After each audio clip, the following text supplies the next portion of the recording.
Hello and welcome back to day 2 of the Halo World Championships. We had some upsets yesterday, we had some shenanigans, but I can't wait to see what's in store for us today. And first, I just want to promise everyone, we did try and iron our shirts, but unfortunately... the steamer didn't do a thing for us. Steamer does nothing, Hotel Iron even worse. But yeah, what a day we've got ahead of us. This is where we're going to start to decide who is going to get to the big boy side of the bracket. We're going to really start to knuckle down and eliminate some of these teams today. Yeah, I think first game we're going to be showcasing on stream is going to be Sentinels up against G2. What a series this is going to be, and it's where Sentinels at in pools went pretty smoothly for them. G2 second seed. It's going to be very interesting to see what way this one shakes out. But let's take a look at the schedule for today. As you can see, day 2, game 1, Sentinels G2. Like we spoke about, Cloud9 versus Native Red will be the second game. Sen G2 versus Oxygen, so the winner of the Sen G2 match, and then FaZe or United up against J-Lings. And I can see a little grudge match down there with J-Lings probably wanting to get a little one over one of those two teams. But Sentinels against G2 is where we're starting today, Dan. I can't wait to jump into it. Yeah, very excited to see who is going to be able to show what they're made of. I mean, Sentinels, clearly one of the favorites for this tournament, and they come into it as potential world champions. They've done it before, they've been there before. Can they do it again on the biggest stage? Now, just in case you want to know, twitch.tv/HCS is where you're watching. You already know that. Twitch.tv/Halo for the main broadcast. And over here, a $1 million prize pool. That's a lot of cheddar no matter what way you divide it up. And first place going home with the lion's share of $400,000. Dan, that's a lot of money that I could do a lot with. Yeah, last time I saw that amount of money was when Dr. Evil said $1 million. And I tell you what, even he didn't get this much for playing a video game. But we are going to now look at the pools and see just how things shook up yesterday. Pool B and Pool A was pretty simple for Optic Gaming and for Cloud9, and for Pool C and D, FaZe Clan and Sentinels did exactly the same. Easy 3-0 sweeps. Of course, you can see there as well, 2 European teams making it out in Pool B and indeed D, J-Lings and Ascend. That's our boys doing us proud. Oxygen Esports and Fnatic will be those other 2 teams to qualify as well, and good to see Fnatic making it there after going through the play-ins, winning that grudge match against TSS, and whether it's Elvis Presley saying it best, it was TSS, unfortunately, who got all shook up. And let's take a look at the brackets then and see what way it's going to shake out today. Upper brackets, here we go. Optic Gaming up against G1, Sentinels, VG2, FaZe Clan, United, and then Cloud9 up against Native Red. There's potential for some upsets in those matches there, Dan. Yeah, I mean, you'd think it would be fairly straightforward with it being the top 4 seeds against, 5th to 8th.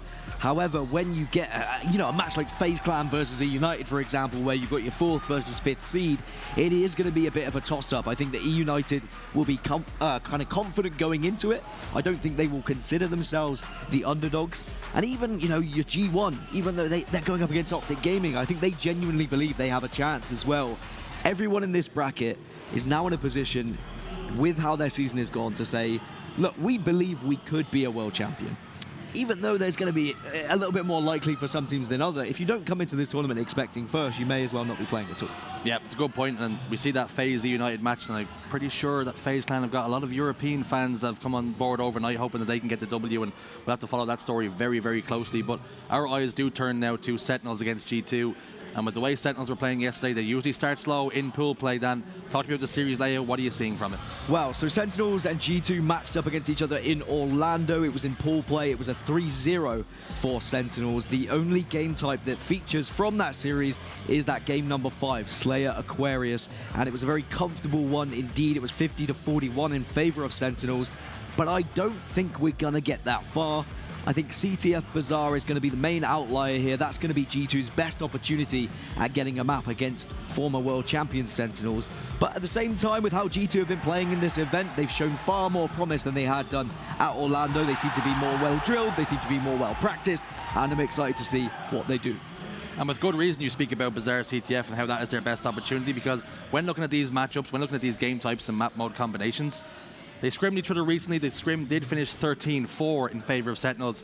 And in this best of 5 that we have, Bazaar CTF is the only game type they won, and it was 3-2. So not convincing, it was very close. And we talked to Barcode in the hotel just before we came out here today, and he said there was a lot of those games that were very, very close, but Sentinels just edged them. So they're probably quietly confident here that they adjust a few things on the fly here, they could maybe get the job done. Yeah, and speaking to Snakebite, he says how a series layout really can define a series and how it is going to affect things. And you never know when a Bazaar CTF turns up or a Catalyst Slayer turns up. You've got to be careful. So Sentinels need to be at the very top of their game to ensure they can progress. Well, when these two teams played oddball just a couple of days ago, it finished 290 to Sentinels.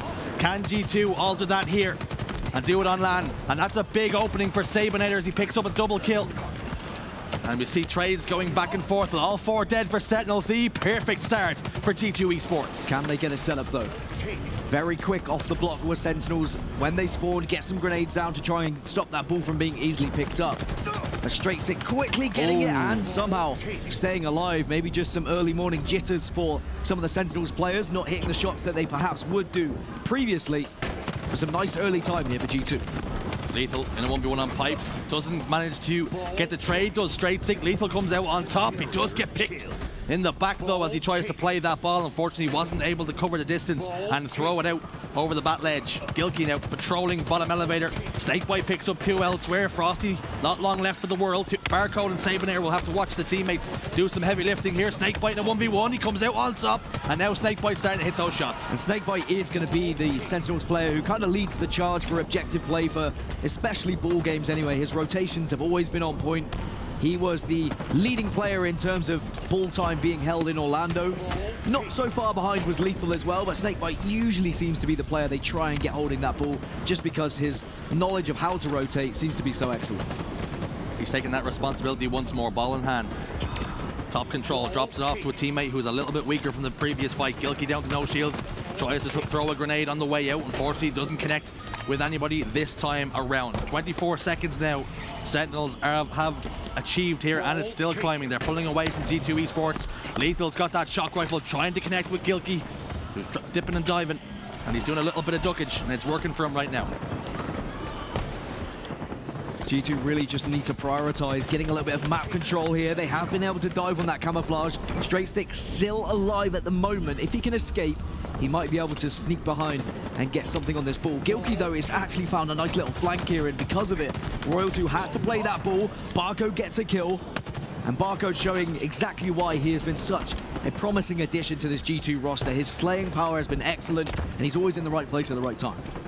Snakebite has eyes on the ball, but Straight Six found a little pocket of space, a little window to scoop it up and pass it over, but unfortunately, 2 members of Sentinels go down. So this push is going to be very difficult for Snakebite, and perhaps he has to give it up and sacrifice a few seconds here in aid of getting a much better push. Here comes Snakebite then, bottom elevator, Sabinator drops down, he gets force pushed up against the wall. And ultimately it ends in a trade, but 3 dead for G2 Esports. Sentinels getting the better of that current engagement. Barcode, last remaining player. Statistically is the most likely player to kill a ball carrier on the G2 side. And actually by quite a large margin from G2. It seems like he's always that guy that gets in the position to eliminate the ball carrier, whether that be straight away or whether that be last. It doesn't matter, he seems to always be there. Unfortunately gets kind of caught on the ledge there, couldn't dip down. He might have been able to survive a little bit longer. 4 dead for G2 once more, and Sentinels seem to have a pretty strong setup right now. Shock rifle in the hands of Frosty. That spells bad news, no matter what way you cut it. Straight Stick has backed down him as he was about to line up Sabinator. A couple of grenades being thrown in towards bat ledge, but won't connect with Frosty here, and you can see waiting for Gilkey to overstep the mark. He slid in.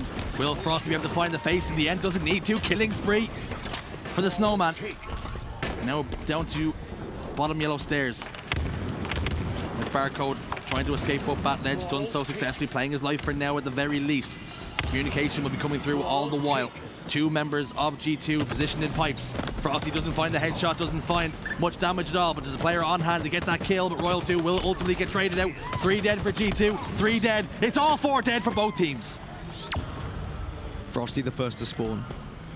He can really dictate the pace of where you want to go, where you want to force your enemy to try and push here. I love this play though. He recognized that where he was going to be spawning, so you get a good idea of where the enemy's going to be spawning as well. So he plays a little bit of a flank, gets the initial kill, will get traded out in the end.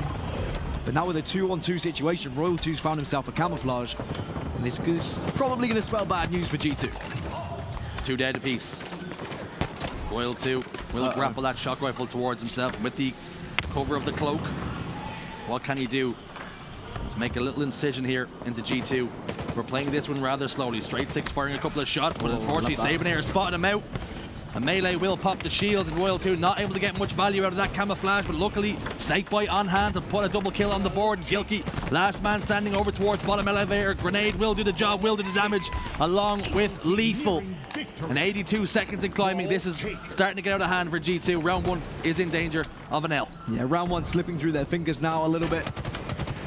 Could argue maybe it was never really within their grasp. It's just that impressive start, but Snakebite, another double kill. Could actually make it more. Could have been a triple if the players had actually allowed it to happen, but at 94 seconds, it's only 6 more points required. Snakebite still patrolling the map in a very dominant fashion. Eventually will fall, but now the rotation comes away from G2. Barcode, though, still sticking with those ball carrier stats, but unfortunately it just comes to nothing as Royal 2 is able to clean things up. Royal 2 tried to scoop up the ball and get those last remaining 5 seconds. Sabonair ensures the game. Indeed, the round will go on just a little bit longer here. This player comes up the stairs down to what can be described as no shield or very little at all. Sabonair in pipes. Starting to score some significant points now, 25 seconds to be exact. And it's climbing. But this setup has to be nigh on perfect if they're going to see some success in round 1. All 4 members of Sentinel still surviving, and Straight 6 been the first pick here in the opener. Traded with Frosty.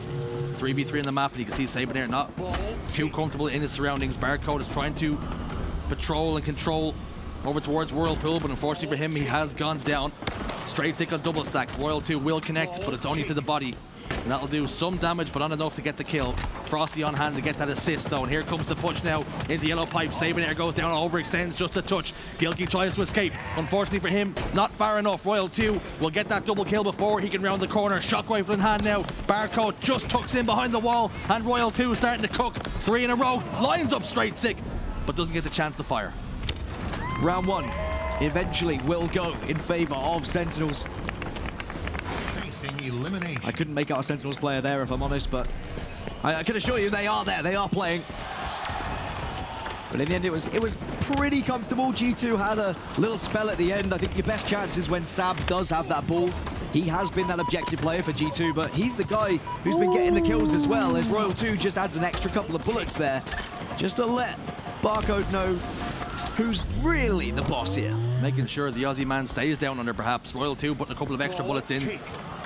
To the man like Barcode. Straight 6 up the stairs. Going to be a trade this time. But it's favoured Sentinels, at least in numbers. Lethal over towards bottom elevator. Clears his lockers. Nothing there. Nothing doing. Picks up a couple of plasma grenades and sliding and moving. Head on a swivel. Looking for information. Waiting for communication. And at the moment, not needing to do too much damage, but unfortunately for him, Frosty and Snakebite have fallen around them. Ball in hands. Barcode and Co have no idea Lethal's here. It's very important that he gets this kill. He doesn't get the pick that's required.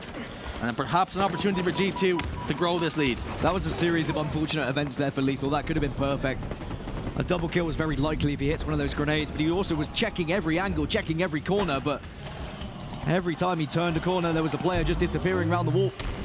But now G2 have got the setup. G2 have got the ball. Sab has the shock rifle as well, so they've got to be careful. Snakebite just tries to pin him back. Now that information can be relayed. Sab is known to be in pipes, and Sentinels will want to take that shock rifle off him. Royal 2's going to challenge, but Royal 2 gets the beat down onto him. Unfortunately, it's not quite enough. Ball in hands for Sentinels. Numbers advantage here for G2. Frosty's making this a very difficult task for Sabonair to escape with the shock rifle, and ultimately he doesn't. Lethal tries to get the ball over towards Blue with the opportunity to play it. Unfortunately, brings it straight to Gilkey, and 1v1 with Royal 2 is going straight in for the trade. Straight Six got the ball, and now they have the opportunity to play it if need be. This is far better from G2 in round 2. Yeah, it really is, and sometimes all it takes is that one setup when you do have the kind of shock rifle just to watch across the map and put fear in your enemy's eyes, to be honest. But Straight Six now will get sent off the map. He was already playing the ball anyway, but arguably maybe played it a little bit too late. And now because of it, G2 are going to find themselves a couple of players down here. Sentinels have got the chance to really run rings around them when it comes to the areas they're playing, but that's better from Straight Six. Snakebite was feeling that fight, almost shut Straight Six down, but they do have the information of exactly where that player is positioned now. And Lethal with that info, the call has come to move the ball towards Pipes, and you can see why. Frosty's got camouflage, Frosty's got the information, and he shocks barcode when it was only a pixel, it was only a window, and he still managed to find that face. Now still patrolling, camo has dissipated, but the damage has been done. They've gotten the opening pick that they needed in that engagement. 49 seconds to 25, Sentinel starting to close that gap. Yeah, for all I talk about, you know, who's holding the ball, who's managing to kill the ball carriers. Frosty has and always will be that main slayer for Sentinels. He's the one who does the damage as well, but unfortunately can't stay alive longer than just a couple of kills with that shock rifle. And it means that this still is a little bit of a scrappy round at the moment. Sentinels haven't been able to get into that solid setup state. And as for G2 on the other side, they still hold the lead right now. They hold the lead. And how will they navigate these next following moments? Let's have an Astro listen in and find out. Heard that. I hear that. I'm gonna be long on me. I'm gonna go long on me. We right back in 10. Roll 2, roll 2. Take him ball back to red, guys. Both one. I'm dead, both one. Yeah, hit that. I'm pushing over. I've helped Sab. Yeah, I'm pushing with you, Chris. I can't move. He's half shields with ball. Back to you, Chris. Half shields. 15 ammo. Where's he? Yeah, I'm looking. He's on Snipers up. This guy made needles. Half shields. A is open, guys. Oh my god, killed him. A is open. Yeah, repulse. Here, repulse. I'm holding gay. Repost, kill me. Yeah, 5 seconds camo. Yeah, hit that. I'm holding top A. I don't know if we can. There's Snipers down now. Yeah, his stacks. His stacks. I can push top tier. I'm top tier. Yeah, that's Absolutely. He's gonna die. Dead. Yeah, this guy main got hit. Yeah. Needles, on camo. Yeah, he's one shot. Yeah, Grapple. R1 went in. He's one shot. One shot R1. Watch the A. Watch the A split. Yeah, mid-bridge on Hit it. that. Watch that stacks. Watch that Yeah, stacks. he's gonna die. Dead. I got ball. Nice. Top in close. Top in close. I've got camera, guys. I have just popped it. Every time. Yeah. Repulse back. Yeah, on turbine. This guy turbine right now. I'm getting shot from bottom mid, guys. Bring it I'm gonna die, bro. Come This on. guy Needles weak. turbine as well. R1 Yeah, went he's in. flying out battery. Top red. Repulse Yeah, is back. He's top red. I threw ball out. It's fine. No, she's just Alright, live. like, Just I bet that live. give him glass. Guys, they're gonna push me out. Yeah. Yo, one is glass now. That's one day. Here, guys. I'm looking. I'm Yeah, he's down. Nice. I'm gonna play tower. Yeah, he's sniping top red as well. Make sure we can also go He's bottom. battle edge. He's half shield battle edge. Yeah. Take glass heavy. I'm moving. Guys, I'm bottom Nice, mid. yeah, Bottom yeah, mid, wait for you guys. I'm here, Chris. I'm here. Watch out, battle edge sniper. Both one. Yeah. Three glass, Yeah, three I'm with glass you, Chris. side, They're rotating. Pipes with one shot sniping. Yeah, hit that. I'm pushing red They're stairs gonna be right now. splitting A now. I'm behind you, red stairs. Hit that. Glass, guys. He's half shields with Paul.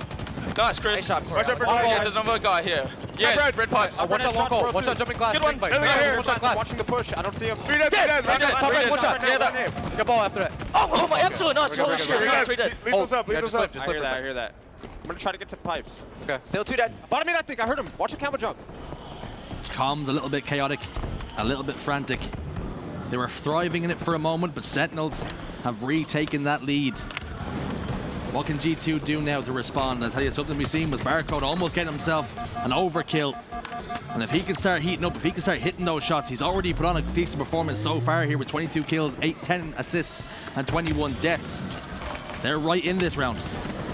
And I don't think we have to ask the question of, is Barcode going to fit in North American Halo anymore? Because it's quite clear that he is living up to the hype that was around his name.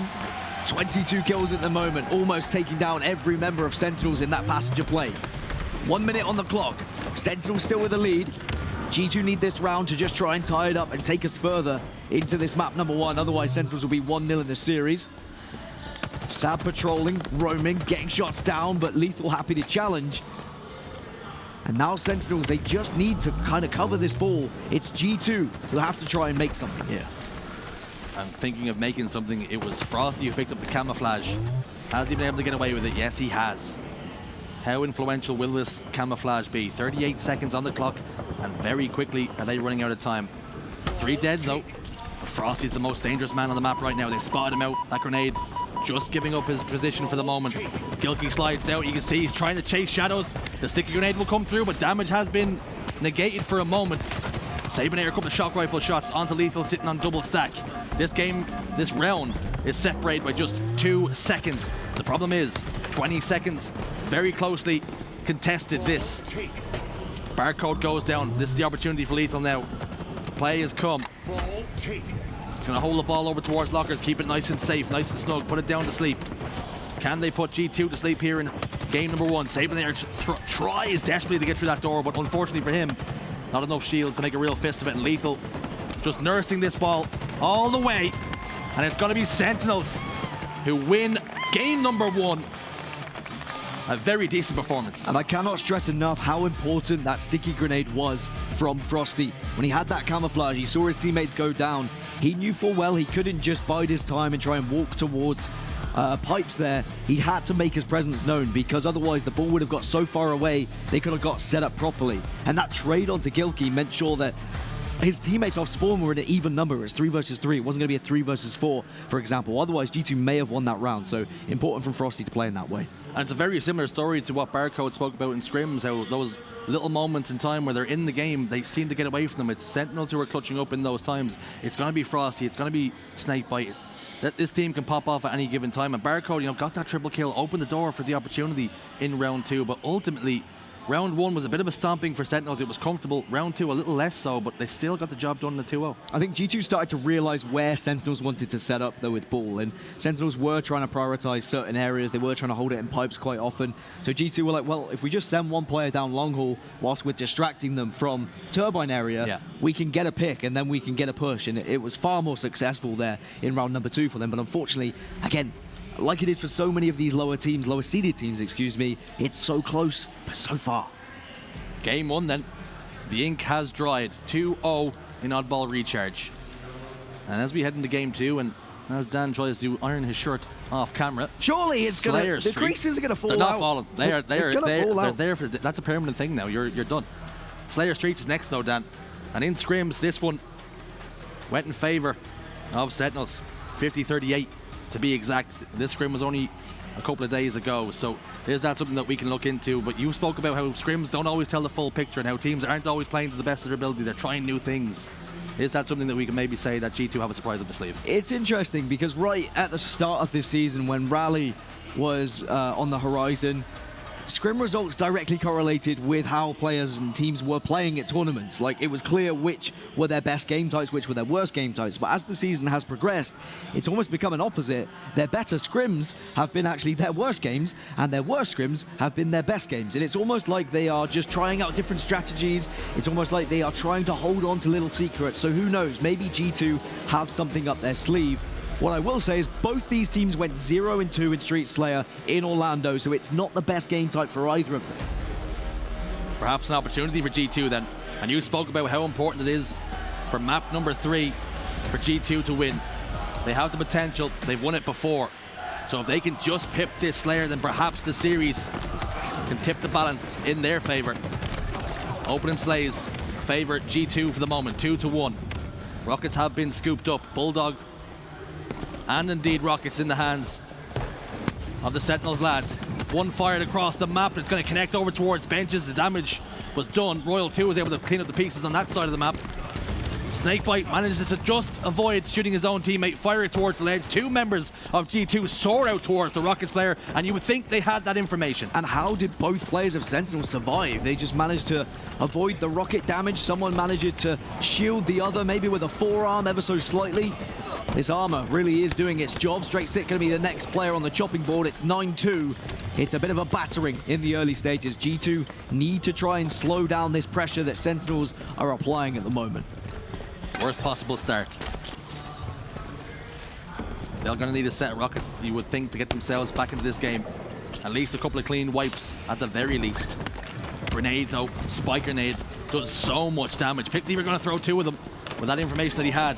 And unfortunately, still the slays are going against them. Still, you can see G2, they're separated.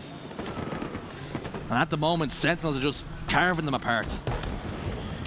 If you've ever been on the receiving end of playing against a better team than you on Street Slayer, it is not a comfortable experience whatsoever. It seems like whichever avenue you try and take, there's always an answer. And that seems to be what's happening to G2 at the moment. They need to band up, they need to make a decision together. Gilkey gets 3 shot. Snakebite's on a 5-peat in the moment. Killing spree, easy as that, 15-4. He's eventually going to go down, but is the damage already done? It's 11 kill lead, Shurs. And even though I've seen comebacks, you'd imagine that surely Sentinels would never even throw anything like a lead like this away. Gilkey currently sitting at 0-1-5, not had the best of starts, and at the moment this game is looking a little bit like whack-a-mole. Every single time G2 expose themselves, they step up to put a couple of shots down, they're getting absolutely clobbered. Score 19-6. Sabernair doesn't even get that back whack, and somehow, some way, the Snowman sticks a grenade to him. And when kills like that are going against you, you just think to yourself, what else could possibly go wrong? And I can tell you, even more slays. AR in the back pocket, another trade, but this is only helping Sentinel's cause. Every time you go to a new Sentinels POV, it's a Bulldog, it's rockets, it's Stalker rifle, it's all the goodies. Christmas has come early, it would seem.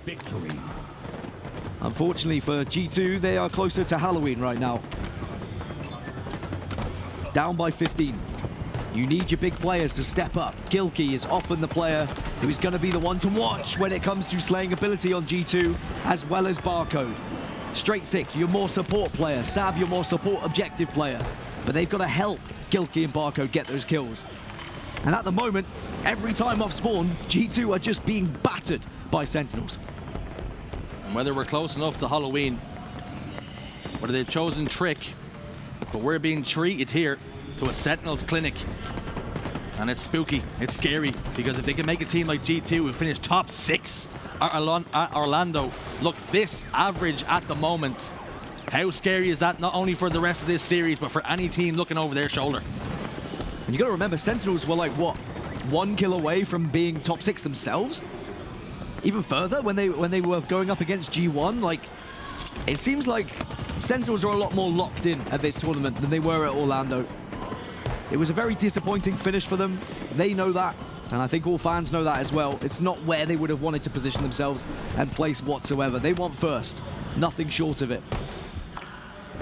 And they are World Championship contenders. Look at the names on that roster. It's hard to look past Sentinels and what they've achieved in their history. It's also hard to look past how well other teams have been playing in recent times. So when you are going up against a team like G2 Esports, I think you have to perform like this. You have to dominate. You have to show why you are World Championship contenders. What I'm seeing here is shades of Tox. Ruthless. Lethal. At every turn. I thought you were naming players. No, I did. Well, the second one just happened to correlate. Okay. That was an accident. I'll try not to do that again, or I might not, but I'll just do it more. Barcode, bottom middle. We'll get the help from Gilkey. But this help has not come quick enough. And these slays have gotten away from them. The lead is almost double, and we're in real stake territory. I don't think it matters whether you like it medium rare, dry, well done. Dry? Blue. No pepper sauce. I've never heard anyone go to a restaurant and say, I'll have my steak dry, Give us a please. Although I have seen some well-done steaks that were pretty dry, so... Anyway, 43-24. Lethal's more than happy to take that fight. Barcode is against the world at the moment. Snakebite gets his shields back, and unfortunately, even though Straight Sick came to the assistance, it was a little bit too late. 5 kills remaining for Sentinels. This one's done, it's over, we know it. It's just a matter of when now. And is it going to be that steak dinner you spoke of? The two-time world champions are really starting to find form. What a scary sentiment that could be. Royal 2, 17 kills. Snakebite, the captain, with 16. They're rolling already. And perhaps they're looking already towards those top dogs, the Cloud9s and the Sentinels of the world. And game 2 will go the way of the boys in red and white. Sentinels are 2 to the good. And it is a stake. That's not going to do much confidence for G2. Although I know that, you know, teams like this, when you're going up against a team like Sentinels, you are always going to be thinking about the elimination bracket. It's inevitable. Like, as a player, it's always going to be in the back of your mind where you think, well, if we do lose to Sentinels, we'll probably play X, Y, or Z. And unfortunately, that is just a kind of a defeated mentality, and you need to be actually saying, well, if we beat Sentinels, we're playing Optic Gaming. That's the better way to approach these things. But unfortunately, when you're going up against 2 times world champions, you're going up against some of the best players ever to grace Halo games, it's hard to keep your mentals. It's not even the fact that we're playing against 2-time world champions, but at the moment, like, they've already won Kansas City. And of course, Orlando was a little bit off the pace for them, but they admit they thought they played pretty well. It's just some of the game types went against them, and maybe if the series layout favors them in Orlando, they got Cloud9 in Orlando, all right? Everyone knows they got it. ecoed. They got ecoed. Looking at the stats, 50-26. Oh my word. And Frosty, who was normally the top fragger, didn't even need to because the rest of the team were pulling the slack. Snakebite with 16, Royal 2, like we said, 17 kills, and Lethal, he was up there in the double digits as well with 10. And for G2, it's back to the drawing board, but we have now made it to Bizarre CTF, which you said is their best chance of getting themselves into this series. It is their best chance, but unfortunately after that... No, Dan. Tell me good stuff. I sneezed, bless me. But I do think that Bizarre Capture the Flag is one of these game types where some of the top teams aren't playing it that much. Right? We saw Cloud9 struggle on it a little bit yesterday. I've heard, they don't like to practice it, we're not going to play it. And I think that some of these top teams just avoid it in general because they don't like it. But it's like, guys, it's all well and good not liking a game type, but what happens if it comes up in a final? Well, what if everybody just decides we're not going to play Bizarre CTF? That's an even playing field, right? Then everyone's going to be bad at it. Yeah, but isn't that exciting? Not really. I want teams to be practiced. I want to see teams try and come up with something new, innovative. The way E-United play Bizarre, okay, it's not pretty. No, right? it's not. They'll go 1-0 up and then they will literally just set up a barricade in the middle of the map, but it's effective. So someone's got to work out a way of how you defeat that. How do you beat that? And maybe, just maybe, we'll learn more as this tournament goes on with how people are going to approach Bizarre CTF. But as for G2, well, let's hope they've got a miracle. Let's hope they've got something up their sleeves. And the issue for me is when I'm looking at the Sentinels roster, normally you're hoping if you're G2 that some of those players have a little bit of a slower start. But we're seeing all 4 of those players pulling in the same direction, singing from the same hymn sheet. And that is a scary thought because G2 must have been praying that this team come out cold today. And unfortunately, that's just not a good way to come into a series as well, like hoping a team is cold. Like, again, it's so tough. The tier difference between the top teams and kind of the top 6 and below is such a big gap at times that it does just result in these very one-sided matches. That Slayer was difficult to watch. You've got to feel for the guys who are on the G2 squad when you're getting battered by that. But you can put it all behind you. You can forget about it if you can take a one-cap lead here in Bizarre Capture the Flag, regain that confidence, regain that belief, and say, look, we can get back into this series. All it takes is capturing some bloody flags. Well, the gap between these 2 teams in this series feels big enough that I could fall into. And I can tell you, I'm a pretty round man. Frosty gets a double kill to open us up, but he's lost 2 teammates in the process, and indeed the overshield, and perhaps an opportunity. Gilkey immediately trying to put the pressure on, but Lethal had that plasma pistol waiting. He had the trap set. That's Lethal all over, isn't it? Just waiting in the wings to kill the most important player on the map. Very effective is Lethal in those kind of areas, but 3 members are down for Sentinels. Barcode hasn't died yet. Frosty will put away his teammate though. Put him to sleep for the next 7 seconds or so. Barcode will register his first death, but he did manage to make it all the way into Snakebite's home base. Now as he pushes out, picked up the thruster pack to go along with it. Taking a backward step, Bulldog in the hand now too. What can they do? Looking to set up defense, knowing there's players around them. Gilkey's in trouble here. That's a Snake is slithering. Ultimately, he wasn't required. Lethal was able to handle them all by himself, all by his lonesome, winning his ones. Snakebite top rockets now. Barcode over towards the Sizzles. Ultimately, the Barcode will be taken care of. Straight Stick could follow him very quickly, and yes, he does. Reversal. Gilkey will answer back, though, to ensure this remains a 2v2 on the map for the moment. Both members of G2 set up well over the halfway point with Saban got control of the enemy. Oh, I tell you, he dropped down at the worst possible time, but those spiker grenades were coming towards him. It was out of the frying pan into the fire. It didn't matter what decision he made, he was going down. Snakebite drops down, and to his death. You can see why this map can sometimes be awkward to navigate. If you try and push over towards truck side, there's so much visibility from the rocket side. If you try and go down through the tunnel, you leave your teammates, unfortunately, in a 3 versus 4 at times. Overshield is going to be popping. It will get grappled away by a G2 member. Can they pop it into their chest, though? It doesn't look like they have been able to do. And there might be a little bit of a wrestle for that Overshield, unless Gilkey's been able to pick it up, because he was hiding behind that corner. Frosty didn't spot him out. Yes, Gilkey did get the Overshield. Unfortunately, loses it very quickly. Oh! And Gilkey's Overshield comes to nothing, because again, Lethal, the destroyer of all shields, was there. Gilkey goes down, and he wasn't yelling timber this time.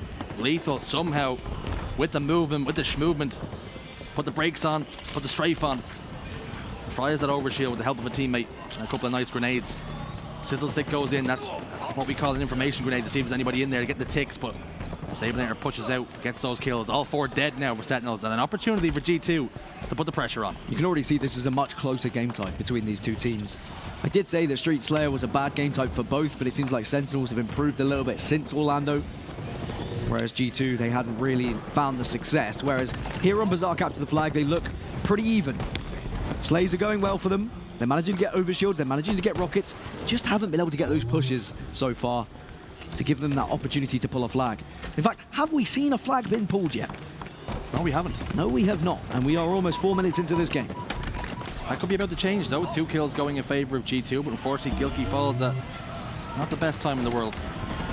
Sabinator, though, is threatening to pull a flag here, pushing out beyond his teammate, and we do finally get the first flag grab, but will it result in the first flag capture? 2 members of Sentinels go down. This is better from G2. Lethal's all alone in the market, over towards the fruit now as he pushes through the double doors. Throws 1 grenade over towards that flag carrier, will not get the damage required. Sabinator with the Bulldog does enough from distance. It was scary for a moment. Barcode now juggling it all the way home. Gilkey gets a kill. 2 dead for Sentinels. It's an opportunity. Gilkey doing work as Barcode punches one in. Much, much better. G2 take the lead. 100% of flag runs have been scored in this game, and now G2, is that going to give them the belief that they need to get back into this series? Bazaar CTF often can be that outlier, can be that opportunity, but Frosty gives Barcode the wiggles. He scans him on the checkout and says, I need some assistance, please show me some ID. No, thank you, and sends him out of the bar. Well, Sentinels down in the game, down in the slays. Let's have an Astro listen in to see how the comms are acting out. Alright, all good. Plenty of time. Top Rocket's gonna drop on you. Sab with Shoddy. Our trench behind you. There's 3. I think There might be 3. Might be 3. Shoddy, 2 we can Shoddy. Yeah, we can go out mid here. Yeah, come on mid. There's 2 shots. There's really sucks. Leave these. Walking mid. Our closet. Yeah, kill the closet if we can. Any nades for him? No, I don't have any. He's... Top Rockets, guys. One top Rockets, mark code. Dude, There's 2 top top Rockets, mark code. Our side top. Yeah, and there's I can't see him. It's Still there? Just hiding. Hitting double shocks. Our pillars. Yeah. Try to like. Grappling at me, grappling at me. Doing our beer. One in your tree. Pulling it out. Sab 1 hit top Rockets. Where's flag guy going? Elbow, behind you. Jesus Christ, guys. Our Our elbow. I can watch it, I can hit it. Pick up the intensity. I just had a fucking flagpole with no comms. Let's go. Gilkey go. Okay, just go. Doubles, guys. Yeah, he's Hiding our flag. Our trench. It's gonna be behind you guys, elbow. Elbow. We have plenty of time to bring this back, but we have to up the fucking intensity. Yeah, One trench, Gilkey. One trench. More guys. I'm trying to go for that truck. Truck dead. Bunch of pillars. Alright, OB and Rockets at 30, guys. Everything at 30. Okay, I'm on market with you. Just say what you guys want to do. There's to their elbow holding. Go to Rockets. Grapple's Everything up. at 20, guys. Everything at 20. I'm trying to get grapple. I'm trying to go top right. I have it. Yeah, I'm gonna go trench. Trench. We can Shoddy. Top rocks. One shot, top rocks. Yeah, they can Shoddy. Say their They're closet. doubles. closet, Yeah, I can't see Their them, I can't closet. see Their them. closet. Rockets at 10, guys. Make sure to play for Let's do that, guys. Their closet weak. I'm pushing their closet. I'm pushing. Yep. You went tree. I'll get Ovi. I'm pushing tree. Rockets as well. I got him. Nice kill. There's our base, guys. They're elbow right here. Yeah, by time And we're spawn getting their OB thrust. shit. I'll see Alright, that. I'm trying to live front He wave. went doubles.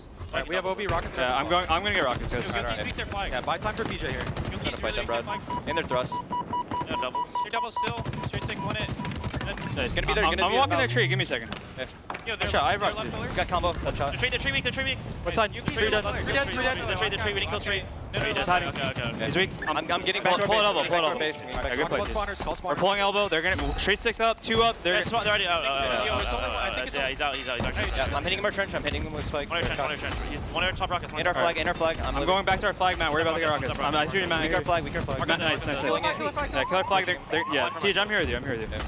Right, he might be up He's top. weak on our flag. Doubles, guys. Our doubles. Off flag. Our doubles. Our flag. Our flag and doubles. Doubles. Another one. Our elbow. Their flag. Our elbow stop. Weak. Weak to your right. Outside re. Outside touch. DJ, you gotta push him. Outside touch. That's your right. Nice job, guys. Let's go. Let's bring this back. Let's go. Keep this intensity. Let's go. I'm out already. I'm out. Come out. Kill Make two sure dead. shoot over me if you guys can. They're tree. Very interesting listening there to Sentinels as they went 2-0 down, and you heard it. Keep up the intensity.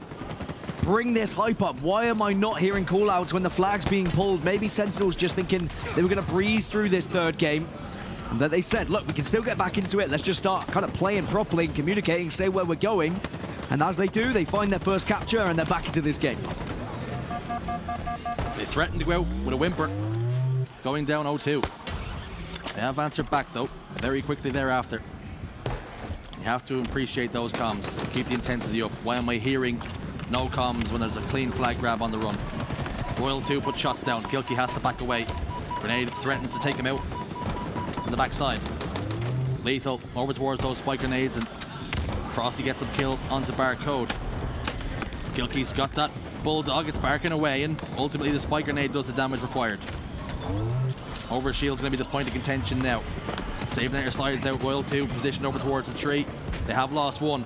Snakebite, with the help of the sizzle stick, will take him down. Gilkey isolated now. Down in shields. Now they're down in numbers. Another kill for Frosty. This should mean overshield, and it does mean overshield. Frosty picks it up. Back-to-back overshields without reply. Snakebite got the last one. They got a flag capture. Can we see a similar story play out here? Well, they had overshield and rockets for their last push. And I really did love that listening as well when they were pulling the flag and they were ensuring they knew where that first spawner was. Are they going to be spawning on the same side as them? It was a clear choice of running at elbow, running the same direction as they're going now. 3 are dead again for G2. Sab, the last remaining player. And unless there's a miracle grenade and some sort of flash push, we're going to be all tied up here. And Sentinels, it did seem like they just needed a kick up the backside. The call came from both Frosty and Snakebite saying, guys, look, wake up. Let's get some comms on the go. And now with 3 minutes left, G2 have thrown away this 2-0 lead. That kick up the backside came, and it was with steel cap shoes. And now all of a sudden they're clocking in, ready to go to work. Frosty shoots one of those sizzle sticks. It's not something I see very often, but I like it. He now surveys the land. Thinks there's a player bottom middle, but there isn't. He's now happy enough to move on. Player underneath him, straight stick, has no idea he's there. Turns around with a grenade, but will not do any damage. Frosty, using guerrilla warfare tactics, gets one, tries to get out. Unfortunately for him, not able to escape. Royal 2 with rockets. Vital he stays alive here, tries to do damage and does so successfully. Gilkey, rocket connects. It's going to be a trade, but that was huge from Royal 2. Sabinator behind enemy lines, just playing a little bit slower now. They were up by 2. Now they find themselves level. Sabinator gets himself out of dodge, not happy to take this 1v1, not backing himself against the former world champion. Royal 2 will get a kill on lockers. It looks as though momentum's just slowly starting to shift. The pendulum slowly swinging back the way of the boys in red. Royal 2 bottom middle, another overshield, back to back to back in quick succession. Sentinels are in the driver's seat now as we head towards the latter stages with 1:49 on the clock. And unfortunately for G2, they were getting the early overshields, but they were constantly ripped away, both times by Lethal actually. One with the plasma pistol and one with just his sheer game sense and grenades. His bare hands almost. Yep, ripped it apart, ripped it off him. And you look at those statistics on your screen, Gilkey having a great game, but Straight Sick struggling a little bit, struggling a tad. He is known to be more of a support player on this roster, but you have to imagine if Straight Sick can start chaining some kills together and help out, G2 still can win this game. Flag is out and on the move, but it probably should be returned here shortly. And with only 1 minute left, we could be going to overtime unless either of these teams can get a pull. And with 3 dead on Sentinels, it could be G2. Opportunity then. Snakebite, Frosty have gotten 2. It's vital that Sentinels stay alive here. Frosty gets away, and what is Gilkey doing? Chasing that kill up and towards Bar. Not clearing his corners. And is that the error now? Is that opportunity going to go? It appears so for the moment, as now Sentinels have map control. It's going to be a standoff here. Are both teams happy to push this one into overtime? Or will there be a late shake here? A late twist in the tail before we even need to get there? 2 members down bottom middle. Gilkey and Straight Sick combined to get a pick here. Snakebite the last man up. Communication is going to be key for him. Teammate spawns up. It's going to be Frosty. Immediately gets himself involved in the fight. Snakebite pops up. Almost like someone was playing a flute and he came out of a box. Gets that kill. Straight Sick in the bar, gets cleared out. There'll be no service this time around, but Sentinels lose the numbers once more. Snakebite trying to get forward, trying to make moves, but he's not going to have enough time here. We are going to go to overtime after it looked as though G2 were in the driver's seat. As a famous man once said, There we OT, OT, there's never much love when we go OT. Not much love between these two teams at the moment. G2 maybe a little bit frustrated that they threw away a 2-0 advantage. Sentinels on the flip side, probably a bit frustrated they didn't wake up sooner in this game, because clearly when they are on the same level, when they're communicating, when they are being a little bit more energetic with their call-outs, they have far more success. Well, I can tell you, G2 need more than just one dance. That's a promise. Royal 2, bottom middle, will be handled. Frosty, though, a rocket hits the ground, and BR hits the face. 4 up for G2. A flag pull now. Are they going to capture a flag very, very quickly in overtime? Slays are going in their favor. Barcode brings it out. Sabernator looking to escort this one all the way home. Gilkey and Straight Stick get kills, both with their bare hands, meleeing and getting close and personal. Lethal tries to get the stop here, doesn't get the kill. Lethal gets 2 kills though. And is that the opportunity? Wow. Snakebite soars up. What a double kill from Lethal. That was bloody incredible from Lethal. If he hadn't have got that, that was game over. It's still going to be tough. Sentinel still trying to fight tooth and nail to stop this flag from being taken. Lethal again takes the fight. Cat with the engagement though. Gilkey, 32 kills now. Just needs to try and stay alive so this flag can be touched, but Sentinels are starting to set up around it. Flag will get touched, so it's still alive for G2. Sentinels desperately trying to just stop G2 from spawning and being able to grab it, but it looks like finally Sentinels have done enough. Sab, the last member to go down. Flag does get returned, and it all stemmed from those initial kills from Lethal with the grenades. He's gotten a few very important kills in this overtime. He only has 16 to his name, but let me tell you, some of those kills have brought maximum value. 3 minutes and 20, just under on the clock now. Overshield will be up very shortly. 10 seconds now, to be exact. Straight Stick trying to fire out of his treehouse. Gilkey positioned right underneath Royal 2 here. Needs help from a teammate. And in the end it comes. Royal 2 gets another. Barcode waiting on Overshield. He goes down. Sabernator goes down. This is the opportunity. All 4 down. And Royal 2's got grapple. He's pushing the base.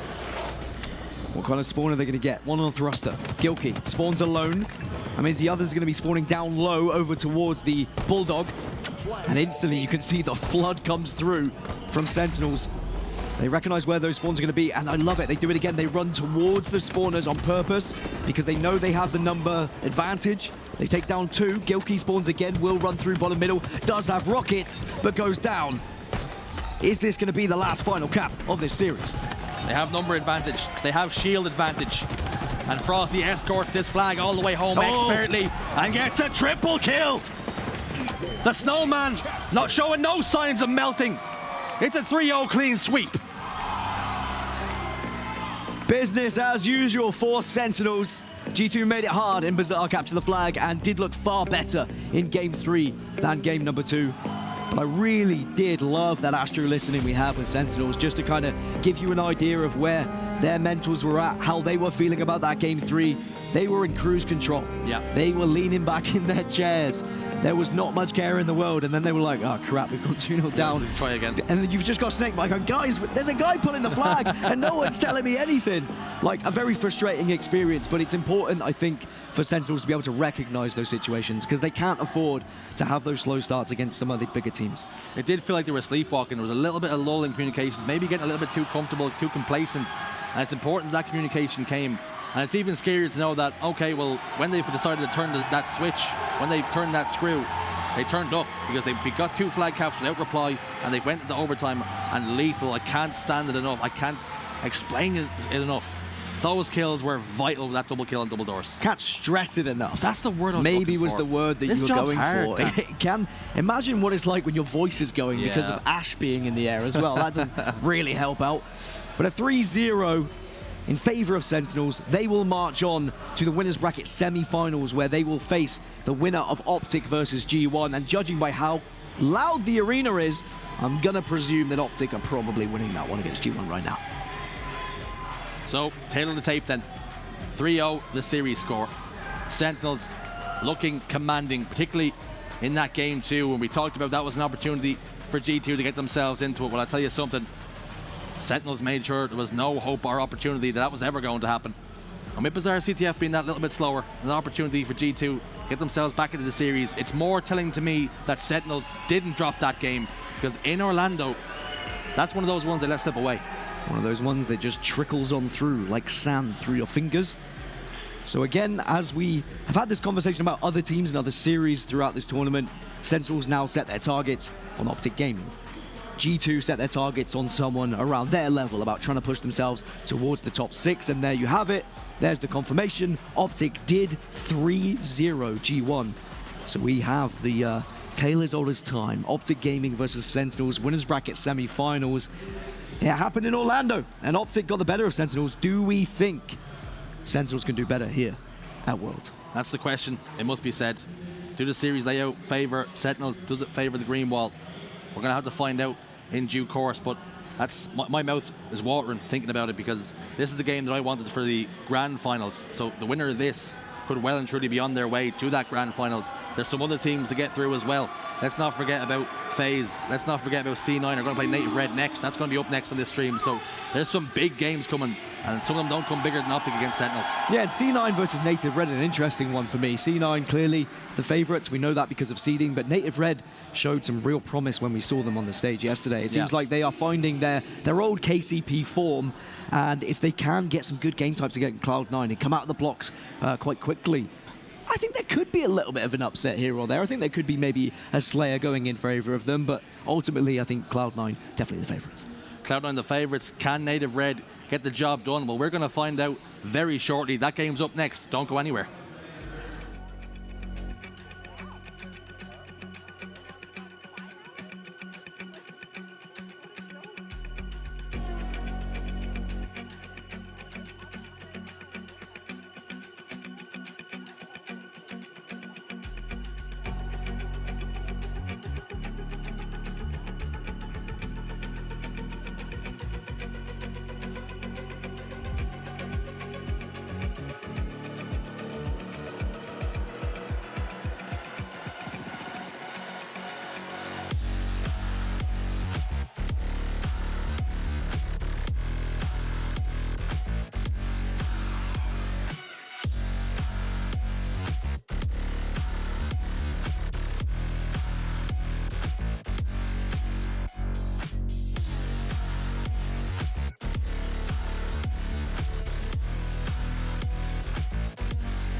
Hello, Goofy here, joined by Clutch, and we got a really good series on our hands. Cloud9 taking on Native Red. We saw Cloud9 go all the way to a Game 5 yesterday against G1. Looking like G1 is going to be a problem, but they ran into a hot Optic Gaming on main stage, and Native Red on the other side. Clutch, tell me about this team. Tell me about this matchup. What can we expect out of these two teams? Yeah, Native Red, the former known as KCP, haven't created that upset that I thought they would coming into the season. We talked a lot about on our show back in the day. That KCP roster, this Native Red team currently as stands, has a lot of talent, has put in a lot of work coming from Halo 5. They were part of the group, or part of the players that really put in a lot of time in between the end of Halo 5 and Halo Infinite, and you really thought that that was going to pay off. But throughout this season, it's kind of been a letdown performance consistently by these guys, not able to create that big upset. Beating Cloud9, that could be the big upset that we've been waiting for this whole time. They took a game off Optic yesterday, so maybe they're playing their best Halo coming into the World Championship, but we all know how strong Cloud9 are, and we know what they're going to bring to the table. Well, Clutch, we're going to start the series off, Recharge, Oddball, and Cloud9, and like you said, formerly KCP, they have some history going way back, right? Remember even in Halo 5, this group, they always played each other, and this is back when KCP was more so making finals rather than being that 5th, 6th, 7th, 8th team. So you know that Native Red believes they have a chance in this series, but Cloud9 is going to have something to say about that. As we're starting things off, let's get right into it with Bound and Cloud9. Coming off a second place in Orlando, Cloud9 kicking themselves that they weren't able to clutch up in that finals and take down Optic Gaming. Are they headed back to a grand finals here this weekend? The road starts in the championship bracket. Native Red, the first stepping stone on that journey, and we'll see how strong of a performance Cloud9 can put on a team that's known for coming out a little bit slow every day outside of Sunday. Good start for Native Red, able to get 4 down on Cloud9. Eco gets a back smack on Manny towards Batteries, trying to find that double kill onto Druck and Pipes. Good damage, trying to take down that player. Druck doing a wonderful job staying alive, but Penguin picks him up. No action for the ball as of yet. Eco misses the grapple onto the ball, cancels it so he doesn't go in the direction of the ball, but you know he wanted that time, and now that he no longer has that time in order to get that ball out of position, he's able to relocate, get the ball back into Pipes, but they know they have to slay. Eco playing it perfectly, baits the carrier now, and his teammate able to get an assist onto one, stay alive, and although the Pipe setup has been broken, Eco still has control of the map. That ball finds his way to Eco once again with the grapple, doing a good job rotating here towards long haul, but not going to get too big a chunk of time there. Just trying to get, chip away, be scrappy. That actually is so important in these objective games, Clutch. You know it better than anyone. You have to have that objective efficiency top of mind. You have to get the time when you can. Yeah, absolutely. Controlling the oddball is such a difficult task in and of itself. Every second matters depending on how you're able to play around the map right now. In the pace of this game, it's been pretty chaotic, not a significant time going to either team, but as we're saying that, Cloud9 do have a setup in the back of blue. They're forced to play it, but just like that, a 19-3 lead for Cloud9, and I mean, this might be the biggest lead or the biggest chunk of time we see gained considering how chaotic this game has been so far. Here we go. Camo in the hands of Druck from Native Red. Tolly gets a kill. Druck got a couple players in the Cloud9 behind a perfect flank opportunity. Gets 1, gets 2. Last member, that's Stellar in Pipes. And this, once again, 3 members down for Cloud9. And finally, Druck able to get the ball, but bombarded by grenades. Eco with a big-time double kill. Yeah, when you grapple that oddball, you need to get 2 elevator or clean out that last player in Pipes so quickly. They're unable to do either one on the side of Native Red there.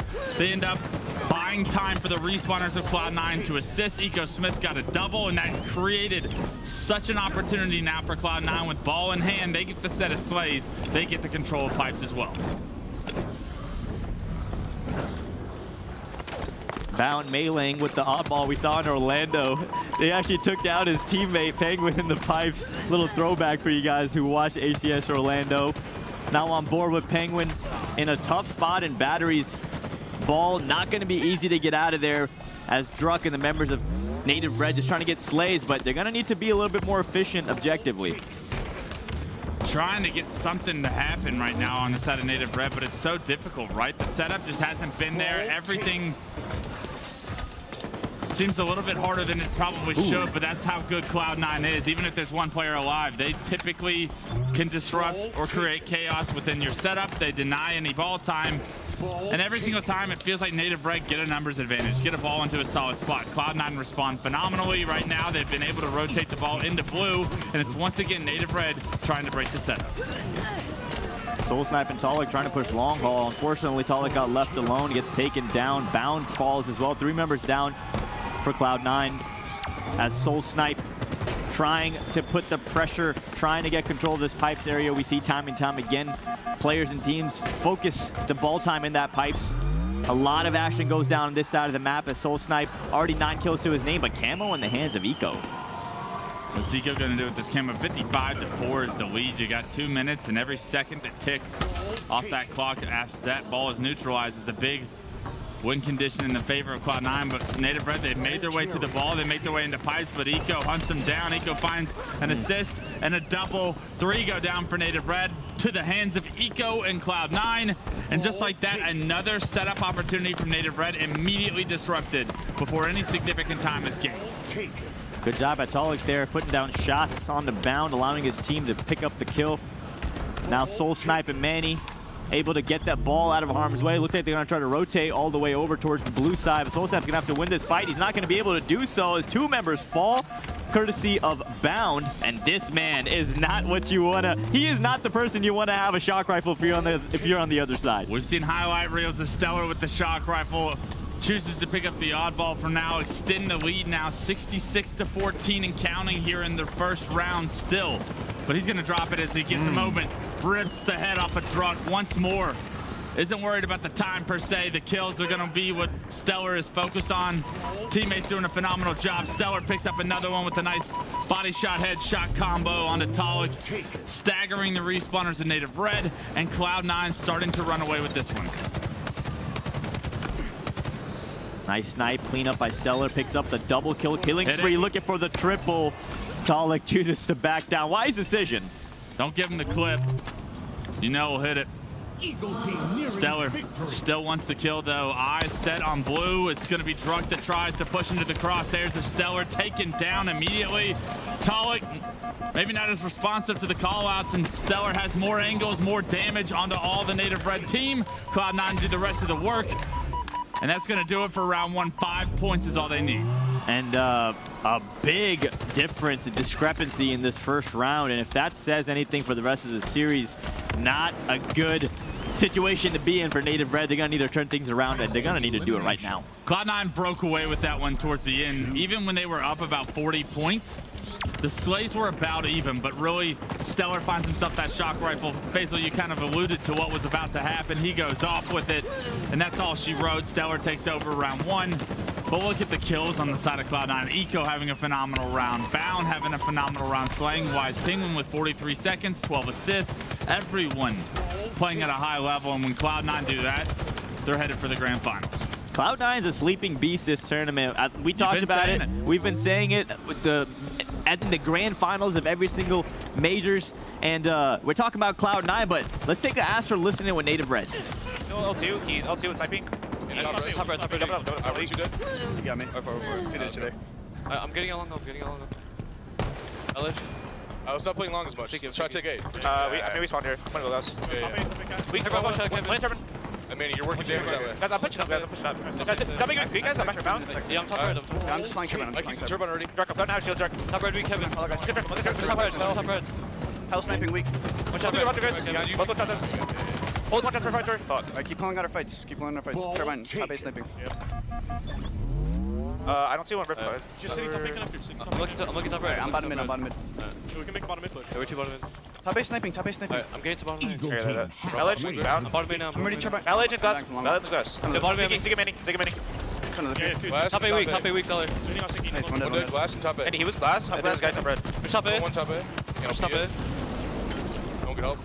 Bottom A. Manny, I'm gonna get to you, Manny. Yeah, Manny, we're getting to you, Manny. Yeah, Manny, I'm bottom red. That's one dead. Nice. There's a guy bottom tire. Yeah, Manny, he'll die. Good job, Manny, good job. Bottom tower, Penguin. I should do him. We're missing one. All the time. Got one. Oh, I'm he's just blocking A, I'm blocking A, guys. Hit that. Camo, take guys. Long though. He could be on it. Could be on it. Guys, come on, weak. Stellar, watch out. Could be, could be. Bottom right steps, guys. Bottom right steps. He's in the corner. Yeah, I'm just looking at his out. One step, guys. Bottom right stairs, weak. Guys, good job, man. Nice, good. Give you on camo. Give you on Guys, camo. look at this, guys. Camo, guys. Look at it. Look at In it. red stairs, in red stairs. Single stack, maybe. I'm a ping. He's running. Yeah, he's in the Watch fight. out. Watch out. Shit, Might chase me. Maybe. Shock's on spawn. Might be camo jump. Yeah, he is. Yeah, camo jump. He's camo jump. Camo jump, right? Yeah, man, I'm in right with you. Still camo guy. There's one And part red of stairs, soon, it. mate. They're gonna be Sherman, guys. They're gonna be Sherman. Yeah, camo's behind you guys. Red pipe or ballet. Check it out. Yeah. Batteries, watch out. He's behind me. I got one. I got two. Shoot that, guys. There's 2. Weak. Is it turbine or no? Yeah, he is.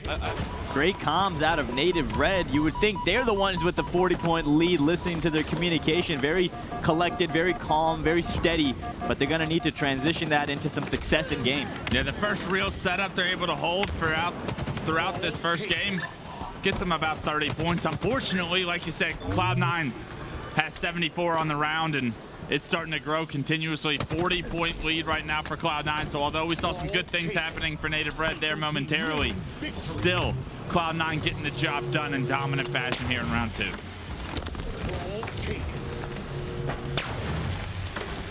Nice setup in pipes for Cloud9 as they're looking to close out game number 1. Only 7 points left to go. Bound gets the green gun connection, but not able to get the kill. 7 more points for Cloud9, and they will advance 1-0 series lead. Stellar with some great shots, looking really confident, looking really poised, leading his team in kills, and that's going to do it for game number 1 as Cloud9 comes out the gates swinging.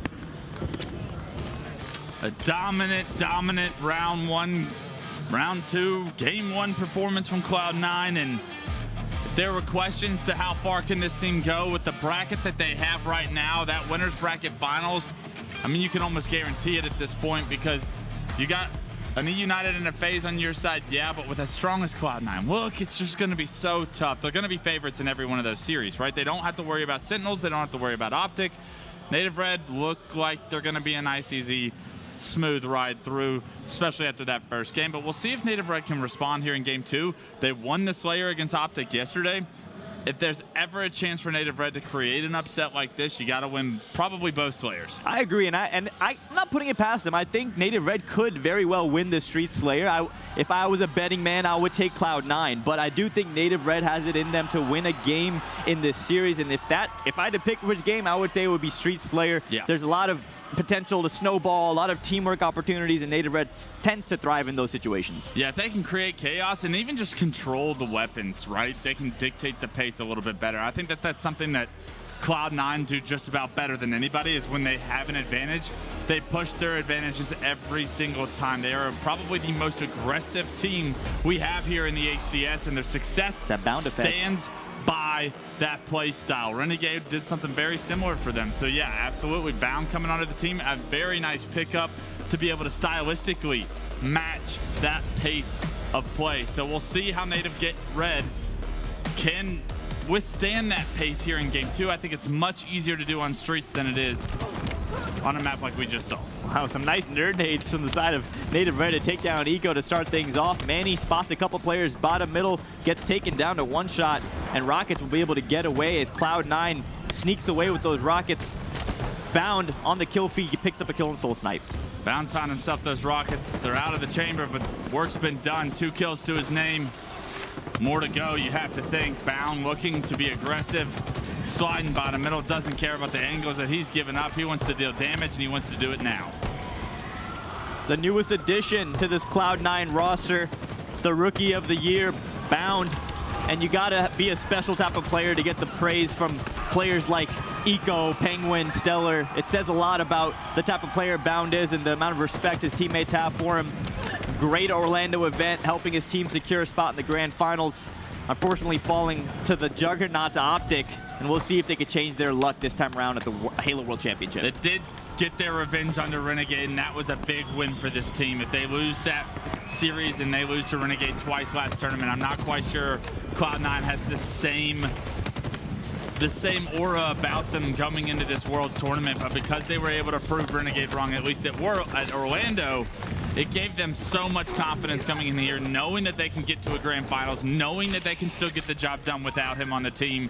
And Bound has been an excellent pickup regarding the play style, the compliments that will allow players like Eco, players like Stellar to reach their ceiling as well. 3 members of Native Red towards his B side of the map. Eco, stalker rifle on hand, chooses to back down and stay alive, and the Bulldog. So great combo of weapons in the hands of a very great player. This player bottom middle, Manny's gonna run into Eco, and he has some good weapons to work with. Unfortunately for him, gets a trade, so if you're Manny, you'll take that 10 times out of 10. Yeah, Eco kicking himself right there. That could have been a back smack. That could have been in a lot of different things. The Bulldog shotgun to even engage in that first fight. Unfortunately, he loses both weapons in that moment. The Bulldog's gonna go on the ground. The battle for Rockets looks like it was won, I believe, by Native Red in the meantime. Kills not in their favor, however, as the lead is 16-13 now, Cloud9 favorite. All members of C9 choosing to play it a little bit passively, but Eco trying to find the cracks, trying to get through and make the play like he always does. Look at that, already moved up so far on the map in that arcade area. Eco will be the one to start this battle, as now Stellar's there to provide some cover as well. This is going to be an important fight to determine control. A couple players fall for Native Red, so great job by Cloud9. And even though Eco Smith falls, he's the one who started this push. Super unfortunate that SoulSnipe gets rocked by that nade. He's not allowed to engage in the fight because he's no shield. He watches all 3 of his teammates go down. He's forced to trade there with the AR, and a 5-kill lead now for Cloud9. The game slow enough to where the pace shouldn't bother Native Red, though. Cloud9 not finding the same momentum opportunities that we typically see. And look at this push coming from Native Red now, coming down Neon. Eco is there to try to weather the storm and does a great job taking down Talik. Penguin with the stalker, great shots out of him as well. 9 kills to his name, doing a fantastic, playing a fantastic role here for his team and getting the slays. Penguin anchoring with the stalker, but it's bound with the commando, being aggressive here. 2 players in front of him trying to work around the pole, can't stay alive, but Penguin capitalizes on the damage, trades it out. Rockets coming up in 8 seconds, and this one's starting to continuously go in Cloud9's favors. Faisal, if these Rockets are acquired by Cloud9, you can almost guarantee they're going to build this to a significant lead now. It is down to 5 with a couple of kills going into Native Red's hands, and perfect times kills here for SoulSnipe. He finds 3 as Rockets are coming up, but no, doesn't take down Penguin, and although Manny gets Rockets, that kill is something SoulSnipe needed to get. That was a very significant kill. Unfortunately goes down, and because of that, the Rocket player falls as well. So what could have been an opportunity to swing the momentum goes right back over to Cloud9. 8-kill lead, and like you said, Clutch, although we're seeing some engagements won by Native Red, although we're seeing some good plays out of SoulSnipe, this lead is just not getting small enough to be comfortable. Penguin doing a phenomenal job to continuously extend the lead so far. 12 kills to his name, 12, 3, and 5. As a stat line here as his team crosses the 30 kill mark. Bound for about 24 this game if he can continue at the pace he's at. Surely the rest of Cloud9 continue to slay. A bit of a blank shotgun shot there stops him from getting number 13, and all of a sudden a couple of Cloud9 members go down. Penguin finds himself no shield, but he takes down Talik in the meantime, traded out. But a great job by Penguin to find a kill before going down. Once again, Eco with the stalker. Picked up the commando as well, so a couple power weapons in his hands. In Eco's hands, every weapon's a power weapon. That's true. Eco makes it look easy, but I can promise you it is not. Moving over towards PD, there's a player on the Native Red side sitting towards that arcade. Let's see if Talik goes down to these Eco shots, and he does. A couple members fall. Once again, looking at the kill feed, it's all Cloud9. They're still up by 6 kills in this game and inching closer towards that Game 2 2-0 series lead. Every time Native Red get it down to 5, get it down to 6, and you're thinking, can they turn it into a 3-kill game? Can they make it within striking distance? Cloud9 do such a good job of extending it back to 9, and now that they have Rockets in hand, Penguin puts them to use. 3 go down for Native Red again, and you're looking at an 11-kill game, 42-31. The man on your screen is having himself a big game 2. Already 16 kills. A very much a do-it-all player in his own right. Penguin helping his team inch away and inch towards the 2-0 series lead. and it helps having players like Eco on your side. Helps having players like all of Cloud9 on your side right now. Everyone playing their piece to this masterpiece of a series they're throwing down here. It's only in winners bracket round 1, but Cloud9 not holding anything back, not letting anything go. They are here to dominate a world championship. We have seen Eco and Stellar win a world championship. They are the current holders of the world championship title, and they want a second one. They want to tie that record up with the members of Sentinels. And we'll see if they can do that throughout the weekend, but with 2 kills to go, they are headed to a 2-0 lead here in this series. Once again, a wide margin victory for Cloud9. Times in that game and times so far in this series where Native Red has looked like a really solid team, and they've been showing, you know, signs of teamwork and their communication. We listened in with them. They were very calm and steady, but I mean, you're going up against Cloud9, so it's a tough task regardless, but I would have liked to see these games be closer for Native Red, and good for them. They're in the winners bracket, so they do have some cushion and some wiggle room, even if they get knocked down to the Elam bracket. But that was a tough loss. This is 2 different tiers, right? I think we're seeing it here live. When Cloud9 are playing well, can Native Red compete with them? It's tough, right? You can't have any room for mistakes. You can't have any room for the playmaking ability for players to be making as many plays as they do on the side of Cloud9. I mean, take me back to the flank that Eco went through PD unseen, gets up to heaven, and all of a sudden he's behind a player that was just heaven. He's got players towards the tower that aren't looking at him. Somehow he gets through the setup completely without being seen, and just one slip up like that, one timing that you allowed Eco to have, disrupted any chance you had of coming back in that game. Things like that cannot happen when trying to create an upset of this magnitude. And now you find yourselves down 2-0, looking at a bizarre CTF, and this one's not going to get any easier with the pressure that Cloud9 are going to put on Native Red's base. Playing with all the confidence in the world, Cloud9 looking to maybe get themselves into the grand finals once again and continue their streak in the first year of the HCS Halo Infinite season.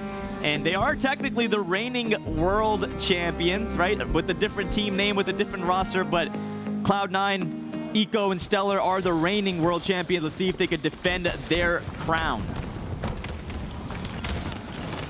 Bound going for his first tournament win, potentially. What a moment that would be as a world championship. Let me tell you, Bound, I only got one. And winning on the biggest stage, no feeling like it. Second place to his name, but second's not good enough. He knows that. He wants more for himself. Starts the game off with 2 kills. Now that we're watching Penguin, though, they're going to have to withstand some of the pressure now that it does look like Native Red, for once, have gotten off on the right footing. Good start for Native Red. 3 members fall for Cloud9. Manny grapples his way into the Cloud9 base. And we talk about bizarre captures of flag time and time again because it's that game type and map in this on the circuit. You know, the slower grind of a flagpole, grind of a flag run. You got to get multiple rounds of slays to really be successful, and we're seeing that right now for Native Red as 3 members fall once again for Cloud9, and Soul Snipe with the overshield and flag. This could be a great start, great opportunity for Native Red. Yeah, you want to push this series to a game 4 if you're Native Red. This is a phenomenal start to that direction right now, needing to get this fight to the double doors, but a couple of kills need to go Native Red's way first. Soul Snipe knows that. He drops the flag, helps get the kill, but in the meantime, Bound on the flank has stalled this flag on the double doors. Bound has so much more work to do to try and stop this, not going to be able to, and Manny going to punch in that flag, take the lead for Native Red, and all of a sudden they get to know what it feels like to play from ahead in one of these games, and Faisal, that is such an important flag tap this early on to give Native Red some much needed momentum here in game 3. Being up 1-0 on this map and this game type holds a lot of weight, so great start in game number 3 for Native Red. Like you said, Clutch trying to extend this series out and stay alive in the winners bracket. A couple players of Native Red below Stellar. Commando in his hands. He takes down one, finds a double kill onto Druck. Looking for the triple. Soul Snipe and Manny both in their flag right now, and Stellar's gonna grapple in like Spider-Man, but gets taken down. It's a big kill though. Taking down Stellar there weakens this flag run. Bound still with half an overshield in hand. Gonna be able to get the pull, gonna get it on the move, but they don't have Stellar to kind of oversee him, to be that lead blocker for him going back into the middle of the map. They still have a lot of work to do, however, Native Red does. This flag continuously on the move, and where is Native Red to stop this one? It doesn't look like they're in any position, as although they're all 4 alive, Bound unscathed, still with overshield in hand, able to tie this one up 1-1. Capture. Both the overshields in this bizarre capture the flag have played a pivotal role for both of these teams. 2 overshields, 2 flag caps, 1 on each side. So that just tells the story of how important power-up control is and how important it is to make the right plays and be in the right positions when your team has control of the overshield. Battle for control right now. Stellar with the Bulldog in hand again. Gets a nice kill on the Soul Sniper, traded out. It's a big trade. 3 go down and flag on the move. Native Red get it through the double doors just as rockets are coming up, Faisal, and this is a big opportunity. Can you find some kills before your flag carrier gets taken down? The answer, I think it's no, it's been stalled. But you're able to trade one out. You find yourself a double, and now the rest of the team can slay. I love the grapple play. You get taken down, unfortunately, but the slays come through, and Native Red are going to tie, or gain the lead, I'm sorry, 2-1 here momentarily.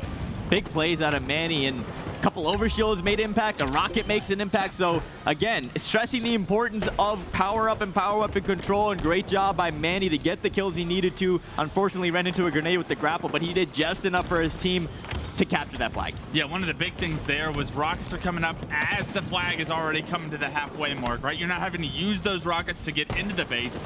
You're using them to assist the flag run itself. Perfect timed flag run, perfect timed kills. And that's a successful recipe for Native Red to potentially push this series a little bit further. And here we go. Another overshield in the hands of Soul Snipe and Native Red, but this time's going to catch a lot of heat and a lot of attention as Penguin and Eco are trying to make sure that Soul Snipe is not able to advance too far on the map. Those dynamo grenades will allow the window of opportunity to open for Soul Snipe to push into the Cloud9 base, and he does just that. Gets a flag touch, but opts to leave it as members of his team are falling in the middle of the map, so he chooses to go and to help out, get some slays, makes sure that Eco can't chow that. What are you doing, Eco? Double kill out of Soul Snipe. Great shots from Soul Snipe. Great control of the bloom there on the Commando. Such a difficult weapon to pace yourself, especially in the heat of the moment. It's such a big series for these guys on Native Red. And Soul Snipe seems to be making such good plays, burning the ammo in the shotgun, but putting the last one to use as he picks up a kill before getting taken down. Native Red are starting to make plays, Faisal, and this is what we've been expecting from them all year long. After going down the way they did in the Series 2, I didn't think they had the fight in them in this winner's bracket, but they're proving me wrong right now. As great bizarre captures the flag performance so far, but still a long way to go in this game. We're only about halfway done with it, as we see Manny and Bound on your screen with the big time double kill. 3 members fall for Native Red. Bound is the last person you want in your base, being a little sneaky beaver, and gets a flag pull. Flag on the move to tie this one up. Bound needs to drop it and slay. Understands that that's the equation to get this one punched in. And rocket control for Native Red. That side of the map, it's locked down, but that flag is not a massive sight line from those rockets side of the map. And this flag, it's going to get through the double doors untouched. Faisal, a massive run from Cloud9 to tie this one up, but in all honesty, I wanted to see someone from Native Red play a little bit more desperate in those situations. These flag runs seem a little bit too easy for Cloud9 right now. OV in the hands of Native Red. Rockets also in the hands of Native Red. Penguin gets a big kill, big double kill, but Manny made his way all the way into the Cloud9 base. Unfortunately for him, 2 of his teammates have already fallen, so he's not going to be able to really get much success out of this flag pull, and the overshield has no impact on that run. Yeah, you leave your teammates, you expect them to get the kills, they don't get the kills, guess what happens? You're caught in a 1v3 with that overshield, no play to make, and Manny gets taken down, the flag gets returned, and although it was a great thought from Native Red to potentially get a 3rd flag on the move, it's shut down immediately. Cloud9 do such a good job to play defense in that situation, started by Penguin's flank. We heard the cons of Native Red. Let's take a listen in on the boys of Cloud9. Get that rocket. He drops on me doubles. He's dropping our tree. Manny's our flag. I'll kill him. 2 shot the rockets. Nice. 2 dead. 2 dead. Look, Red, you're dead cap. You're dead cap right now. Yo, 2 doubles right now with the shotgun. Nice nade. And top mid. Look at top mid, kinda. Watch the bottom mid. Watch the On nades. They're both on nades. Okay. Here we are, weak. Think so? On nades, still weak, truck. Top rockets, college. Top rockets, and I got the beer. I'm dead then. I'm one shot our doubles right now. One shot pillars. Our cubby right now, going our wall. Our wall to flag. Wait, no hunting. No more hunting. We're hunting. Our doubles, going our jump up. We need to come back when we spawn. We need to come back. I will. Our tree. Let's grab our tree. Go. Back. Stop. We can stop this easily. Do max damage. Kind of weak. Is that the shotty for us? RBR, soul snipe. One shot our wall, guys. One shot RBR. One shot our wall. Flags one. One shot our doubles. Flags out. Nice. Soul snipe was weak. Nice. Our wall, kill me. Our doubles. Weak our doubles, Talik. Try to live. He's sitting. Go on our jump up. And I died from rocket side. One shot on nades. I'm not OV one shot. Yeah, he's nades. Rocket. Keep living. Go for it. On nades, guy on nades. I died. I should have done that. 2-2, remember. They're gonna have overshoot. Grappling RBR. Solo. With shotty maybe. 2 our grapple. One's going our rocket window. Our window left. Where that guy's coming out. Another one. Yep. I got a nade. He went pillars. He's dead. 3 dead. Last guy OB RBR. He's up now. He's up. Shit. All dead. Get middle map. Watch the wall. He gets shocked. Nothing like a listen in with Cloud9, getting to hear the Eco Smith IGLing. And that is a great support system to have.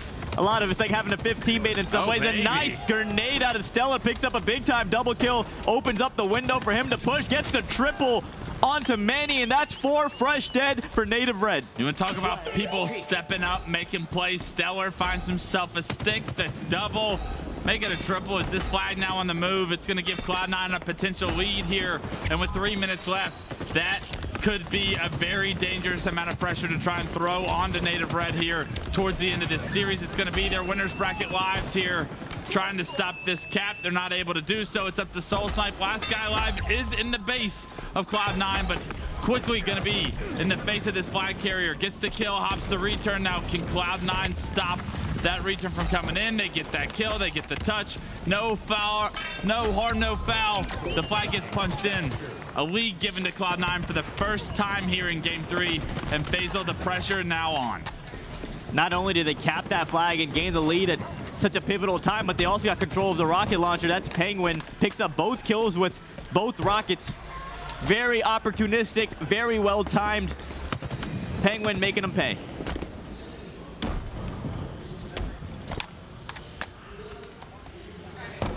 Bound with corner control, sees the clock, knows that there's no reason to really get another flag on the move unless just given the right opportunity, right? You're looking for a gold opportunity, but right now Soul Snipe with the movement and the thrust in his face. Bound can't react quick enough. He pays for it with his life. Soul Snipe gets a very important kill to release some of that pressure Bound was applying, but you got to figure out a way to get to the other side of the map. Druk does appear to have overshield in the corner, and that's what Native Red fans want to see, but unfortunately Druk's overshield, it's gone. He nades himself, in fact. Loses some teammates along the way, but right now Penguin, last guy alive for Cloud9, slows it down.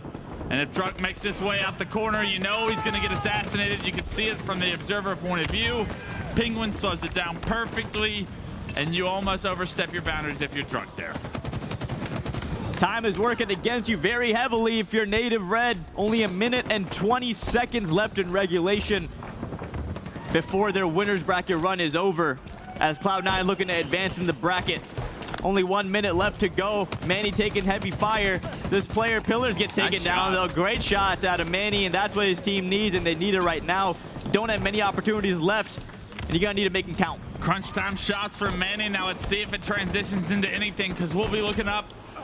We'll be looking back at that kill, that they're able to successfully get a flag on the move here. Another kill onto Stellar. So twice now Manny has taken down Stellar. The biggest threat, I would say, for C9's chances to stop this cap. And right now a couple more kills going in Native Red's hands. Manny, being such a nuisance in the tree, finds another kill and a killing spree. The flag halfway, but you need more work to do on the side of Native Red. The flag continuously being stalled, getting through the double doors. Now it's weak, but the carrier's alive. Flag still on the move. 22 seconds. Can you tie this one up? Because Cloud9 are coming. Great efficiency, great relays of the flag out of Native Red. Soul Snipe, I love the play to just say, forget about this player bottom middle, I'm gonna move the flag, and he does just that. And because of Soul Snipe's heads up play, this game is all tied up, and we're gonna go into overtime, and the next flag cap will be winning the game. Do we get to see a game 4? Does Cloud9 cruise to the first winners bracket round of our championship here in 2022? It was a play made by Manny that allowed that to manifest. That last capture. And let's hop on board with him, see if he can keep making plays to keep his team in this winner's bracket run. Great plays out of Manny. That BR kill on the first player was very impressive. Gets a double, stays alive, still has rockets and a grapple and the overshield. Manny doing everything right in this overtime, and that could pay dividends here and maybe keep them alive in the series. Take over, Youngblood. Let's see what you got.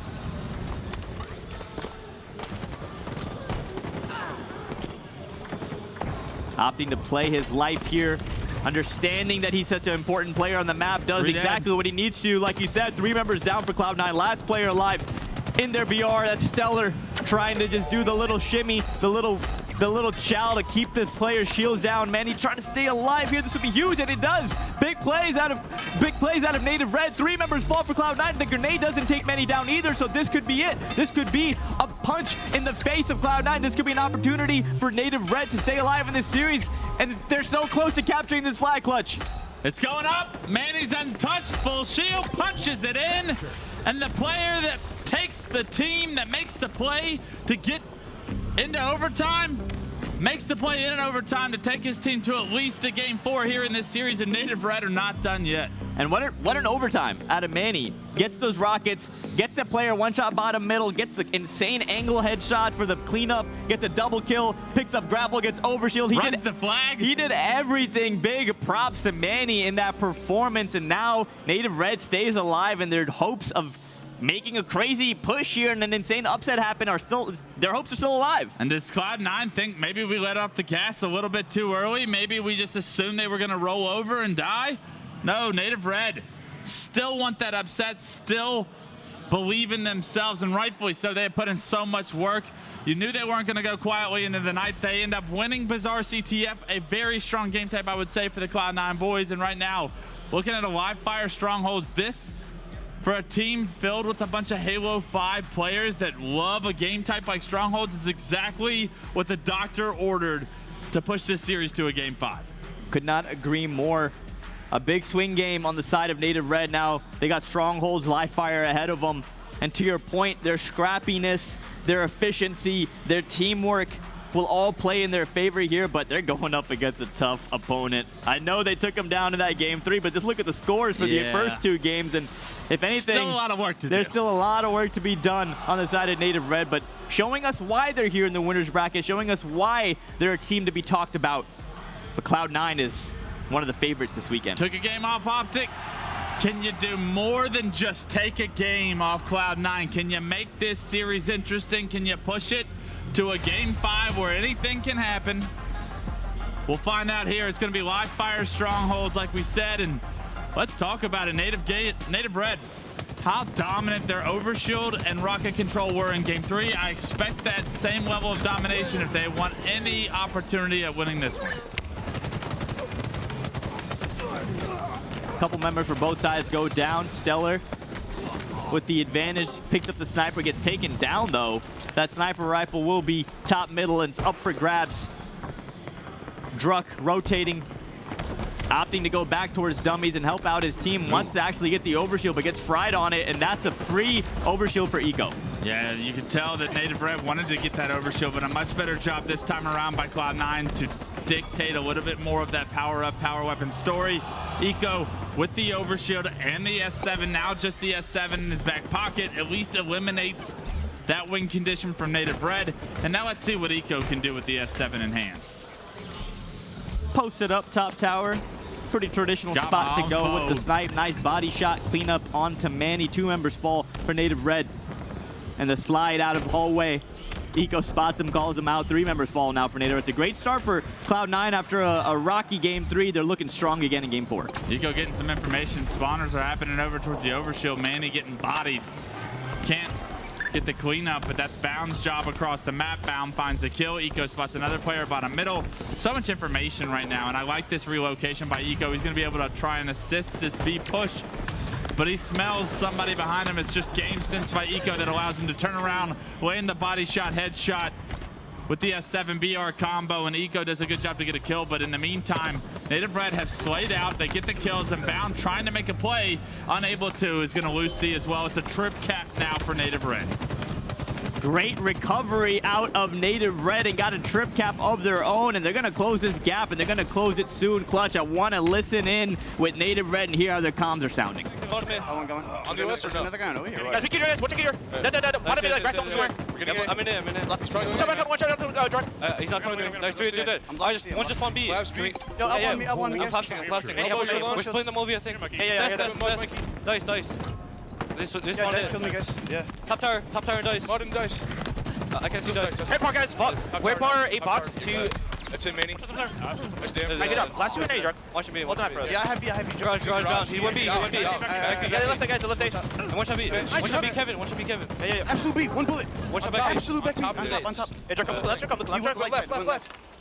One shot back B still. Two for what? He's still back B. Those guys, we. I got it. Still back B, Kevin. I'm flanking big door.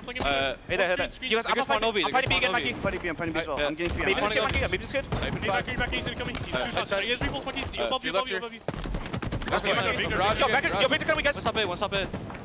Watch out, big guys. Fuck. Watch out, big door. He's gonna be rat tunnel. And some mid. Oh, we've set. We've jumped. Yeah, garage B. Mikey, 2B. I regroup here. Nice, He has Mikey. a snipe pillar. He has a snipe pillar wall. Yeah. Sniping top A, maybe 8 bucks. I don't think so. Yo, I'm gonna go. Guys, let's set up cuts, good? Kill. Manny, you're the one, bro. I'm going cuts fast. We can do this. Yo, Drake, I don't see you. Drake, once that's Drake. Stellar. Yeah, next week. Manny, you're the Next one. week. Next week. We're all here. Top tower. Top there, Drake. Nice, Drake. Good job. One dead. Drake, don't die in nest. Don't die in nest, Yeah, Drake. I'm moving. They're It was Stellar. It was Stellar. there's a guy swimming. I'm looking mud. What? You're Too low, much. Too much. I got pulled. One shot mud. Red bar. With see snipe. Manny, Dark side, back B. Three. Nice. And one just spawned Kevin. One just spawned. He minus one, eh? You can Manny, spawn snipe A. You can Manny, spawn you snipe A. guys. Top cuts, top middle. I spawned A. They're Let's spawning go. over. They're all spawning over. 10 I'm seconds. bumping C100. I'm bumping Hey there, bro. One shot A, Stellar. Nice. Give it up, Mikey. Guys, on the west, on the west. Yep. Literally on the west. There's guys top mid on me. Top Give it triple. Manny, help Obi. On the west, I can't. Get kills. Penguins and A. One shot Obi. Watch out, Nice. Keydoor now. Keydoor. No, I fucking repulsed. I repulsed it to the orange wall. It's not on the orange wall. Cuts. Good look at this. Oh my god, watch out, cuts. He's still there. He's Down on the orange wall. He got it. Everyone, fuck it. Go. Ah, you're alone, Mike. We're about to this. He's going Keydoor. We're gonna go B in the Yeah, meantime. one's B. We go A. Yeah, A-box. I can lick B. One shot A-box. Literally absolute. There's 2 top mid. One's an A. What's up, you guys? Manny, I'm really good here, Manny. B, you guys. Nice. You guys can go A. Stellar's A. Hi, Manny, I'm going cuts, Manny. Yeah, go. Garage, I'm trying to move you guys.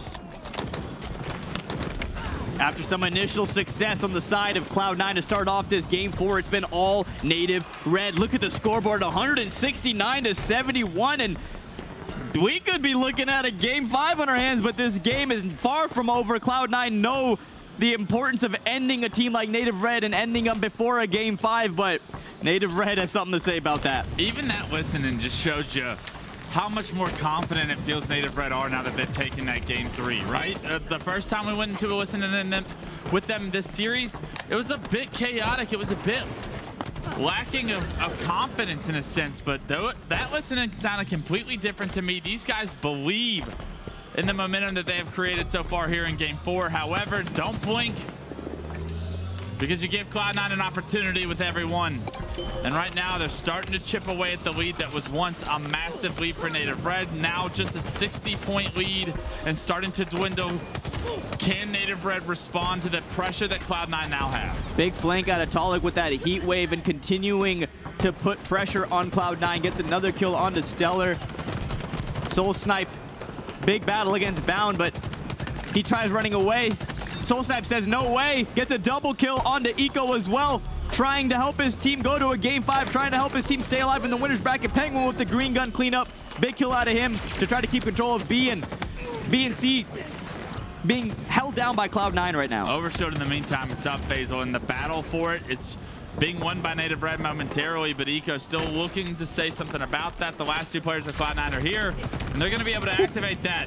Overshoot does get melted, however, so maybe not going to have a large impact. A good job by Native Red to contend or contest for that overshield, but now they have a push to deal with. Cloud9 get the first 2, make it 3 go down, and all of a sudden Druck, last player alive, spotted and removed from the map. 4 down for Native Red, and a trip cap situation with a 50-point deficit for Cloud9. This is looking scary for Native Red. During the listen-in, it was all about the Native Red team. But since then, Cloud9 has woken up, and they maybe heard us, Clutch, talking about a Game 5 scare against a team like Native Red, and they've retaliated. They've bounced back after a rough midway point in this game, and now things are looking all tied up. Okay, so you stopped the bleeding, but now look at this. The lead about tied at 183 here, moments away from it, and a heat wave in the hands of Eco to remove Soul Snipe from the map to defend B as well. Still has pressure around him, still has multiple players of Native Red focused on trying to capture B, and Eco doing such a good job to stay alive in this situation, has bought time for his team to potentially come off respawn and help him, but the Slay's continuing to go in Native Red's favor. Drux gets the biggest kill on the Eco, but not only that, starts to capture B, but needs to stay alive because Stellar is on the way.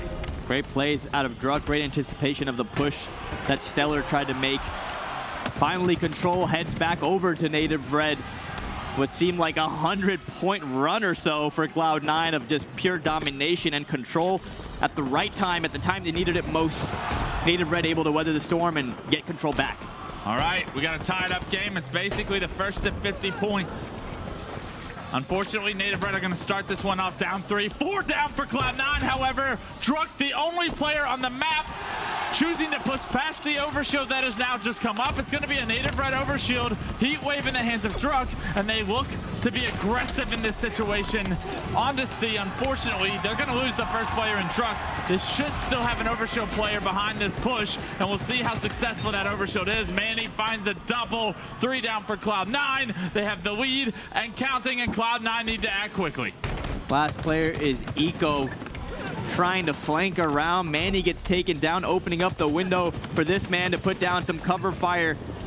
And the pinch out of Eco was very timely as Control heads back over to Cloud9. Only 26 seconds to go for Native Red, 26 points, excuse me, for Native Red to push this to a Game 5, and what a Game 5 it would be. Every one of these engagements is going to determine the outcome. Will we see a Game 5? Will it end here in 4? Cloud9 approaching the lead once again, 224 to 221, seconds away, moments away, and Native Red need to make the most out of every life here. Their winner's bracket, it's over. Druk, Talik, Soul Snipe, they find kills. 2 go down on the side of Cloud9. Make it 3. Druk finds the head of Eco. And Native Red gonna take control, and now Cloud9 with 1 spawn to make a play. And this is gonna be a big life right here for Penguin. Will he be taken down, or will he win the engagement? He gets taken down. Big kill out of Manny. Only 10 points left to go, and we are gonna see a game number 5. Native Red proving all the doubters wrong right now, and Cloud9 is playing with fire. You gotta be careful going to a Game 5. I would be not feeling the best. Ladies and gentlemen, it's the World Championship winners bracket started, and so is the show. Native Red down 0-2 in this series, pushed this series to a Game 5, and now look to complete the reverse sweep with the next 50 kills. And not just down 0-2, Clutch, but a dominating down. We were talking about outclassed, outmatched. We were talking like Native Red shouldn't even be here, but they are making us look foolish because we are going to a Game 5. And like I said, you are playing with fire if you're Cloud9. We have big expectations. Everyone, every Halo fan right now has big expectations for this Cloud9 roster. Imagine the disdain. Imagine the surprise if they lose right here in this first winners bracket round. You're playing with fire on the side of Native Red, and you got to look at it from their perspective. You got nothing to lose. This is the upset you've been waiting for all year, and what a better time for it to show up than winners bracket round 1, to start gaining the belief that maybe all of a sudden we do believe in ourselves to go somewhere. Taking down a team like Cloud9, you look at every other team in the bracket and you can say, hey, we can beat you too if we do it against these guys.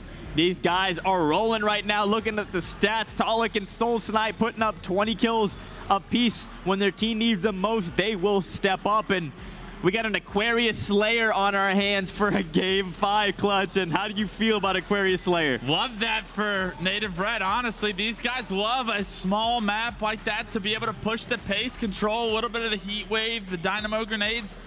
This is everything you could ask for. Give them a chance. Can they take advantage of it? Looking at the damage in game number 4, Bound putting up a lot of shots on the Cloud9 side, but we got to talk about Talik. 5,600 damage, and again, we know this roster of Native Red. We've talked about them. We've seen them in grand finals. We've seen them in top 4, top 3 situations over the course of their history. And they're reminding us once again why they are the real deal.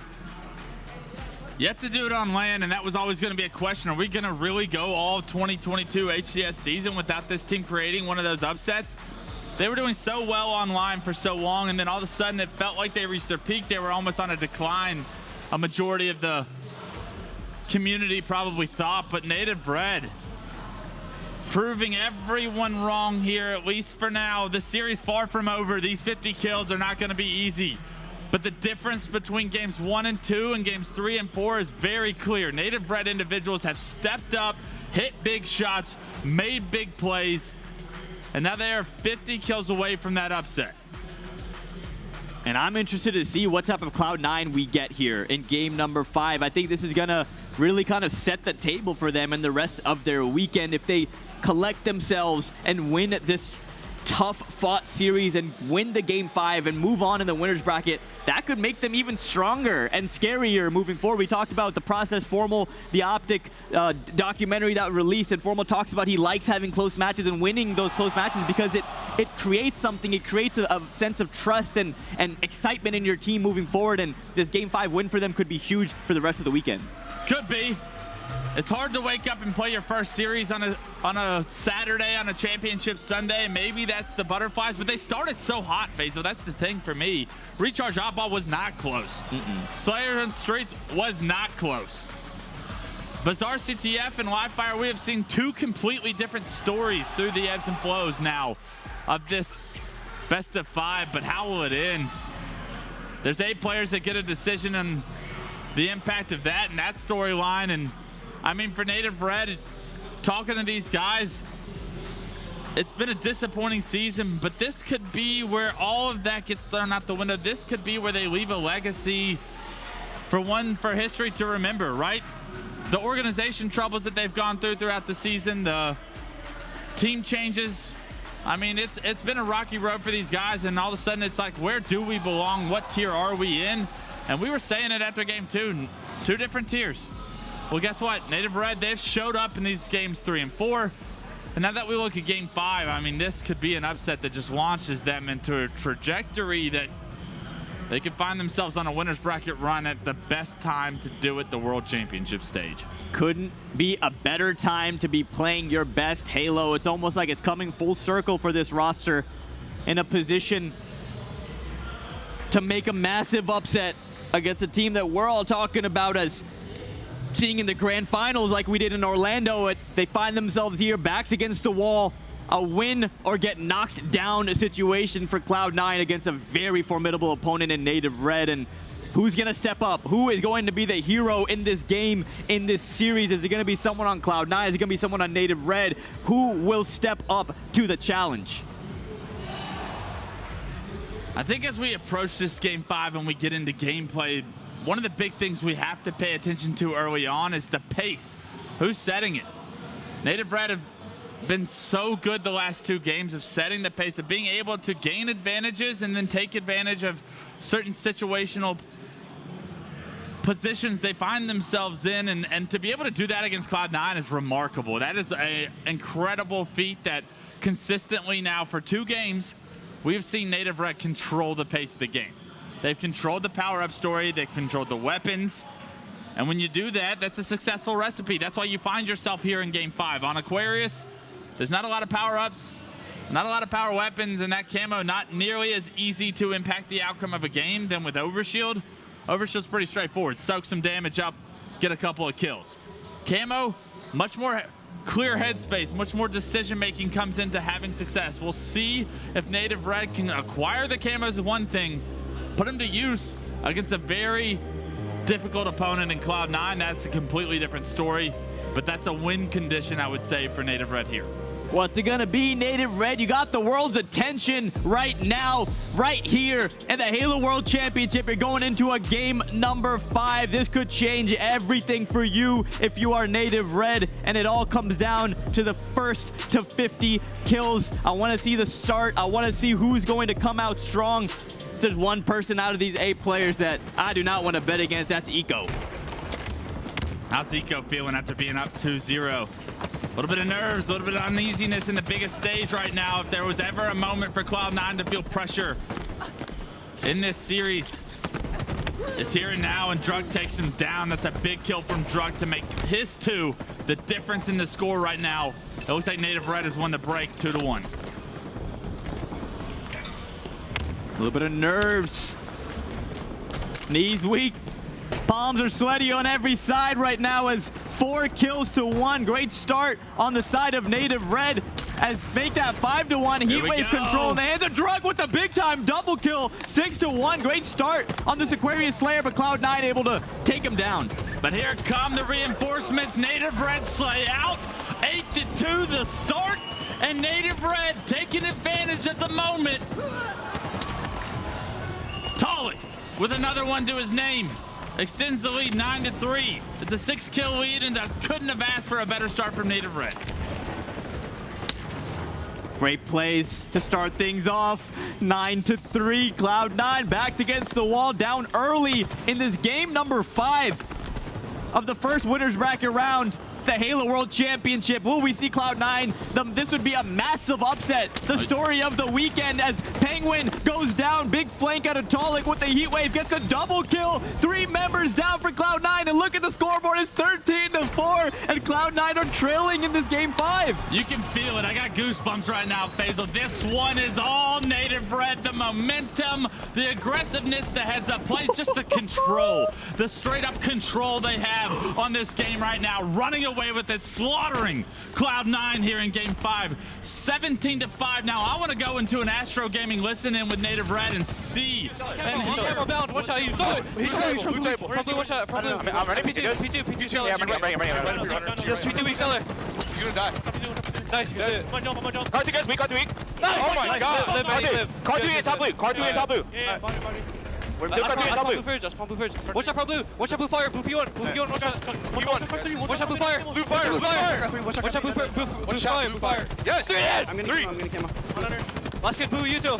Watch out, Drug. They're gonna Watch out, open it. I have cam. We have camera. Be many are here. Mikey, take your time, Mikey. I need help now. I need help right now. Card 3. Mikey, run away. I need help, guys. Yo, you two. Cam was burnt. I'm going to meet you guys. Card 3. Yellow Gandhi. Guys, watch out, come on, guys. Yellow side. Top yellow, weak bound. One's still dead. Top yellow, card 3. Yellow weak. Top yellow, guys. Watch out, W bound. They know I'm here. Nice. How do you guys, card 2 go blue, yellow bit. Alright, I have healing. Oh man, Cloud9 in trouble right now. Soul Snipe able to get a big time trade. Tolik gets one as well. 27-14 as Cloud9. They don't know what to do right now. I don't know what to say. I don't know what to. I can't believe this.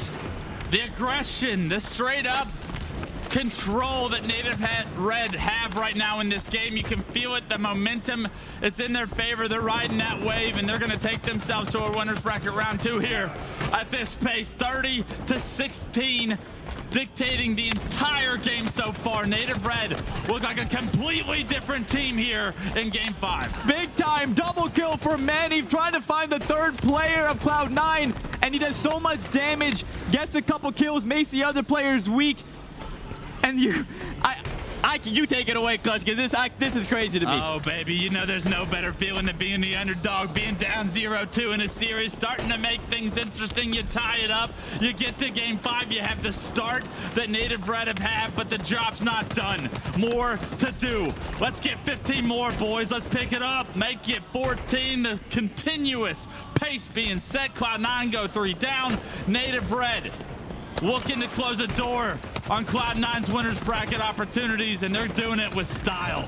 And this is a bloodbath in game number 5. It's all Native Red, 39-22, 11 kills away from the biggest upset of the season, I would say. If Native Red is able to take down Cloud9, Camo in the hands of Tolik gets spotted by a couple Cloud9 members, and unfortunately for him gets taken down. Big kill out of Cloud9, but still a 16-kill deficit. You can't even blow a lead like this if you tried. I'll go ahead and say it. Native Red, get the kills. Let's watch it. How are you going to do it? 41-25. Soul Snipe beaming. 12 kills to his name. He gets taken down, but I mean, it would be a remarkable, unbelievable comeback from Cloud9. But that's not going to happen. I don't think that Native Red are going to let this one slip. Too much work has been put in from these guys all year round. You wondered when the upset was going to happen. We got to Worlds. You wondered if the upset was going to happen. Well, here it is. Soul Snipe making it a 5-kill dream. And ladies and gentlemen, 5 kills away from a gigantic upset. Native Red, Tolly takes down Bound. Looking for Eco, bottom middle. He chooses to back down. Stella gets a kill on the Manny. 4 kills left to go. Make that 3 as Soul Snipe gets 1. Totally spots a couple Cloud9 members. Drunk is there for the pinch. Picks up big time kills at a very important time. 49 to 33. One more kill for Native Red. And that will do it. We got 1 more left to go. And what an upset this will be. There it is. Let's go! Native Red get the upset. They stand up. They let them know the energy is felt. The momentum was real. And everything this team has been practicing for, every hard-working moment these guys have put in coming into this season is now paid off. They now find themselves in a winner's bracket round 2, taking down the juggernaut in Cloud9. And like we said, when you beat Cloud9, you can beat anybody in this bracket. How far can Native Red take this win? Let's talk about what the hell just happened. Cloud9 was up 2-0 and got reverse swept by Native Red. You're lost for words, Faisal, and in all honesty, I'm proud of the boys over on Native Red. They've been talking about this believe the hype best feeling that they feel like they have all year long. We feel like we're the underdogs, we're underrated, we feel like we can beat anybody. And I'm sitting here all year like, yeah, I think you can beat anybody too, but you haven't done it. I'm waiting on it. And on the biggest stage, in the most opportunistic moment, they figure out a way to clutch up, to start making plays. Some underrated guys that we don't talk about ever made some plays here today. They create the upset. They push themselves to a winner's bracket round 2. And I believe they're going to probably play FaZe in that bracket, United or FaZe. And that's a very winnable series if you're Native Red after taking down a team like Cloud9. Taking a look at the series layout to start this one off, it was all Cloud9 at 2-0 up in the series. We were talking about how Native Red looks outmatched. They looked outclassed, but they made us eat our words as 2 very close games, 3 and 4 that they secure. And then that Aquarius Slayer from the start, from the get-go, they went up 8-2. They got the camo. The snowball effect was in full effect. And they just... my jaws dropped. I would never have guessed, especially after being down 2-0, that they would have a chance in this series, let alone coming into it. And Native Red are here to play, and what a time to be playing some great Halo. It all started with the 4-shot from Manny onto Stellar on Bazaar. I said, if you want a chance at a touch on the flag, you got to hit those shots. Manny hits the shots, and everything goes right from Native Red from there on out in the series. They advance in our winner's bracket. They wait the winner of a Game 5 over on the main stage happening right now. FaZe Clan versus United. We'll see Native Red later tonight. Optic Gaming Sentinels on the other side of that winner's bracket semifinals, and both those series are going to be absolute bangers. A haymaker to the face of Cloud9. How are they going to answer? Of course, they still can change the outcome of this event for themselves. Their destiny is in their own hands, and they are in the elimination bracket. But man, I feel bad if I'm in the elimination bracket, because now Cloud9, the sleeping giant, is down there with you. And I'm still confused at how that happened. An unbelievable upset. An unbelievable upset here as eyes focus towards the main stage. We have G2 versus Oxygen here on the B stream shortly. It's been a pleasure, Faisal, and what a series that was.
Hello and welcome back to the Halo World Championships, and we're into the elimination bracket now, getting to the business end of the tournament, sending teams home, and we've got a hell of a series in our hands here, Dan. That we do. I mean, we're going to see a team finally going home. Yeah. It's going to be the first team sent home on this stream, which is going to be, I guess, disappointing for one, but very exciting for another. G2 versus Oxygen Esports. We saw an amazing run from Oxygen back in Orlando, but is G2 going to be too much of a task here? Yeah, I guess the story that we could lay down here is G2. Is there any hangovers from that Sentinel series? They got beaten pretty handedly. And Oxygen is a team that they are expected to beat. And on the other side of things, Oxygen, like you speak about, they had that hellacious run in Orlando. Can they match that feat, or can they go one better? Because G2 are the sorts of teams you have to start beating to be taken seriously here. And I know I always look at a series layout and I say, oh, well, that could be good for X team and Y team. That is well, how you've got an X and a Y in Oxygen. And I do think that King of the Hill, Li-Fi, Slayer, Catalyst, that's a pretty good start for them when you look at how they perform and maybe what you can try and steal away from a higher seed. I love what you say, though, about the hangover from G2 with Sentinels. Like, are they a little bit frustrated with how they were kind of bossed around? They were kind of put to the test in a way that maybe they weren't expecting. Maybe they thought they could have put up more of a fight against Sentinels. But now you're going up against someone more on your playing field, but at the same time, you are now the favorites. Right, and it's a very different approach to a game when you are the favorites. You've got those expectations, you've got extra pressure, maybe you're a little bit more nervous. G2 are expected to win this series. G2 are expected to get minimum top 8, if not top 6. And it would be a massive world's disappointment if G2 were to fall here. And we did talk about the story of Orlando and how they feel like they had a favorable bracket. And it was a top 6, but it didn't feel like a well-earned top 6. They beat some of the teams, like we say, they were expected to beat. And for Oxygen, they had a run. Things didn't come easy for them. So they're well and truly used to being in the trenches and earning every single yard they get. They go hard in the paint. And this is going to be a tough test for G2. Yeah, no one can kind of talk about brackets if G2 replicate their finish of top 6 here at Worlds. And even G2 themselves said they had a comfortable bracket. So I don't think anyone's going to be annoyed by us saying that or other people saying it. But now it's about knuckling down here in game number 1. Li-Fi, a very difficult map to navigate if you are going up against a team who know exactly where to be and when to be. We'll see whether Oxygen can continue their form from Orlando and maybe cause a little bit of a ruckus in this elimination bracket. G2 then. This one's for top 8. And who can question it if they get the job done here? But Oxygen Esports, they stand in their way. Will they be a pushover, or will they prove to be too much to handle, too hot to handle here? We're underway. And at the end of this series, someone is going home. Barcode, the pride and joy of the ANZ region, he falls.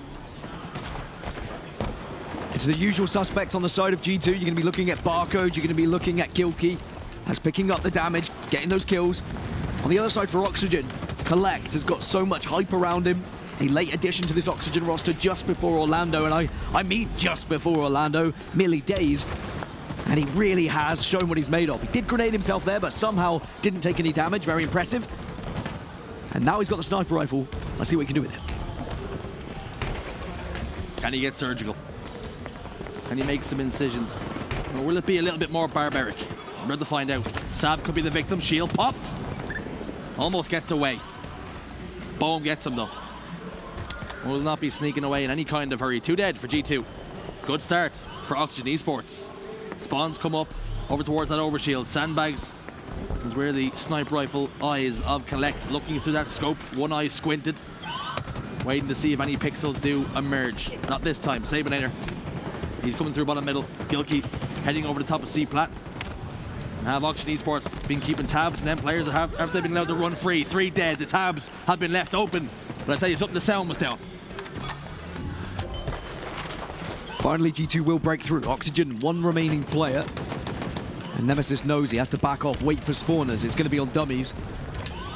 There could be a lot of time scored here from G2 if they can get a set of slays. Actually, I think 1 set of slays might secure them the first point. But you've always got that tricky situation now, because Overshield is coming up. Can you sacrifice it? Are you willing to? 2 players go down on G2. Oxygen are focusing on that Overshield. So G2 holding strong, saying maybe we can just eke out enough time, but it looks like the Oxygen push is about to arrive. In the shape and form of BoMX, you can see him lighting up white. And Oxygen Esports are lighting up the kill feed. 2 go down, G2. Barcode and Sab watching the teammates on, rooting them on from the respawn screen. Bomex utilizing that overshield, getting a lot of value from it, taking a lot of damage, but dealing a lot of damage, importantly. Gets one. Gilkey could be the latest victim. Slides out with the needler. Gilkey's locking on. Gilkey's tracking. And he gets the pick. But the first hill, it's going to be Oxygen who break the deadlock. It's a brilliant start from Oxygen. I think they'll be delighted that they know now they can contest G2. It's always a big question, I think, when you are a lower seeded team and you come into this first game. Are we going to get run through, or do we genuinely have a chance here? And all it takes sometimes is that first point on the board or just a few kills going your way. And I tell you what, we may just have a series on our hands here, shows, because Oxygen look very explosive out of the blocks. Bohm has been one of those players who has been a little bit explosive. 6 kills, 2 deaths, no assists just yet, but it doesn't matter when you're putting him in the grave like he is right now. Tries to line up Gilkey, tries to pop his shields. Can't do so, but Nemesis is there to clean up the pieces. Damage is done, enough there. G2 Esports have claimed a lot of this C hill. It's about trying to evict them here. Gilkey was in the respawn screen, so numbers advantage for a moment favourite Oxygen, but now we're a little bit 4v4, a little bit tit for tat at the moment. Barcode down to no shields, gets taken out, but it's a trade. 3 dead for Oxygen, that push. 4 dead for Oxygen. G2 holds strong, and they're in the driving seat to tie this game up. Great prioritization there from G2 Esports. They all targeted the same player at the right time. Oxygen, they tried as they might to get behind enemy lines, but it seemed like there was always a battle rifle staring at them. Now Gilkey's in a position, or was in a position, to try and defend this overshield. Straight Six got it. And now Straight Six can look to really put this to G2's advantage. Can he put Oxygen to the test? The answer is yes. Double kill. Unbelievable value out of that overshield. So oftentimes you can see it go by the wayside. Get absolutely fried. Plasma pistol hits it. Not this time. Straight Sick puts it to use. And attacks for Oxygen. The price they had to pay with their lives. G2 Esports all of a sudden starting to grow in confidence, starting to dictate the game now, starting to settle into their roles. They felt Oxygen out. They've worked out the puzzle, but it looks things so far. 3 dead once more for Oxygen. Bohm's gonna have to slow things down and just wait for his teammates to spawn up. They may have to give this one up and set up for new. All players all towards back tower. This one's gonna go in favor of G2. They take the lead after a wobbly start. Yeah, G2 were well aware that that was going to be their hill. That's why they started to get more aggressive. That's why they started to push up. Great shot from Straight Sick. We'll have support from Barcode now as well. It's a 2 versus 3 though, so you do have to be careful. And unfortunately, because Oxygen very much prepared for this hill, they were in better positions. This is one of those hills that can get very scrappy. It's very nade heavy, easy to bank it off several different angles. So when you are in that hill, you have to be aware. A repulsor can really help to try and protect you. But obviously, you're always going to be looking at every single direction, just trying to stay alive. Great sandbox control out of G2. Overshield, sniper rifles, and now the heat wave in the hand of Straight Sick. He's on a run here. Scoreboard, point of contention. Bomex gets taken care of. Assault rifle making this a little bit of a tricky angle for him, but he does finally connect with Collect. It was a little bit of a tricky customer. Triton currently sitting on 5-4 and 12. Having a slower game by his high standards, but looking to pick things up here. Gets a trade, that'll help him. But it will add just a 1 to both columns, kills and deaths. 4 lovely shots from Gilkey. Lighten up. Starting to cook in our G2. Have made real inroads into this 4th hill. Some serious progress now, and Oxygen Esports have their work cut out for them. Gilkey getting shot from scoreboard. Comes back for more, bit off more than he chew. Yes, he did. But 3-1 now the score. G2 have another overshield. Straight Sick. Sitting on 13 kills, he's having a game to remember right now. Such a good response from G2 as well. Considering the first point went in favor of Oxygen, it's kind of fight or flight mode for that when G2 witness it happening, because it's, do you actually get aggressive? Do you try and push and try and assert your dominance, or do you end up just kind of rolling over and showing your belly a little bit? But G2, they said, look, we know we're the better team, we know we're the higher seed, let's show and prove why. And it just kind of took working together a little bit more, making sure they were pushing those advantages when they had the extra player. It hasn't looked too difficult for G2 ever since they gave up that first hill. They've been winning the hills by a large margin. Hasn't been close. They've really started to control the sandbox. And there's a reason why they're reaping the rewards here. Oh, Barcode!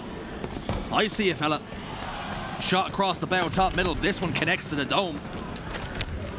And if he starts heating up, if he starts firing, Oxygen Esports, who are already in trouble, could find themselves down in the series.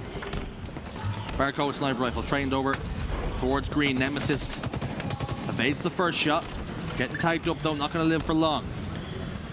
No Sabinator clambering up top tower. Barcode leaves him to his devices. Puts the confidence in him that he's no longer needed. Barcode getting shot up from 2 different directions. Wisely backs away. Good from him. Great game management, recognizing he's an important player on the team right now, important player on the map. Nemesis will back Barcode down even further here. Overshield in 5. This is why it was so vital for Barcode to live during them moments, because he's going to help his team secure this overshield. Triton over towards top sandbags is going to try and stop them getting it easily. Collect drops down, but it's only to his death. And Barcode, over the space of a minute or two, has been instrumental in securing the overshield. But just like that, Triton gets a pick. And did he get it in time onto Sab? Can we switch over to Triton and see if he got the overshield? Yes, indeed he did. And perhaps an opportunity for Triton and indeed Oxygen Esports to climb back into this. Yeah, they're going to have to fight over towards the tower side now. Gilkey's already there. Boam should be able to clean it up. Unfortunately, doesn't have the angle at the moment. It's great positioning from Boam because he's going to be watching over towards that new hill. If Oxygen can get this hill within the next 30 seconds or so, still a real chance of getting back into this game. But G2 inevitably are going to play Slayer, are going to try and keep them out of the hill. It is the hardest hill to secure on this map, and we may just end up at 3-1 if Oxygen don't have a good period of play here. Things are going well in the last couple of moments. Kills in their favor. Collect picks up the pieces from that damage Bowen put down. Sniper rifle now, top middle. No doubt the player in the hill is going to scoop that up and probably toss it to a teammate if he has the opportunity. You hear shots getting fired top middle. Triton does secure the second hill. And all of a sudden we have a game on our hands once more, Dan. Yeah, this is exactly what you needed from Oxygen. If they had let that one slip, if they had kind of let too many kills go in favor of G2, then this probably was game over. G2 did set up for the next hill though. That means they are keeping this clock at 117. They want to win this 4-2. They're not going to allow this to just be played time now. You could have done so at top middle. It's far more risky at this point. Triton misses the shot, and unfortunately, if he had connected, it would have been a very, very different game. Well, G2 are connecting with the hill, but Oxygen have cleared out the riffraff for now. And Collect, along with Nemesis, control green. Bohm and Triton over towards tower, putting down shots, perhaps trying to stop the overshield from being an easy grab. Will Oxygen sacrifice the overshield to secure this hill? It looks as though the play is coming. The communication has arrived. We're going to make plays to the overshield. Straight stick just anchoring the play, gets the trade. Trying to be overlooked for the overshield. Barcode steps on top. Can he get it into his chest? Yes, he can. How pivotal can that be? Sabinator picks up 2. Nemesis, the last man standing, but they are getting green spawns thanks to Sab. G2 learning their lesson from that first hill, really. They didn't prioritize the overshield then. They changed their mind here in this final hill. I think they knew it was Oxygen's win condition, really. 3 versus 3. Sab's still alive, milking as best as he can in the toilet. It doesn't sound fun, but you never know. You can do it wherever you want. Look at the toilet. 3-2. Could be 4-2. But there is a contest. Still goes on for now, though. Triton, Nemesis, try as they might to stop this being a game that goes by the wayside. But it's G2 who only require a slender piece of time in this hill. 58 seconds on the clock. You'd imagine the hill will go in one team or another's favor, and then straight stick goes down. That's the opening pick. Collect is backing away here down the half shields, and perhaps he needs to stay in the fight. He comes back for more now. Gilkey taking down the no shield, taken out of the fight. 4 dead apiece, but it's Oxygen Esports for Collect, and he's stepped inside. And he's got exactly what he needs here. Can he extract as much time as he possibly can here? Can he stay alive? Making this a really difficult task. He has done. It's 3-3. We're all tied up. Unbelievable that Oxygen have just been able to allow to do that. G2 Esports had the game in their hands. It was there for them. But now they're going to have to fight tooth and nail in this final hill to try and make sure they don't throw away what was, at one point, a very comfortable lead. They were up 3-1. There was only a minute and 30 left on the clock. G2 scoring once more. Oxygen still have 3 players on the map. G2 the same on their side. A big battle down at the bottom of tower. Barcode will fall. Nemesis gets that final kill. And with the overshield popping in 5, this could really define the game. Can Oxygen batten down the hatches here, whilst also securing the overshield? Gilkey and Barcode are coming over the top towards Nest. This is a very close game. Wow. The next mistake could be the difference as Oxygen, and indeed Triton, ascends up top tower and gets the kill. But will that be enough? They've got the overshield. Plasma pistol hits the wrong player. It lands And it does not connect with Collect. And they're back into the hill. Sniper rifle firing shots left and right, but they're not hitting the target. 9 seconds remain here. No player from either team in the hill at the moment. He missed the hill once, he missed the jump on the second time, but with 1 second left, someone's going to jump in. And now we go into overtime. Next point wins. 2 minutes added onto that clock. And it means you can afford to be a little bit more patient. G2 have control once more. Collect, Triton, down over towards green. Want to try and reposition, and that's why we're seeing a flank now from Collect. But that's more than a flank. That's up and over and into the back. Up over the top, using the lob wedges, Collect. And he connects with one, maybe making amends for the mistake he made earlier. Gets himself out of dodge, out of the line of sight, comes back for more. Collect. Can he be the difference maker here? 2 huge kills, but it's still advantage G2 here. Great passage of play from Collect, but is it going to be enough? Because G2 still scoring.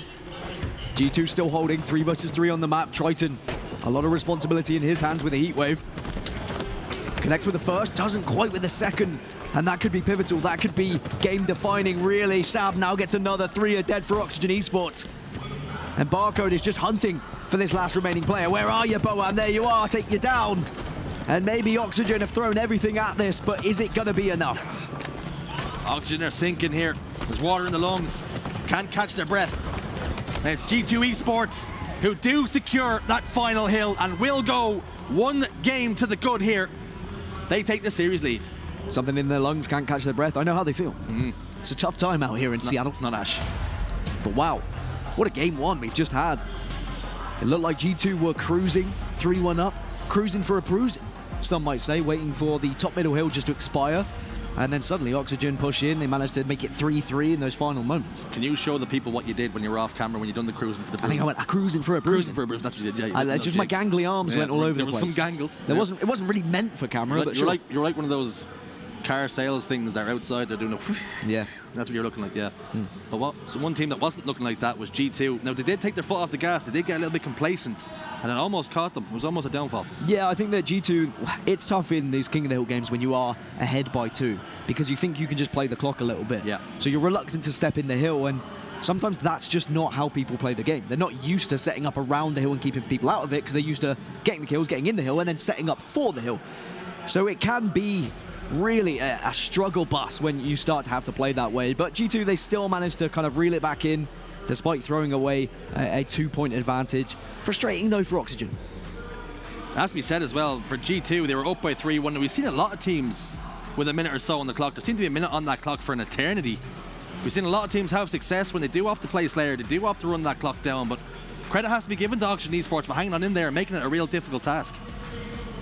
Well, game 2, we go into Slayer Catalyst. This is what I was suggesting might be Oxygen's best opportunity to take down G2, but after seeing King of the Hill live fire, I think that every map could be close between these 2 teams, and perhaps the tier and difference between Oxygen and G2 is not that great, especially not as great as it was between G2 and Sentinels, for example, where there was a clear difference in class. But Slayer Catalyst can be a difficult game to navigate against the best of teams. If you can get a 5 to 6 kill lead right at the start of the game, you can hold on to it if you play properly. But we'll see whether either of these teams can control the map in that way. And we spoke about a hangover from the Sentinel series. And in the early stages, all the way up to the mid-game, it didn't look like that was going to be the case. But then all of a sudden, it was Oxygen Esports who took control. And they had control for a long time. And they can't afford to allow that to happen here in Catalyst Slayer, or this series will be all tied up. Collect, really impressive in that last game. He had some big moments. He had a couple of moments with the overshield where it didn't go his way, but he was always trying to be an influence. What a crazy year it's been for Collect as well. I mean, just the constant shifts in teams. It seems like he's been on every roster at this point. Didn't even think he'd be at the World Championships, but then he is here. He's already guaranteed top 12. And he really was one of the key reasons as to why Oxygen did what they did in Orlando, but he's not the only one who has to step up. This whole and entire Oxygen roster now need to prove their worth. And if they can do it here in Catalyst Slayer and tie this series up, then their chances at World Championships are still alive. Into the start then. Nemesis and Bone go down. 2-1 the score. Decent start, not a perfect start. They have got a couple of goodies to work with, but Straight Stick getting tagged in the back.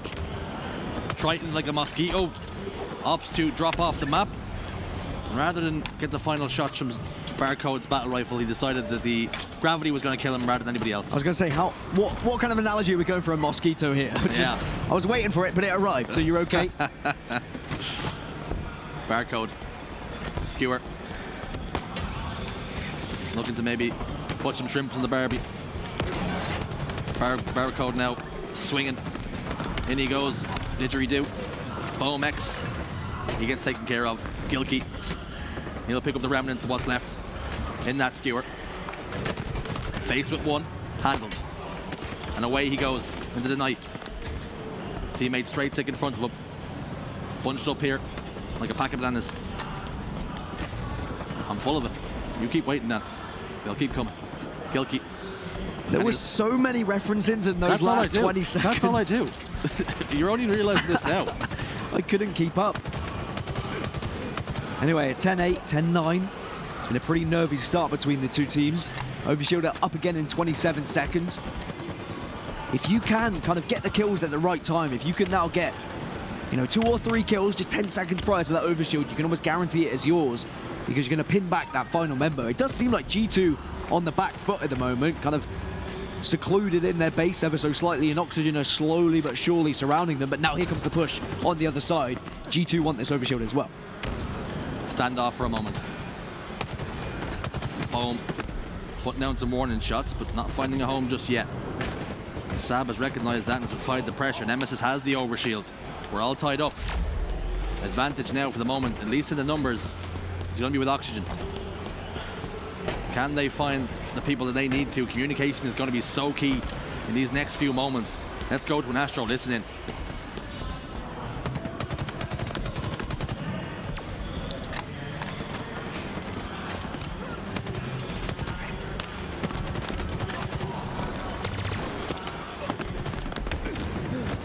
Dead end, yeah. Live, get out. Fuck that. Make sure we're doing the same thing on pushes. Down by 3. Skewer is coming up. Gilkey's weak, close sir. Yo, can we get the skewer, guys? I'm helping K. I'm watching the flank. Skewer in 5, yeah. Went back. Bottom sword. They're bottom sword. And in their flag. They're main ramp. Yeah, they're pushing high. Mando, you're Mando, guys. You're Mando. I don't have nades for it. I don't know. I'm getting melted, dude. Holy fuck. Top mid. Oh, they might be sliding out on Kyle. Live. They're main. Skewer's up. I hear one on our side, I think. I don't. Time is still go. We gotta get this skewer, guys. That is grapple on top. One's low, grapple weak, straight stick. On the skewer, they have it. Our skewer ramp sliding out, going our dead end. Yeah, he's our dead end. He's jumping up on the. No, one's low. One shot. Nice. Behind you. Love you. Give no help. On me. there. Green gun. I can shoot across. By yourself, boom. One's behind you. Green gun weak. Yeah, he's green on himself. There's two there. Are they backing out? No, one went back to. Yeah, they did back up. Yeah, I guess that Two. One is still green gun. One is still there. He's just sitting. Yeah, I'm with you. Okay, James, you're alone. Top mid, weak. Second corner. Nothing. OS at 10, guys. Just watching their Mando. They're gonna have grapple for it. OS. Shot the spikes. It's just me and you. Grapple just came up. Okay, they might Don't come let them grapple it from top mid or something. What's on grapple? Honestly. Your side, above you, K. Love you, K. Hey, he dropped. Nice. Live. Watch OS. Top secure. Communication on point. They have just lost the lead, and G2 have just started to step away from them here. Whoop, hip. Triton, hello. Scooby-Doo. Up you get. Stop that messing. Barcode. Gets tagged up a little bit. Straight Stick. Great awareness instead of Triton to get that kill. Barcode steps out once more, picks up 2. They'll take that trade all day long. Nemesis had remnants of an overshield, gets a double kill. Better from them. 2 kills, the difference now. 3 dead for G2. Love Nemesis as a player all season long. He's impressed me event in, event out. I do think that we are witnessing some players who are just going to consistently improve event after event, and heading into HCS Season 2 here in Halo Infinite, I would not be surprised if all 4 members on this Oxygen roster are starting to get closer to top 6, if not top 4. Whether that's as this 4 or whether they, end up on different teams, who knows what's going to happen as we move on further into Halo Infinite, but all 4 of them have just got better and better in front of our very eyes. The Oxygen boys certainly turning heads. Now they would love to turn this series around. It all starts here. Gilkey. He steps out. Nemesis tried to step away, but Barcode ensured that was not going to be an eventuality for him. Collect. Down to 3/4 shield. That player just evades his attentions and expertly done with the bait and switch. Straight stick on hand. Boom. Up on the landing. Up in the attic. Can they clear him out? BoMX gets pushed against the wall. Swatted like a fly. Down go 2. Down go 3. They're falling everywhere here. 3 kills the difference. G2 have kept themselves in the lead here. It's gone from 6 down to 3 now, and perhaps an opportunity for Oxygen to get back into this thing here, but BoMX ensures it's going to be a tougher task. Oxygen nading themselves at the moment. Teammates just throwing nades as a precaution. Barcode flies in, but gets quickly deleted by Triton there. Very impressive commando play. If you put the commando in the right hands, it's a terrifying weapon to go up against. Tell you what, an overshield helps though, but Gilkey just about clings on and will get the double kill. Barcode follows up, so 3 are dead for Oxygen. And it's suddenly that 3-kill lead that you speak of, it's become 7. And that's how the cookie crumbles sometimes with Catalyst Slayer. You can be very close to your opposition team, but all it takes is a couple of sets of slays and you are very far behind indeed. Overshield helped the cause. And that's been the tale of the tape so far. Controlling the power weapons. We harp on about it all the live long day till the cows come home, but nobody understands this more than the 8 players on the screen right now. It's easy to say, less so to put into practice. Game slowed down as Catalyst Slayer often does. Commando in the hand of Barcode. And as he rubbed some war paint in the eyes today, to bounce back from that Sentinel's loss, put some things right here. Just starting to pull away again. 7 kills remain the difference. It really has become very strategical between these two, trying to dissect each other, trying to expose those weaknesses, kind of bounding up together in teams of 3, teams of 4 even. We've seen just everyone huddling in a corner, hoping that someone's going to walk round. You ambush them, you stick them up against the wall and say, give us your wallet. But unfortunately, every single time that G2 do walk round a corner, it's not just one player. They're doing exactly the same thing as Oxygen are. They are holding hands here or there. So it's a constant scrap. But they are very isolated fights at the moment. We're not getting as much across map fights that we're witnessing right now. This is very rare. We haven't seen them really at all in this game. Just have this terrible image of being robbed and my wallet being stolen by 2 people holding hands, and it's one that will haunt my dreams. Overshield has popped up. Straight stick over towards those spiker nades. Eyes on the prize then. Trying to back Oxygen down. Nemesis has been exposed. He's all by himself, isolated. BoMX back down as well. And it's G2 getting the better of this one here. And they have gotten the overshield. And could that spell doom and demise for the boys on Oxygen? An 8-kill advantage. Barcode now is going to be fearless, walking into enemy lines, but not stupid. And I love that. So many players would just wander on in with an overshield because they have the extra shields, but no, he's waiting for the bait. The trap has been set, and now Barcode will fly in. He should be able to get 2. Can he make it 3? His ammo might run out, and unfortunately, Nemesis will get the kill, but Barcode, has he already done enough damage? 6 kills required, 10-kill advantage, double kill for Gilkey. They're rolling, they're moving. It was close to start, less so as the game has developed. They've controlled it for a very long time now. 2 go down once more. And they're employing that buddy system once more. Nemesis, though, wise with this time, but the trade will come. That's all they need. Well, that as well as 3 kills. Collect. Can he stop that? Can he punch a hole here with this skewer? If he can handle a vehicle. He can handle Sabinator. He does connect. 7-kill difference then. Not out of the realms of possibility just yet. Collect. Far too aggressive for my liking. We'll go down 48 to 41 now. And G2 looking to clean this up. One last piece of the puzzle. One more kill to make this 2-0 in this best of 5. And there it is. Easy as you like. Fist bumps all round as it's business again for G2. It was business against them when Sentinels were playing them. But it seems like G2 far more comfortable in this series than what we saw earlier on. And this is the conversation that we had when we talked about the teams in the Gulfs in class. Sentinels are just a tier above G2. G2 appeared to be just a class above Oxygen, and it's the way it goes. It's the way the cookie has been crumbling all season long, that there is a disparity between these teams, and Oxygen are desperately trying to reach up, but it's G2 trying to climb on and attach themselves to the teams above them. They're all trying to climb the ladder of chaos, but at the moment it's G2 who are managing just to keep Oxygen at bay. That being said, say something else, go on.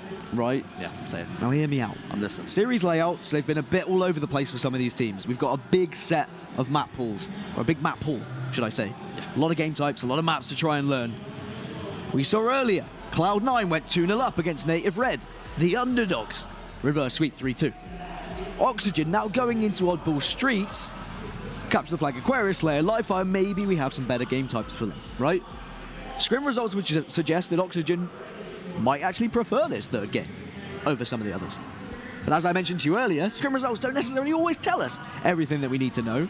Am I stretching and just hoping that Oxygen make a series of this? Yes. Do I think that G2 are probably going to 3-0? Yes. But I hope I'm wrong, because I love this Oxygen roster, right? All four of these players, as I said, big fan of them all. But I think that G2 have shown that they've stepped up since Orlando. Is Dan going to keep asking himself questions and then answering them? Yes. He certainly is. Doing my job for me, and listen, I'm getting paid either way. I don't mind too much. You getting paid? I'll take it back. Oh, yeah, I suppose.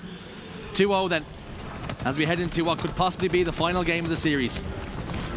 Oxygen Esports going to leave the tournament on a whimper. Like we say, they had that run in Orlando, hoping to have a similar feat this time around. Reminder, this one is for top 8. And that's where Oxygen Esports would see themselves. That chair looks comfortable for them. But G2, they're standing in their way. Not only that, but they're stopping them in their tracks. Nemesis was the last man standing for a moment, but Gilkey's picked up the ball for his team. He's rotating back tower now. Keeping Oxygen Esports at arm's length here. It looks as though the play is going to be from the arcade side. Straight Sick, the only man heading up the pink side. He's going to be picked out here as he tries to defend a Bulldog, though that's going to do some damage. Reversal for Nemesis, big kill. Opportunity now for Oxygen Esports to crank up the pressure and break this setup. Gilkey on point though. Will the Bulldog do enough? Yes, it will. Barcode tries to cover the distance. Drops the shield wall, Sabinator on point. And although the first kill went against G2 Esports, they still have control. Back to regular viewing now as Sab getting the ball rather than Gilkey. That's what we're used to seeing with this roster, but it was very short-lived. Oxygen came steaming on in. Bulldog in hand for Collect. And I do love watching his POV. Very quick and aggressive to get in the face of his opponents, always looking for more blood. He finds an extra drip. And that's whether he can stay alive, because once you get called out, once you get that first kill, that's when it gets hard. At the moment, Collect has more kills than his 3 teammates combined. Needs the rest of the team to stand up here and be counted for, or they will be going home. G2 just in the ascendancy for the moment. Rocket's about to pop up. That could change the story. That could alter the narrative, at least for the moment. Nemesis gets a smack in the jaw, and that'll put him to sleep for now. Collect, front base, bobs and weaves. Floating like a butterfly. Trying to sting like the bee. Oh! And he does! And he does! Get some more of that on the go. And perhaps we will have a series on our hands. And it could start here. This could be the catalyst. Not catalyst, but the catalyst. He's so good. Collect is so fantastic at this game. Second rocket was just a warning. He thought he had a third. Doesn't matter. Gets the BR out. And again, Gilkey is his next victim. 3 were dead. Collect looking for more. Looking to try and project Oxygen into a better position here in this ball game. And even though he has fallen, 9 kills on the board, Collect is doing everything he can, everything in his power for Oxygen Esports here. Collect now matching the rest of his teammates' kills combined. They have 3 apiece. Triton has added 1 to the kill tally, as is Nemesis. That's better. This game is only separated by 2 seconds. Oxygen Esports keeping themselves in it. And for Barcode, how he wants to stop this series in this game. He does not want to go any further. Communication, so important as we head towards the mid-game. Let's have an Astro listen in with G2 Esports. Yeah, B-Rail. Yeah, he's one shot B-Rail. Where's the red gun? I've got red gun, I've got red gun. I'm leaving C, I'm coming. There's a guy back A. One shot, dead. I can't. Yeah, Toes, I'm moving.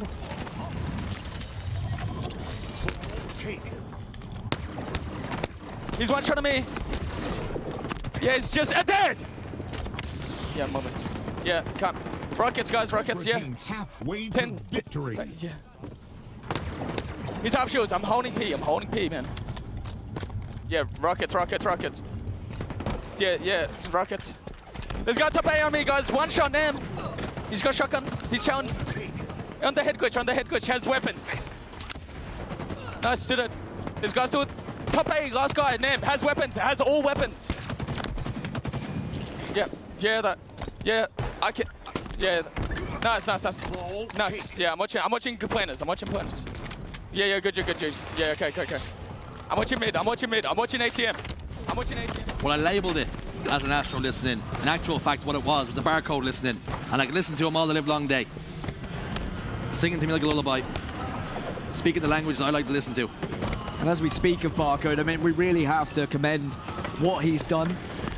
When you think of the ANZ region and how they used to, you know, if they were happy if they won a series when it came to World Championships majors, and now barcode a part of his G2 roster fighting for a top 8 position. He got top 6 at the major as well. And I'm very excited to see barcode's career and just how far he can go with G2. But they've got to go further in this series. They do find themselves behind now. Oxygen up by 7. Off the back of some great work from Collect. But it's Triton who's taken up the mantle of holding the ball for his team. 54 seconds to be exact. Gets the kill. Can he get 2? Yes, he can. That's better from Triton. Collect then. Putting shots down. Gets another kill, as he so often does. Exterminating everything that moves at the moment. 65 seconds. Ball down though this time. Collect giving it up. Using it as bait. It's on the end of a rod. And Will Gilkey and co. Bite. Slays are going. Shields are down. Bomex will get 1. Sab could be going 2. Yes, he does. 2v2 on the map now. Rocket's about to pop up in 3 seconds or less. Bomex down to very little shields, but somehow his teammate keeps him alive. Rockets are up. Nemesis not looking to touch them just yet. Trying to stay alive with the Bulldog. Has overstepped the mark just a touch and pays the price because of it. Ball though in the hands of Bomex, and they're starting to stretch out this lead now. Gilkey with the plasma rifle will put down shots, but not enough as Collect hits some beauties. Collect again, just absolutely destroying everything in his path. I remember back in Orlando when Oxygen beat Na'Vi, Na'Vi said, Collect just went nuts, man. Like, when he plays in this way, it's so difficult to do anything, but 95 points on the board. Oxygen looking like they might just be able to take round 1, will take round 1. And they put their best foot forward here for trying to take a map off G2, trying to keep not just this series alive, but their tournament hopes alive. Elimination. That was good. More of that would be better.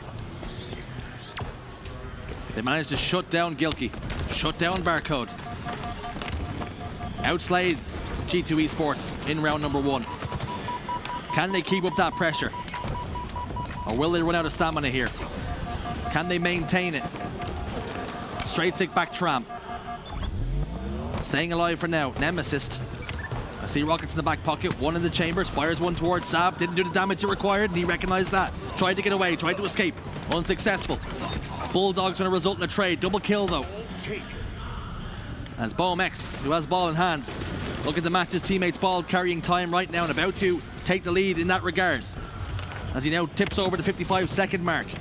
10-second lead advantage. They have lost a teammate though. Gilkey over the top ropes with a Bulldog. That's not a finisher move, not yet anyway. Collect back tower goes down. 3 dead for Oxygen. Straight stick has ball. Had to step out a little further than he would have wanted to. Getting shot in the back now. Favorable spawns for Oxygen Esports. Oxygen do look far more comfortable on this map and mode than they have done for any of the others in the series so far. Collect finds a barcode looking the wrong way. And as they try and pin G2 back once more into the tram, if they can get some big grenades, if they can get the opening kill here, that ball is in the perfect position for them to grab instead of again. Gilkey gets smacked in the jaw, as you might say. Collect still doing damage with the Bulldog from an insane distance. He is now on 24 kills. He's the soul collector. Barcode across the way. Feeling the wrath of Collect once more. Battle rifle shots will take his shields away. Like white spirits taking paint off. Collect is not playing around here in game 3. Not looking to go home like that, but 3 go down. Bomex. Weapons being passed around for Straight Sick and Co. Bomex alive in tires with the Bulldog, but not in a position to do damage. He sent one Bulldog shot out of tires. It was enough for Straight Sick to spin in a swivel and eliminate him. That's both players who were in tires with a Bulldog.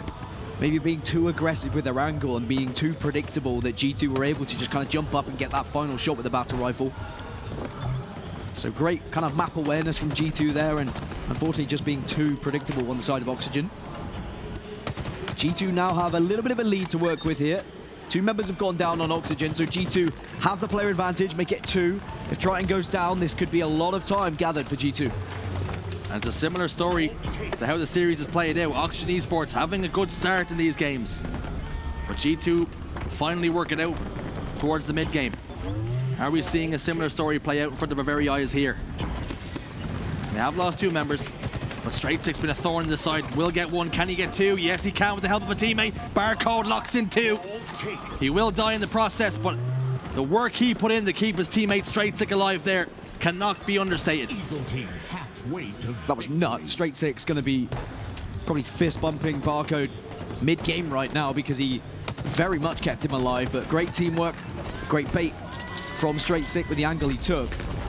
But I think you're right, with teams kind of learning what their oppositions do, I think that is the biggest difference we see from your lower seeded teams to your higher seeded teams, is they can come back into games because they do recognize what the other teams are actually doing and how they're playing, and then they really do find a way how to counter it. And we're seeing that right now from G2. They saw the angles that Oxygen were taking to try and break their setups, and now they're playing around them, they're setting traps. And now they're 15 seconds away from taking round 2. This has been far more comfortable for G2. 11 seconds is all that's required. Collect. Goes down, rockets are up. Straight Sick picks them up, but he passes them straight over to the opposing team. 1 goes in and will connect to find a home onto Gilkey. Right down the breadbasket. Oxygen Esports have their work cut out for them in this round. If they're going to turn it around. Can they steady the ship? Boom. Has the boombox. Fires 1, but unfortunately it was not where he thought it was going to be, and Sabinator was front of the tram. And with 3 seconds remaining and nobody in position, G2 Esports restore parity. It's 1-1, and they are 1 round away from marching on, and Oxygen just a 1 single solo round away from elimination. This is where it starts to get scary for Oxygen Esports. You're on the brink of elimination. Your tournament will be over. You'll just be watching from the stands. So it's now or never to step up. Collect is already doing everything as he can. And I'm not saying that everyone else on the roster is not doing their bit, because they are. But it's about finding that extra gear now. As Boam has the ball, they got 3 kills onto G2. They will be scoring in the early stages. It would do them wonders to get a map here. G2 maybe would start to worry a little bit if they are going to drop a map here against Oxygen. Gilkey, though, shuts down Triton. But 2 of his teammates have fallen, and suddenly this ball is in such a difficult place to try and grab. Because as soon as you walk into PD, you're so vulnerable to grenades. Collect. What's he thinking? What's he got going on here? The maniac. He's had G2 on strings for much of this game. Heavily outslaying them. 26 seconds the advantage here in round 3. They're a quarter of the way there. But can they hold on to it? Can they ensure G2 Esports stay behind them? Barcode will suffer the same fate as many of his teammates have before him at the hands of Collect. Grenades go back tower. Straight Sick sees that stock rifle, hears it, feels it. The burn goes across the visor and he backs away. Triton, bottom middle. Straight Sick hits those shots. Trying to keep his teammates alive then. Bomex back tower, and you can see they're gonna see if they can evict him here. He's down to no shields, and all this is just him trying to stay alive and milk for as long as he can. It was successful. getting an extra second or two of value out of that life just to keep the guns trained on him. Grenade blows up. Rockets have been scooped up in the hands of Triton. He's fired one and it's found a home. Ball scooped up. But just like that, beamed out of his hands. They were threatening to set up once more, but G2 ensure that's not going to be an eventuality right now. There was like 3 one-shots on the side of Oxygen then, and somehow they all stayed alive. G2 just couldn't get those final bullets in, and if they had, I mean, they probably had a push, they probably had a setup. So great survivability from Oxygen. Collectors now surpassed 30 kills. When does it end? When does it stop? How far can Collect truly go? It really is a masterclass every single time he's on your screen with how he plays this game. But it could all amount to nothing if you end up falling 3-0 here and you're out of the tournament and we don't get to see you again. Still a lead though for Oxygen. G2 got to get their first chance at a setup now. It is going to be a tower setup, and Gilkey does have Stalker Rifle and Bulldog. How does he use them? What does he do with them? Holding down Cafe, but he's got a lot of members in front of him and he only gets a trade. Not the optimal strategy. And perhaps credit has to be given to Oxygen for making that play. 2 go down, 3 go down. G2 cut away at the numbers. Thin the herd. Player back tower with Bulldog and Drop Shield will be successful to get that kill. Barcode did not have the information that he needed. And things look to be going their way, but quickly Oxygen flipped the script. Sabonair with the fadeaway somehow gets the kill when he had no right to. Ball has stayed down on the statue bottom tower for a very long time, and perhaps that's about to change because of Triton's double kill. But it's 2v2 on the map now. The power of numbers that we're seeing from Oxygen, how they just flooded over towards the Cafe side. G2 just didn't have an answer despite the fact they had the Bulldog. You then give the Bulldog away, and because of it, Oxygen was just able to press up, use that number advantage. And now they may be able to get rockets. No, Barcode right from under the nose grabs one. Triton will pick up the pieces and get one more rocket to use. But you can see the nerves in these players now. More so on Oxygen's side, it has to be said, as they sense this could be their elimination if they don't step up. Nervy moments. This does not look like the kind of round that's going to get to 100 points, that much is for sure. With a minute and 17 on the clock, it has stopped for a moment, and Oxygen Esports scoop it up. Will they start to contemplate the idea of playing Slayer and running this clock down and keeping their tournament hopes alive? Because it's dwindling right now, they're fading. They need this round. Straight Sick trying to get over to help his teammate in Sab, has done so, but the bait and switch that he is doing has been countered in another bait and switch from Oxygen Esports. Both these teams playing really good Halo at the moment. Kills being traded left and right. It's a 1v1 here and gets a Collect. You gamble on them all day. Gilkey may have outBR'd the best of players in that situation, but you're not going to outBR Collect at the moment on this map. 37 kills for him now. He'd go into any fight believing he can win. A couple of weak members over towards Pink. Nemesis still alive. Barcode needs to assist. Will assist. 2 versus 2. 35 seconds left. Boam trying to go for a flank. Straight Sink spots him out. Straight Sick, excuse me. A Straight Sink is a very different thing, Shurst. Straight Sink is something I've seen a lot. Straight Sink, not so much. That's a Google search for later on. 42 seconds out of 24. 20 seconds on the clock. Rocket's about to pop up. This has to be perfect Halo for G2. Or they're in trouble, and Collect keeps on doing Collect things. And getting kills. Triple kill for Collect. 41 kills for Collect.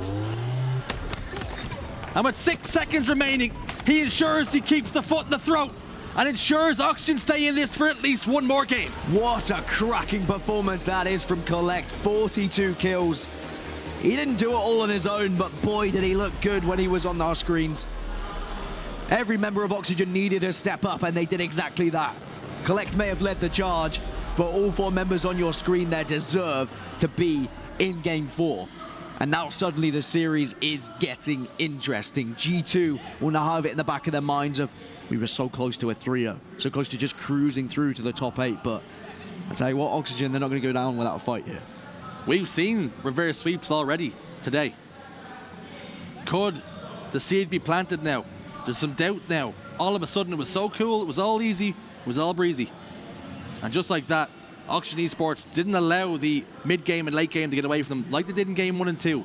So perhaps they're making some adjustments on the fly and recognizing when they're needing to press home their advantages. And when Collect's getting 40+ kills, if you can do that every game, you'll win most of them. I mean, what can you do, right? If there's someone on the other team who is winning every single BR engagement that they get into, you don't want to push them. No. But then if you don't push one player, you're never going to be able to break a setup. Incredible, really, from Collect. And it's not the first time we've seen him do it. And it seems to be every single tournament we're talking about Collect. We're talking about just how well he manages to pull through in the darkest of times for his team. But can he do it again in Capture the Flag Aquarius? Because it is one of those situations where, yes, Collect has had a game to remember, but you cannot keep relying on Collect to do that. At some point, the well is going to run dry. At some point, the rest of the teammates need to get the job done. They need to be the ones to step up. And in fairness, in that off-ball game, they were all pulling in the right direction. But consistency is the key. It's the key to victory now. Reverse sweep is on the cards. They've already gotten the first step to achieving that. And for G2, with CTF Aquarius on the horizon, is this a game type that they can be favorable in? I think we're going to learn a lot about G2 in this game 4. If G2 can kind of buck their ideas up a bit, have a comfortable victory here, 3-1 Oxygen, then I'm saying, okay, I still think G2 can get to top 6, can maybe even challenge top 4. However, if they just scrape through here, or if they allow this to go to a game 5, I'd be concerned about G2's chances if they were to progress after this series. So we will truly see now just what G2 have in their tank, and on the other side, how far can Oxygen go? Can Oxygen take inspiration from Native Red? The underdogs have already had their day today. It's not out of the realms of possibility. Starting strategies so far, evenly matched. But just like that, G2 lose the numbers. They're cut away. 2v2 on the map now for a moment. Barcode's patrolling. He loves this map. He loves this game type. And this could be very much his playground. Collect the same. But you're looking towards your teammates now. You're looking for Gilkey to step up. You're looking for Sabonair to produce a little bit of magic. Straight Six already had some big moments in this series, but he's being called upon again to turn the tap on. G2 just need to be finishing their kills. There were so many times in the previous game where Oxygen were able to get away on one shot. And that's not always, because of a lack of communication. Sometimes it's just bad luck. Sometimes it's just too many angles for Oxygen to hide behind. But here on Aquarius, these guys, they know how to navigate it now. They know how to find these players that are trying to escape. You can double bluff them. You can go a different route and suddenly they walk straight into you. So just don't allow Oxygen to run you around the ringers here. Don't allow them to escape so easily. 3 dead. This is the moment.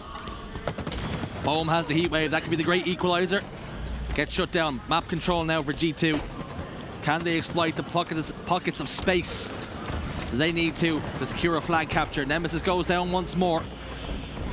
There's a chance. Camouflage is about to pop up. Nobody in position just yet to pick it up though. Triton goes down.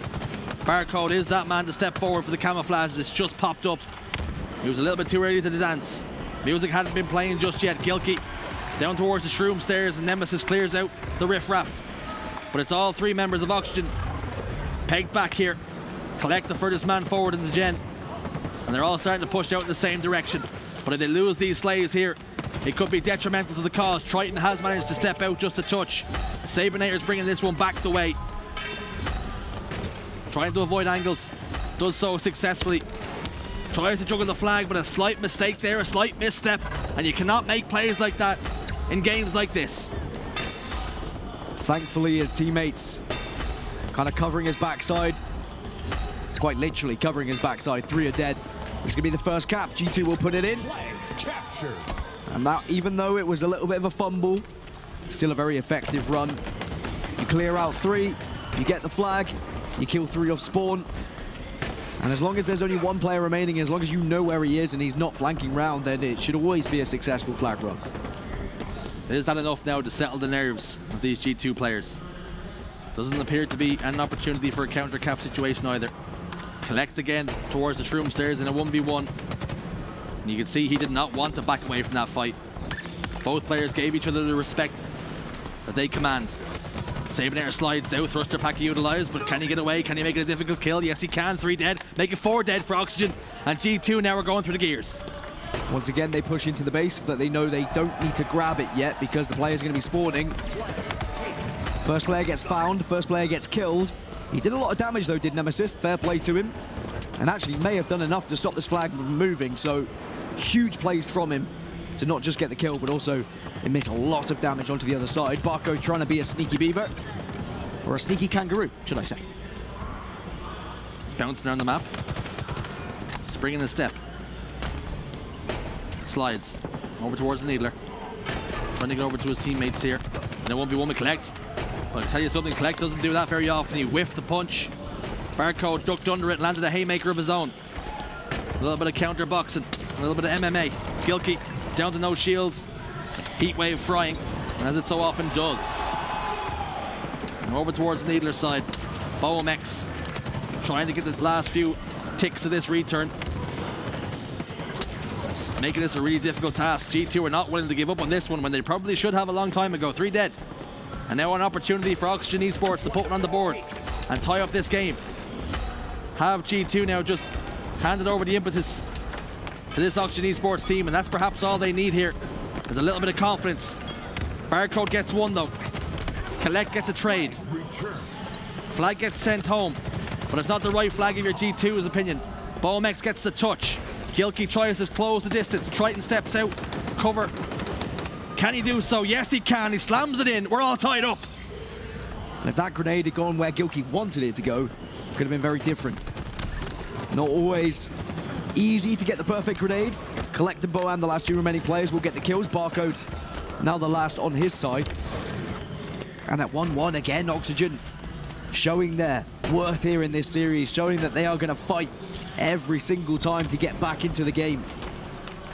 I've seen so many teams, so many lower seeded teams, after going 1-0 down in a kind of game 3 or game 4, just kind of give up and accept what's going to happen. Oxygen refuse to accept their fate. Oxygen want to make their own destiny here. They want to get into that top 8. They want to be in that conversation for those higher places in this tournament. Showing grit, determination. We knew it was going to be a difficult task for G2. And there's no doubt Oxygen were the underdogs. Triple kill for Barcode. Hold on a second. Where did that come from? As he pops the camouflage into his chest. Playing a little bit of defense for a moment, slowing things down. Trying to get sneaky. Has he been successful? Has tabs on Barcode, or on Boemex, excuse me. Perfect kill, 4 shots. But using the camouflage to play defense rather than offense. Straight Stick's got a kill where he needs to though. Flag thrown at the front base.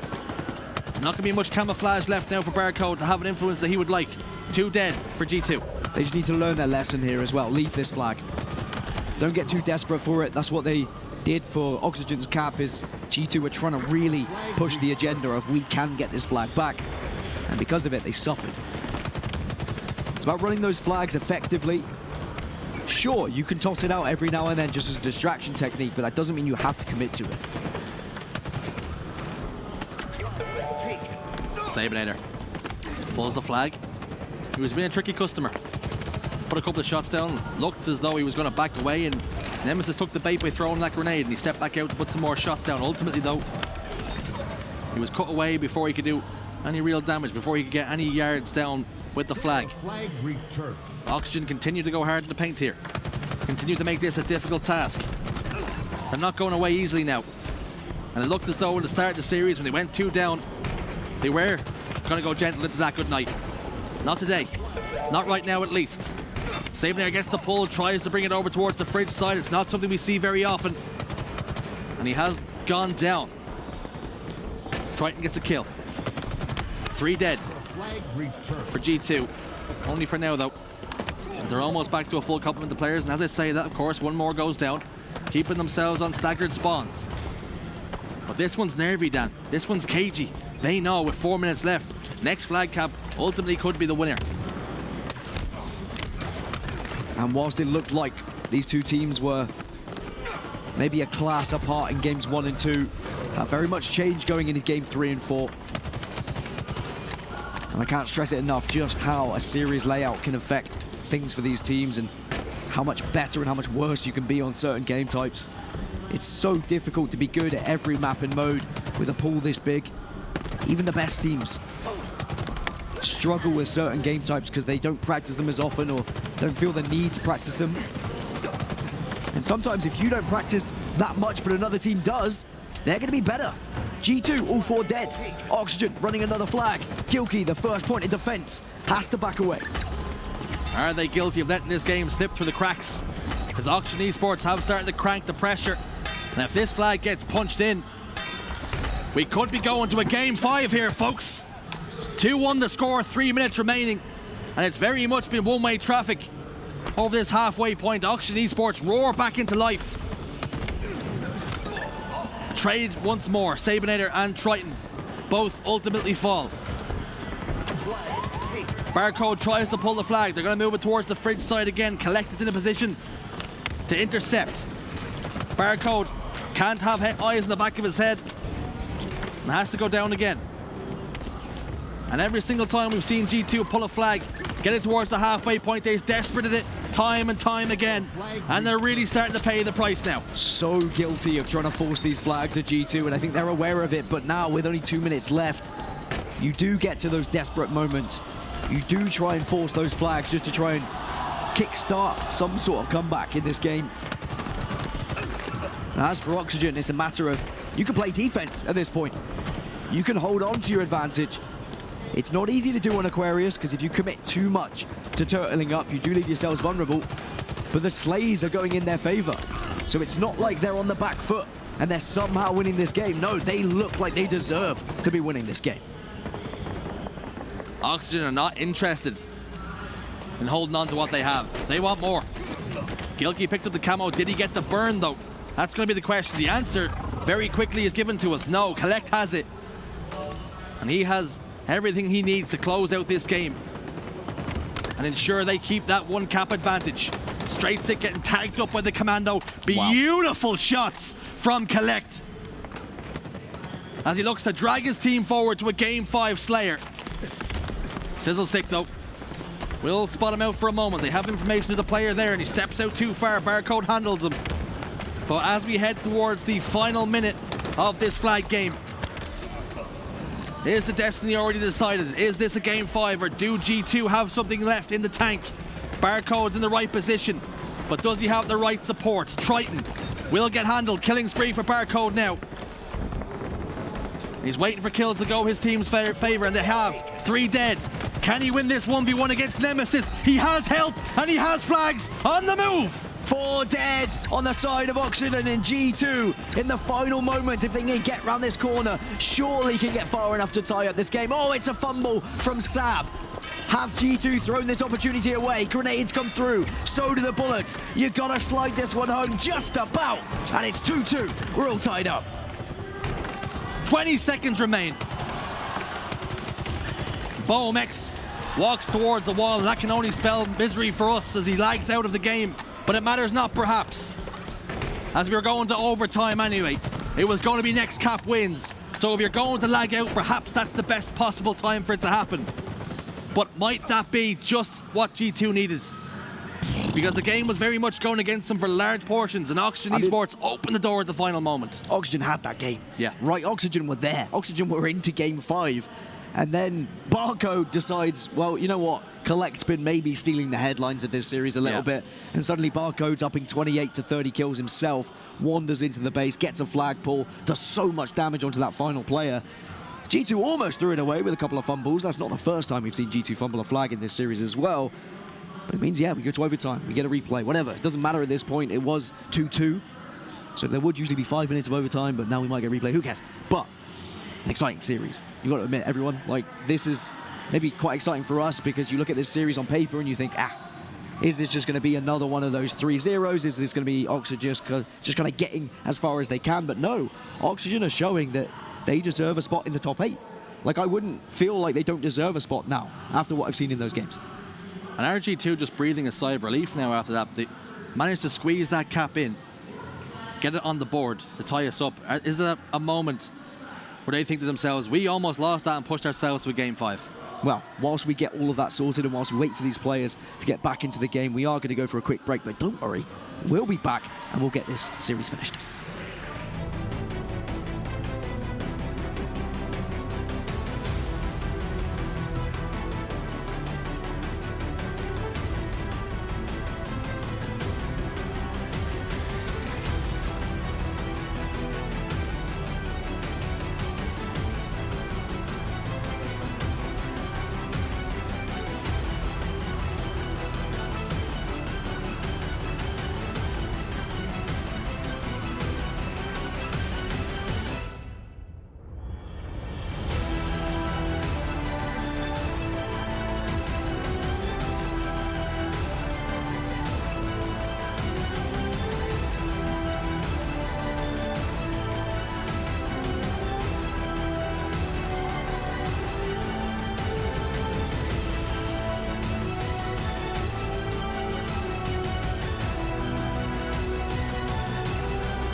Hello and welcome back to Elimination Bracket Round 1. It was G2, not G1. We did just see them lose on the main stage. That's going to be heartbreaking for them boys, but big ups to Fnatic. But back over here, G2 up against Oxygen.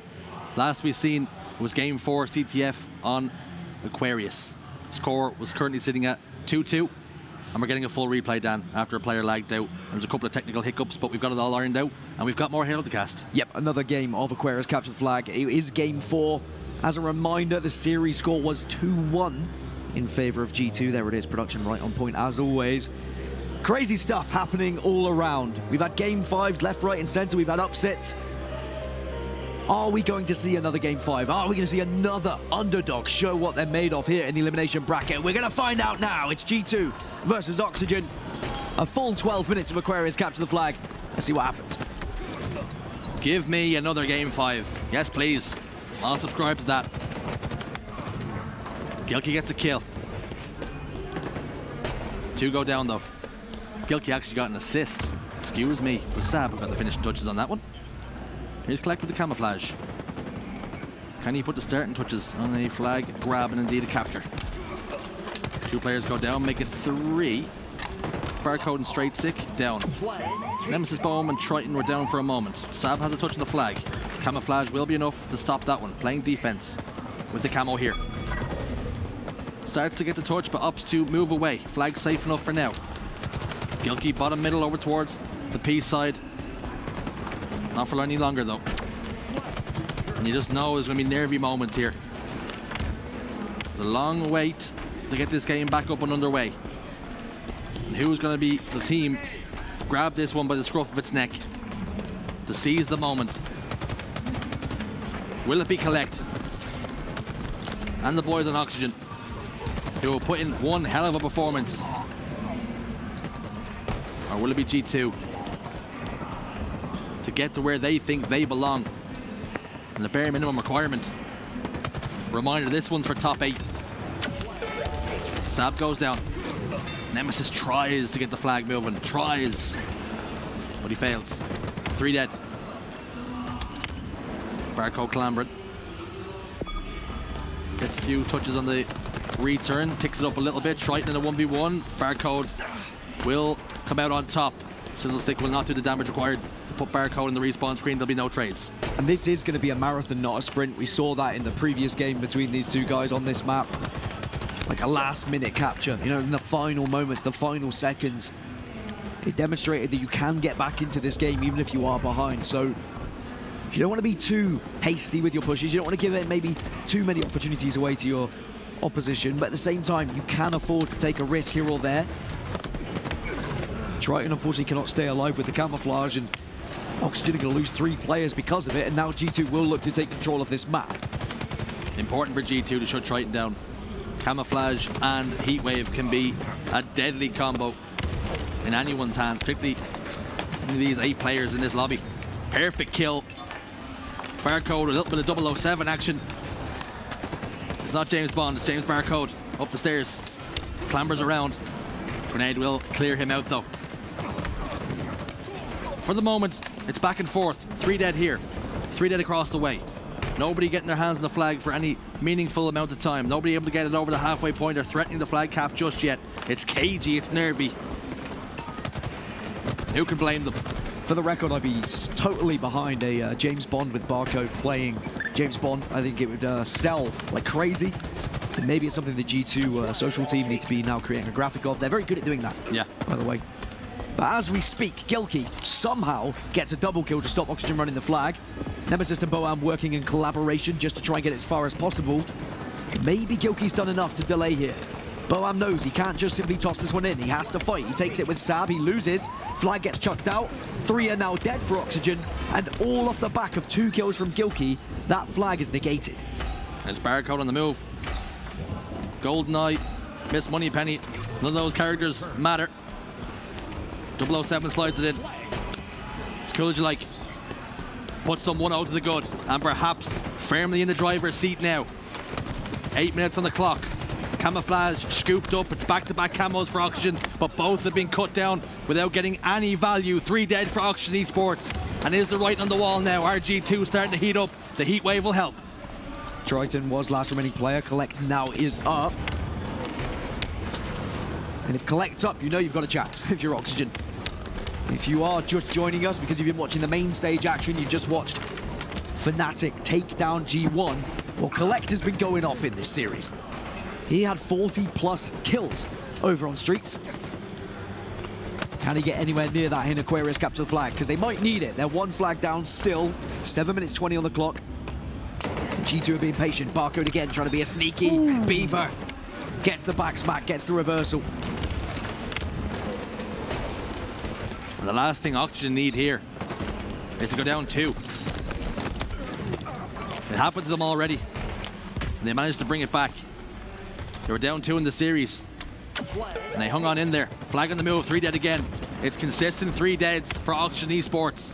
For the last few seconds, they've been going through cycles. G2 Esports, they've been pedaling this bike, trying to pedal themselves to victory. So much patience there from Barcode as well. So many players would have just dropped on that flag and tried to keep it going, but he knew he was in a position to do some damage. Will it pay off though? It doesn't look like it because it looks like G2 have lost too many players, so this flag suddenly becomes really unachievable. One thing G2 were guilty of in the previous game was trying to overextend for these flags, trying to force them. So it's about knowing when to hold them, knowing when to fold them. Sab gets a touch, but at what cost? Gilkey dives on in, but at what cost? He's dead. Who else is going to send themselves into their grave? Desperation again. And this was what opened the door for Oxygen to get a cap the first time we played this map. Sabinator's going to dive out, going to do some damage. Barcode has to put the finishing touches on it, but he's weaker for the next fight. Back and forth they go. Bomex couldn't tell whether he wanted to get out of there or stay, stick or twist. Ultimately, the decision was made for him. Straight stick put him away. But Triton's behind enemy lines. Collect is coming now. Maybe put down some shots for him. Sabinator. Goodbye, fella. Barcode down to no shield as well, but somehow manages to evade the attentions for now. Gilkey will keep him alive. Nemesis has the flag on the move. Gilkey's in not a perfect position, but an okay position for now. But he's getting tagged up in the back. That's going to make this one difficult. Are they going to have to give this one up? And have they open the door once more? This is as easy as you like for Nemesis to slide in and tie us up once more. And again, kind of off the back of getting a little bit too desperate for the flag that was down there. And really not much to separate these two teams here in game number 4. Collect 17 kills in the moment. Barcode also leading the charge alongside Gilkey. 2 players getting drilled over towards the lightning grenades, the dynamo grenades, the sizzle sticks. Doesn't matter what you call them at this point. Oh, okay. And maybe Triton just trying to get in the heads of G2. Will it be a success or failure? Who will have the last laugh? We won't have to wait long to find out, I tell you. Flag pulled. 2 down for Oxygen. 2 down for G2. Triton over towards the lockers here and over towards the engine. Shots go down. Players back away. Numbers advantage now for G2 to move this flag. And move it they do. It's on the roll. There can be no more fumbles like we've seen in the first game. Hasn't taken any damage, but he has lost 2 teammates. But they have done enough to quell the stop, to quell the push. And G2 retake the lead in this game. 2-1 in the game, 2-1 in the series. And this time G2 have the lead, right? G2 are in the position where maybe they can hold on for 4 more minutes. It was the other way round in the previous game. Oxygen had the lead, and G2 got that last minute cap. Do Oxygen have what it takes to stay alive in this tournament? Remember, if they lose this, they go home. They finish in top 12. Which, don't get me wrong, top 12 in the world is still an incredible placement for these players. Especially if you consider what they've been through this season. But I believe, and they believe, they have more. And we've got to see that in these next 3 minutes and 30 seconds. 2 down now on the side of G2. Oxygen trying to get aggressive. Collect leading the charge. Runs out of camo, still stays alive. Dodges past the sizzles. But unfortunately, every single time Oxygen do push in, they lose too many members right now. Here's Collect the commando. It's a trade, and a big trade from Sab to ensure Collect follows him to the respawn screen, to the grave. Both of them will be jumping on Karen's boat to the underworld for 7 seconds or so anyway. And every single kill that G2 get now will limit the opportunities, limit the chances of Oxygen Esports getting themselves back into this one. And Barcode gets a double kill, and he could be doing some more damage, but Nemesis shuts him down with the pistol. But they have their hands on the flag, do G2. Sizzle's going down. Tanking up the shields. Damage being done. 2:40 on the clock then. Do Oxygen have one last hurrah? Do they have the stamina to push this game the distance? Nemesis was just the last player alive and just manages to stop that flag almost single-handedly. Big thanks to the Sizzle Sticks. There is going to be a touch there, but I don't think it's going to be enough. And again, are G2 going to learn their lesson here? Sure, they're ahead, so they can desperate it. They can try and delay. Doesn't matter anymore. There is the return. Trade comes out from Sab, and it's 2 minutes left. Oxygen, what is left in the tank? Collect with 23, Nemesis 21. Both these players have stepped up in this game. They just need to get that kind of 3 or 4 dead, you feel. Every single time they've pushed in, it's kind of been a trade 2 for 2 or 2 for 3. If they can keep everyone alive but get 3 dead, get that perfect flag on the move, they can get back into this game. And G2 have given opportunities. Every time they pull that flag, they keep piling corpses on top of it, trying to desperate it all the way home, and perhaps now an opportunity. 2 dead for G2. Camouflage, 1 more kill. Whoa. In the books. Sabinator looking for the camo, and he gets the pick. And how big will that one be? Collect pushing his luck there. Had a teammate behind him, did not need to be that brave, and because of it, it probably stops the opportunity of a flag run here for Oxygen. Gilkey gets aggressive, uses thrust, wants to get in the face of his opponents, and now he can bank grenades as well. And the flag goes back, and for all the talk I've said about how amazing Collect's been, the incredible plays, it also shows that sometimes even the best of players can make mistakes in these big moments. He's been playing lights out. And is that going to be the kind of mistake that haunts him for as many kills he's put on the board? Will it be that one moment that he wishes, he begs and he prays he had back? Will he be living with regret here? Because with only 40 seconds or so left, and Gilkey with the heat wave frying, 2 dead now. Nemesis, all 4 dead for G2. This is the last chance, the last hurrah, the last moment. It has to be perfect, because if not, they'll have no more time. G2, they're trying to go for the overextension round on the car side. On the P side, excuse me. Whereas Nemesis is going to be running this over towards the Sizzles, over on that car side. 3 are dead for G2. And just like what we saw in the previous game, are we going to see a last-minute cap? Oh, it's the moment! Barco? No, Barco goes down. Big moment for Nemesis. With only 8 seconds remaining, they're gonna slam this one in. We're gonna get tied up once more, 2-2, and this time we will be going to overtime. Next cap wins. Sudden death. Nemesis with the heat wave. Descends on the flag. Return. Has to give it up. Overtime now then. Who's got the bottle? Who's got the metal? We're gonna find out now. Will this be Oxygen's last 5 minutes of Halo Infinite this season? Or can they push us on one further? Almost poetic that we find ourselves in exactly the same position we would have before the restart. Overtime between these two teams, neither of them able to separate themselves. Both teams throwing away a lead in the final 30 seconds. And Collect are maybe wiping the sweat off his brow a little bit after that small error that could have cost his team the game, but they fight back. And now in overtime, it's about, as you say, who can really button up, who can buckle up, as it's going to be a trade between the two Bs. G2 just like a bouncer on a night out, trying to usher Oxygen Esports out the door. But they are clinging onto the door frame. They are not making this one easy. They're not going down without a fight. They're going to die on their sword and shield. If they're going to go out, it'll be down swinging. And Gilkey will catch BoMX with his back turned to him. Almost takes down Triton too. This one's nervy.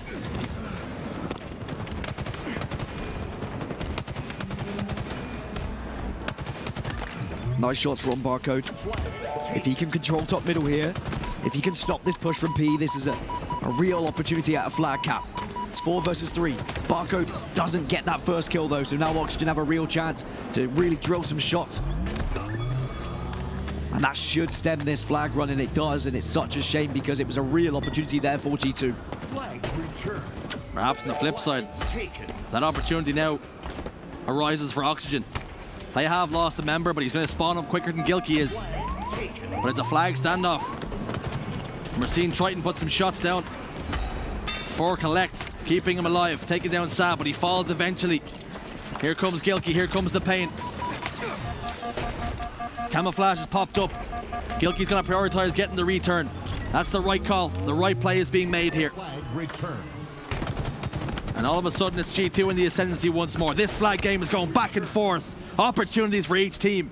And it's going to be Sabinator to scoop up that camouflage. And he could have the game in his hands. You can sense the nervousness in these players just by watching their screens, watching the angles they're taking, how cautious they're being at times. Sab has the camo. Knows he doesn't want to do too much here because he's the last remaining player. Has to get the kill, does not. And Oxygen now can run this flag. Barcode's going to do so much. He's got his work cut out from here. And he's not going to be able to do enough. Didn't decide the sticker twist. Couldn't stay or go. Gilkey has the heat wave. Has to do some damage. There's more being asked of him than needs be. And he also fumbles at his moment. And all the pieces are falling in the right direction for Oxygen Esports here. Heat wave fell into their hands because of Gilkey, and they're using it. And we could be about to go to a game 5 here, but a kill has gone in their favor. But G2 fall. They fumble. Flag touch is there. G2 are not in a position to get the stop. And we're going to another game 5. How on earth have Oxygen just been able to do that? Man after man, player after player. G2 sent everything in. Gilkey had the heat wave, was in the closet. And he could have just sat around the corner. He could have waited, but he almost got too aggressive. I think G2 are going to be kicking themselves a little bit on that one, but I mean, what a bloody game it was. It was one for the neutral, let's be honest. I mean, in that flag game, they're stacking bodies on top of each other, trying to get that flag jab. We spoke about it, trying to force it home every single time. And Oxygen just had the answers for it, and perhaps they didn't even have to have answers. It was as simple as shoot the guy who stands on the hill or stands on the flag every single time. It was too easy at times. It's one of those when you look back at it and you look back at what you could have done, it's hindsight, like every single time. But I will say that Oxygen gave it absolutely everything there. 2-1 down, 30 seconds left, and they clutch up, they take it to overtime. Another Game 5 here at the World Championships. It could be another reverse sweep from a lower seeded team. Oxygen Esports have the sweeping brush out. And are they about to sweep up on Livefire? Can G2 settle the nerves? It was comfortable, it seemed, in the series when they went 2-0 up. There seemed to be no doubt. And then in that oddball game, we spoke about how perhaps the seed had been planted of doubt. Perhaps there is that hangover from the Sentinel series. And is this the moment for Oxygen Esports to prove they belong in that top 8 conversation? It wasn't a fluke. The runs that they've been made, the hellacious run they were on. Is it to come to an end now? Or can they push on? We're gonna find out here and now on Livefire. 3 dead, immediately go G2. But they get 2. Sniper rifle top middle. Overshield about to pop up. This one's tasty already. We've already seen 1 G eliminated on Livefire Slayer. Could we see a second G of G2 eliminated here by Oxygen Esports? Will they join Fnatic in the next round of the elimination bracket? 4-4 already. Kills traded out left, right and center. Nice shots though from Barcode. Will secure him the overshield. Now G2, what are you made of? When you're put to the test. When you're put in some rough situations. Dragged out of the deep water. It's time to sink or swim. Because Oxygen Esports have been putting you to the test, and in 2 games have put you to the sword. How do you respond? Oxygen take the lead, and this overshield that Barcode seems to have had for an eternity has not been getting the value he would have liked. He gets 1 kill, he stays alive. But they're not pushing the pressure, they're not dictating the pace. It's nervy here. Wow. Barcode does find 1. Can he find a second? The answer is no, he's shut down. There's trades here and there. 9-8 the score. How important could that kill be though on Collect? Getting rid of that sniper rifle, not allowing Collect to do Collect things. because if Collect starts to heat up here, it could spell the end for G2. It's Barcode, though, who's got the sniper rifle. It's Barcode who has the opportunity to heat up. He's ran out of ammo now, so instead, he joins the team in an aggressive push. It's Barcode who had the goodies. That's all well and good, but what comes along with that is responsibility and expectations. Collect with the overshield, gets sent to the back wall, stays alive long enough to get 1 kill. G2 have a 2-kill advantage. They desperately want more. And they're going to need it because they've found themselves with advantages in this series already. But every single time they think they're comfortable, they think they're dry. Oxygen get right back into things. 3 kills now. Gilkey makes it 4. Getting tagged up from top sandbags. Barcode steps out, puts shots into Triton. It's very important now. You do not give away any more easy deaths. Barcode still desperately trying to switch to that sniper rifle, and every time he gets the same answer. There's no ammo, bud. He falls quickly to the floor. New sniper is going to be spawning now, though, so I'm sure that both Collect and Barcode are going to have their eyes deeply set on it. It's Oxygen who get the kills, though. Oxygen maybe with the first opportunity to pick up that sniper rifle. A window of opportunity. What can they do? Triton, desperately trying to stay alive. Tucking his head away. Ultimately, it wasn't bullets that got the damage. It was a grenade. A well-placed one at that. Sabinator throws a grenade towards Cuts. Scoops up the sniper rifle, completely uncontested. Will drop the shield behind him. Shield wall will do the damage. Sniper rifle will do the damage. Pops the shields. Gets 1. Drops though. 2 kills now. This one couldn't be any closer as we head to the midway point. And for G2, who seem to be cruising in this series, what are the comms like? Let's have an Astro listen in. What's that key door? No one here. There's 2 key door. I traded. One cuts, guys. Killed 1. Key door. 2 dead. Nice. Two blast OS. Yo, we still up. I'm gonna try to get an icon into this guy cuts, bro. Play. We're gonna boss. They're gonna have it. I'm dead. Sniper cut. He didn't even pop it yet. He didn't even pop it. They're gonna make a play with this. Yeah. Play together, They're guys. spiking us. They're spiking me big door, bro. Hunting AR. They're gonna fly with this. Top middle sniping. Collect. I'm absolute here. I'm absolute. Yeah, he sniped me, bro. Sitting. Oh my god. I'm getting it. We're good. What's here? Tight. Just holding. Yeah, hold. Down north. Yeah, that's 1 day again. And we're all together. They haven't moved much then. Do we know if they popped it? They might be holding. Might be able to go through together. Nemesis might be holding it. I don't know. What do you guys want to do? What do you guys want to do? You guys want to try and make a play, or do you? I think we kind of can. Yeah, that's true. They still probably pop it. Yeah, they're probably just holding it, dude, and getting ready for a push. Nestbridge still wants just sitting there, bone. You don't know where Sniper's at? Watch out for Sniper. He's gonna keep trying to get picks. Let's go back.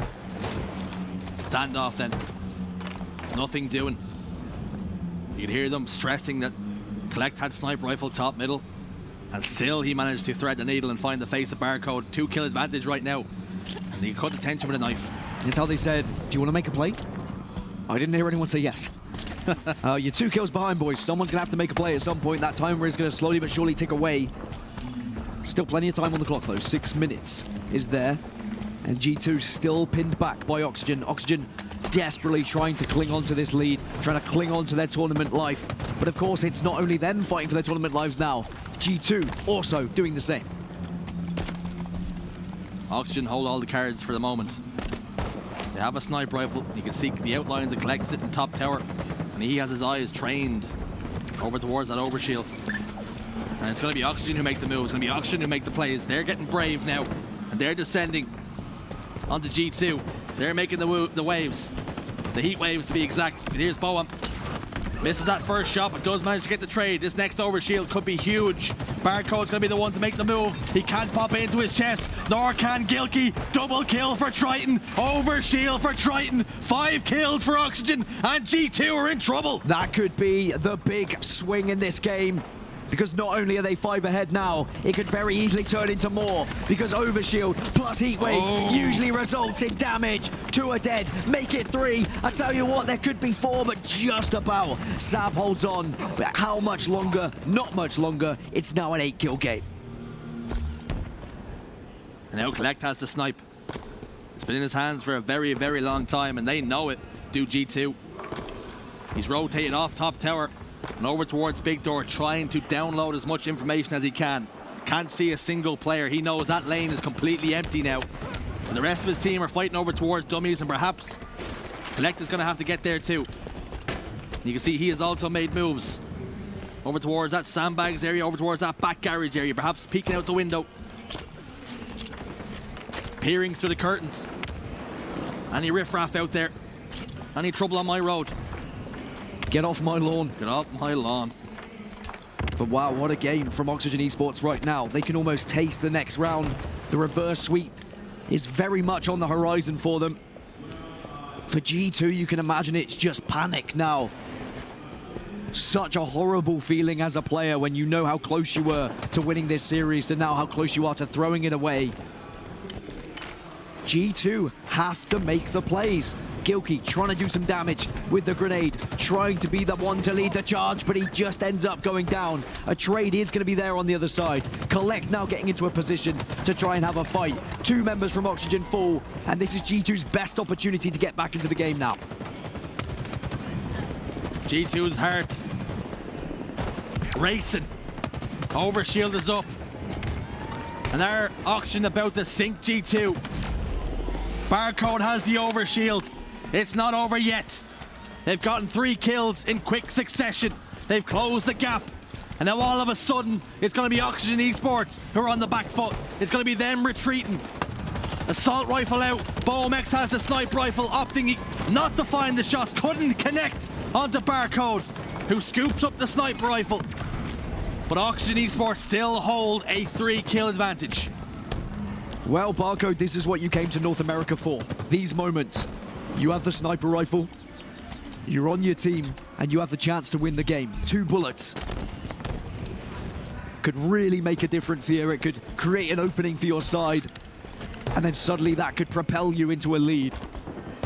He's desperately trying to find an angle. There is the angle. No one shows just yet. Does connect with the first. Can't quite clean up though. And unfortunately that means that 42 kills now on the board for Oxygen. A 4-kill difference. G2 needs something big here. They need a big swing back in their favor.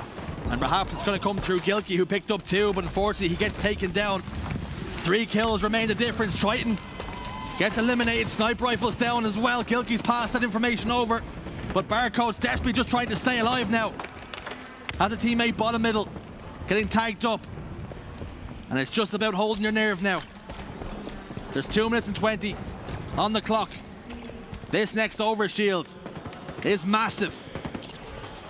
Whoever wins this overshield has every opportunity of winning this game.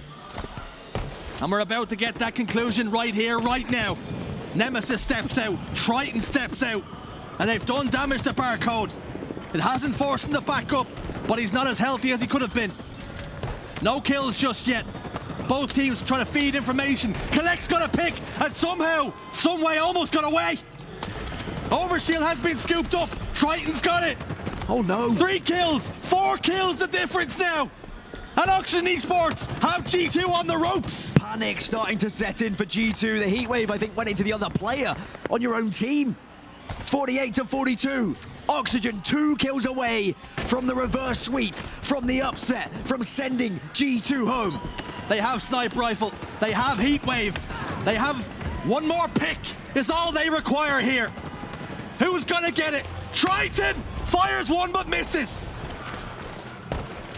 They only need one. They're moving together to make sure they have the highest possibility of trading out, and they get one. And who else will be the man to put the finishing touches on that series? Collect. Oxygen Esports complete the reverse sweep. I mean, we said it might happen, but we never genuinely thought it was going to happen. Oxygen do the unthinkable from 2-0 down. It's a reverse sweep, and they send G2 home. That's G1 eliminated in elimination round 1. That's G2 also going home at top 12. Oxygen and Fnatic find themselves in the top 8. Wow. And what a time to do it. You've had your trials and tribulations all season long. Fnatic, I've been a critic of them all season long. They've made changes that never seem to work. Now they're both in this top 8 conversation, and to do it, the biggest tournament of them all, with the biggest prize pool at the Halo World Championship here in Seattle. What a moment for these two teams. I mean, it was so easy to count Oxygen out there when they're 2-0 down. Like, after that second game, they looked a clear second best. And we joked. I said, it's a series layout. They are pretty good at this game 3. It might happen. I didn't genuinely think it was going to. Honestly, I thought G2 would get over that final hurdle.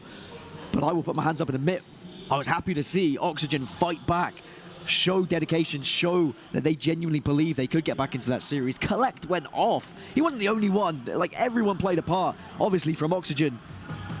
But what an incredible series. Another absolute banger here at the Halo World Championship of 22. As for G2, commiserations, of course. It's been a very up and down season for them. But in the end, they have to bow out at top 12. Misery for G2. But joy unconfined for the boys in Oxygen Esports, who complete the reverse sweep. What a run that was.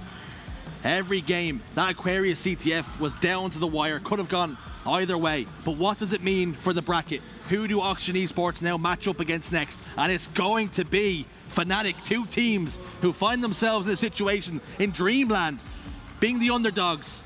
But one of them is going to have to go. One of them is going to be in top 6. I don't think anyone would have predicted that bracket today, and if you did, you're a liar. Except maybe Fnatic and Oxygen fans and the organization owners, and I mean, fair enough. Why wouldn't you back your boys, right? But, well, that's going to be an incredible one. I mean, Fnatic versus Oxygen for top 6, and it just seems like you never really know how far they can go after performances like that. I don't know what's going to happen in this tournament anymore. Like, the amount of Game 5s we've seen, the amount of comebacks, the reverse sweeps, it's been nuts. And it's wild as well, because it means that both Oxygen and Fnatic have the best opportunity to get in top 6, because they completely avoid Cloud9, who tumbled down earlier on. They avoid the likes of Ascend, the European champions, who have had a rough go of it this year, particularly in the latter stages. There was really good things going from them, not so good in Orlando. But now we're looking at Fnatic and Oxygen. We spoke about wanting to see them in that championship competition, in that contention for being one of the top dogs. We've seen wonderful stuff from them. Up next, though, we have got E United against J Lings, and perhaps a little rivalry brewing with EU versus EU.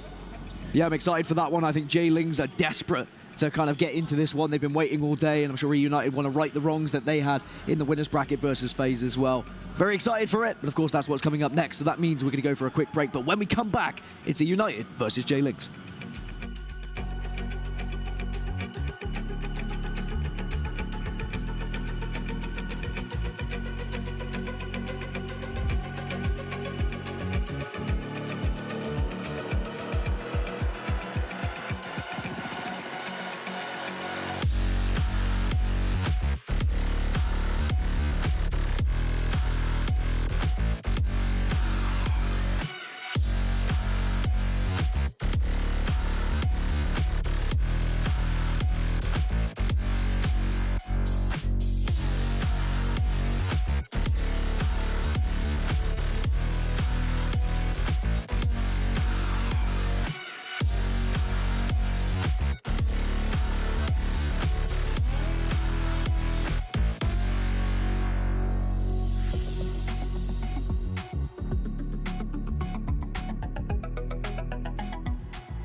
1, 2, 3, let's go.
Welcome back once again, everybody, to what has been one of the craziest days in competitive Halo history. Bravo alongside myself on set, and we got another game in front of us in the elimination bracket, round one. But coming into this game, usually I'd favorite one team very, very heavily. E United, they've been very good all season, but with what has happened so far today, Andy, Jailings Esports, who has been a Cinderella story in themselves, coming through the play-ins, now find themselves with an opportunity to cause yet another upset today. I mean, it's been wild. If you haven't caught all the matches just yet, you've got a lot of VOD to catch up on. You and I were just talking to some of the pro players here. There are probably more upsets today on Saturday at the World Championships than we maybe have seen all season long, which is absolutely crazy to say. Maybe we'll see another one here. Jailings going up against E United. Let's not forget, E United still coming off of the back of a heartbreaking Game 5 loss. Yeah, Game 5, excuse me, loss against FaZe a little bit earlier on. Jailings, of course, they won a Game 5 to get into this position. They took down Team War in those play-ins to find themselves with an opportunity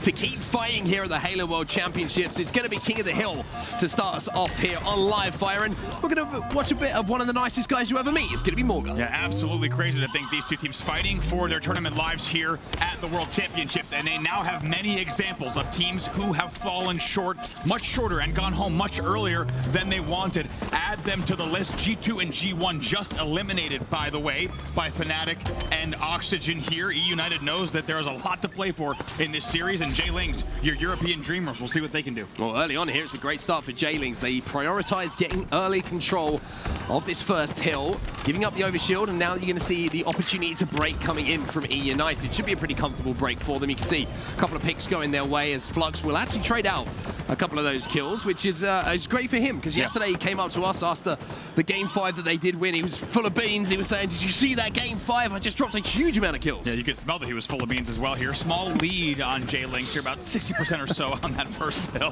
Why you got to do him like that? Nah, just kidding.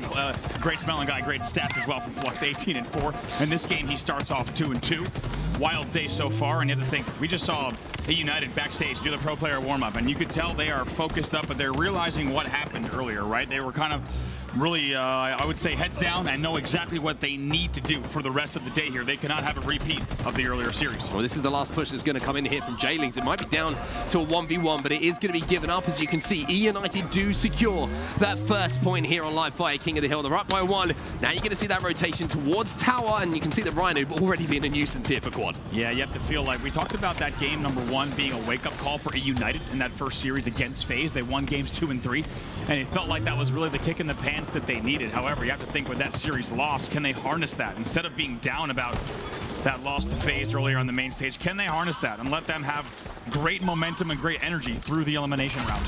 Well, as the spawns come in for Jailings, they went all 4 dead for a moment. The overshield will be popped here by Ryan. Complete control of the tower, as well as the weapons and the power-up that you can see in the hands of Ryan. Now he's should be able to clean this kill up pretty comfortably. It looks a little bit uncomfortable, but now he's going to line up a shot onto Septic at the nest. Oh, of course. It's the difficult one. Yeah, exactly. That is the way to do it there. Maybe a windmill for just a split second, but you hit the shot that counts there on the nest. Nice work here from Ryan Noob. 3 still dead for Jailings. Unfortunately here for Morgan, I said it was a nice guy, but the gameplay not quite matching it at the moment. He's sat on a donut. 0 and 5 for Morgan. Ryan Noob's still patrolling around this top tower, and it's almost 2-0 already. Goodness me, Septic. I only saw you for a second, but it was a second too long as you'll put into the death screen thanks to Rhino. Quad will win that one in the back tower. Triple kill, by the way, for Quadios. Nice work.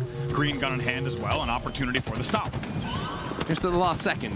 And also, Jailings will step into this tower hill. United taking their time to make sure they get 4 players back on the map before they attempt this break. They do also have a sniper rifle, so 1 pick here. And maybe Jailings have an opportunity to make this a little bit more uncomfortable. Early damage coming in, but Morgan and Flux are there to trade out a couple of kills. Rhino trying to break through himself. Rain looks like he might be desperately trying to clean up these players back tower and get that last moment of time to secure that second point here for EU. Flux not going to be an easy kill. However, it's a good trade from Rain there in the end. 1v1. Ooh, Ryan Noob wins that one in the dummy pit. 2 dead for both sides. Suspected the only player alive. So the stop continues. Here comes Suspector up the dummy ramp. Suspector comes in, turns this into a 1v1. He's dropped the drop wall, and that makes Quad think twice about the decisions he has to follow through on. We'll be able to snap onto him, though. So Quad versus Suspector, and it's Quadios who actually wins that one. Still no ability to jump in here for the side of United. Still 2 dead. Snipetown trying to make something happen. Quadios needs a little bit of help. Needs to challenge the hill. 1v1 here. Wow, Snipetown wins that one pretty convincingly, and Really a solo effort there from Snipe Down to fly up over the cuts, get the second point on the board here. Ryan Noob with a late overshield pop in the back of A as well. 2 in a row here for E United. 3 in a row in total, actually, for E United. 2 in a row for Ryan Noob. The spikes come in from green, not doing a huge amount of damage. The AR, though, is going to be ripping away at shields. There's the help coming in from Suspector as well. And at the moment, E United are taking them apart. Even with a nice sniper kill coming in from Septic, this is guaranteed time here for EU. Yeah, there were moments of hope there for the side of J-Lynx during that C-flat hill, but really didn't give themselves much room for error as they found themselves down by about 99% to 0 on that second point. In the end, it'll not only go to E United, but E United will come off the back of that with significant control here, continually holding down House, and now halfway through Hill 3 as well. Good damage coming in here from Morga, who stepped his game up a little bit. A couple of kills just to get the confidence flowing. Teammates there to clean those up as well. Spikes are going to be coming in, but Morga with that heat wave, aggressively pushing forward here, holding that garage door, and look at where the rest of J-Lings are. They're kind of rotating around that tower, around that nest bridge, and trying to trap E United, and they've done a pretty damn good job of it. Morga expecting a rat tunnel push here. Looks like Ryan Noob instead going to go scoreboard. They do a double scoreboard push, and it works out perfectly. Morgan knows he has to try to stay alive here on the window, but not going to be easy. Help does come in, though, from Quad. Quadios cleans up the damage. Ryan Noob is going to have to be dealt with, and Septic is there to do so. So this is a much more prolific hill coming in from J-Lings. They've done a much better job of contesting, making sure they're trading out kills, and when they do have the advantage, they've been collapsing well as well. And you got to wonder, United maybe just a tiny bit of foot off the gas there after the easy 2 first hills, you could argue. And now J-Lings trying to make this one interesting. Yeah, for sure. You can see that maybe just patrolling around the edges of the hill a little bit too much. United. Quadios with a big win there. Ryan Noob with some uncharacteristic sloppy shots. Yeah, definitely expect Ryan Noob to win those faster. He generally does there in the back of the base. We'll see if it actually matters in terms of points on the board. The United continuing to score. Will be another overshield going here unless some late contesting comes in from J-Lings to E United. Flux tried to do what he could, but when it matters, it seems like all the big moments are being won here by E United. Snipe Down flies in. He gets stuck, and Morga will trade it out. So Morga has an opportunity alongside Quadios to maybe lock this one down to J-Lings. One player just trying to push that small door at the moment, manages to get that kill, but she's looking a little bit shaky, this hill here for E United, but it looks like they're broken through at just the right moment. Yeah, Quad, tough angle for him. 2 dead. The last 2 are pushing rat tunnel and also on garage door. Let's see if the contest is going to pay off in the end. It looks like, no, that should be an E United hill. They will get it despite another solid effort. The best effort, you might say, in this game so far from the side of J-Lynx. However, it won't really matter on the scoreboard 3-0 in favor of E United. So many times when watching these best teams in the world, it is coming down to that last push that you see when the objective is involved, and a lot of the times it's the higher seeded team, and maybe, unless you've been watching today, who comes out with the strategy and the calmness to win those big moments, and that's been the difference so far in this game. Let's think about that second hill, right? It was a final push that came in from Rain, who managed to close things out, but not for the first time here. We're seeing Quadios looking for a multi-kill. He's already picked up 1 triple, picks up the double here, and he's looking for more. Yeah, Quadios there coming around the corner. AR was ready to go. Ready to shred some shields, as we've seen Ryan Noob do many times with that same weapon here. A tale that we've seen before. It's halfway done for J-Lings on this 4th hill, but can they convert in the end? Here comes the E United push. Really good setup around this hill. Good perimeter set up by J-Lings, making sure that anyone who pushes is going to take some damage. But there is the first pick, and there is immediately the objective being stood in by Suspector, turning this one on its head. But J-Lings are doing a good job here, baiting in E United. Snipe Down comes in and gets a big kill, but there is that trade immediately. J-Lings starting to find their feet a bit. They are a bit. We'll see if they can finish this one. If they can, we might have a game on our hands. Of course, if they're unable to do that, will be the game itself here. 2:36 left on the clock, and E United controlling up for a bit there. They're able to get a few points on the board, but J-Lings still only a tick away. This should be the hill. Should be the hill, but also really important to see here is that if they get the hill, then they might get that overshield as well, and that's been something that's been so elusive for them. J-Lings get that point on the board, and you can see the triple kill from Flux is going to secure them an OS as well. Yeah, killing spree as well, and as you say, that will be the overshield stop. Then they will be here top middle. That was 3 dead. Rain was your last player alive, and he was still dead, so now E United has to wait and reset. Septic with a late pop on the overshield. Trying to isolate the 1v1s as best he can here. First one is done, but Rain eventually cleans him up. To be honest, he's going to be thankful to even get one there based on the United counter. Well, he's going to challenge, but that's the kind of fight you feel you have to win if you want an opportunity to lock down a hill here against E United. He had a couple of opportunities to hit that headshot. Rain just reads Quadios like a primary school book there as he tries the little jump up to the platform from that bottom tower area. Snipedown now this is where you love to watch Snipedown play Halo, right? When he's just playing around that objective, around the hill, he just puts himself in such good positions to do huge amounts of damage. 3 dead there for J-Lings. You can also tell they're firing on all cylinders here. 4 dead now is United. You can tell Snipedown even had his heat wave focused on the bottom middle pillar jump as well. So they were just really ready for that play at all costs there. Body shot will connect from Rain, and they will continue scoring. As a reminder, this will be your last hill if United closes it out here. Almost halfway done. J-Lings have got to go, and they've got to go soon. Quadios is trying to do what he can just to distract, just to cause some problems, but the difficulty here for J-Lings is even if they try and push from inside of Garage where they had been spawning, the sniper rifle stood in the hill was just locking down top middle. Absolutely. Now 2 dead for J-Lings yet again. It seems the man advantage is inevitable and never ending for the side of United. That will be 3 dead. Your last player will drop down. That will mean more time on the board.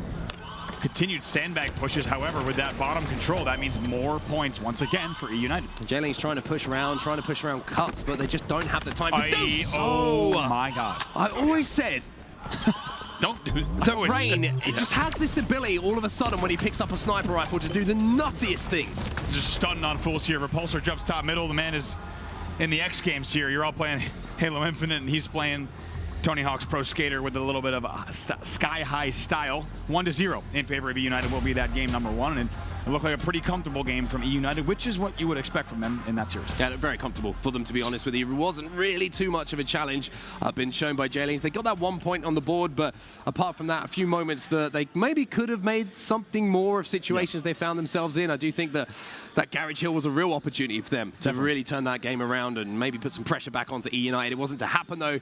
That final push that came in from E-United, once again, just synonymous with some of the best teams in the world. It's what they do. Exactly. And even you look at the C-Plat Hill, right? They let that entire hill get away from them. They ended up putting a lot of points on the board, but had they not found themselves in that early deficit, maybe they could have tied that 1-1. Would have been a much more interesting game. And you have to think United is looking at J-Lings, and maybe rightfully so, as we look historically, as a stepping stone to the rest of their bracket. We'll take a look at the series layout so far. 4-1 in favor of United is that first game you just saw. Now we set our sights on Slayer Catalyst. And if you're J-Lings, you're probably pretty grateful that this is going to be a Slayer Catalyst, just because the game type is as non-traditional as we get in terms of the suite of Halo Infinite. Plays a little bit differently. You can get away with a little bit of nonsense, but to be honest, United, loves those wacky Slayers too. They do indeed. I would say that for J-Lings, this is a good game type just because it's so linear, right? There's not too much to think about. It's kind of what's in front of you, what's behind you. It's as simple as that. Playing around that OS and trying to use that skewer to lock down some of those angles. But if they can heat up a little bit here, get a bit of a lead, then they can control the pace of the game. So I'm interested to see if J-Lings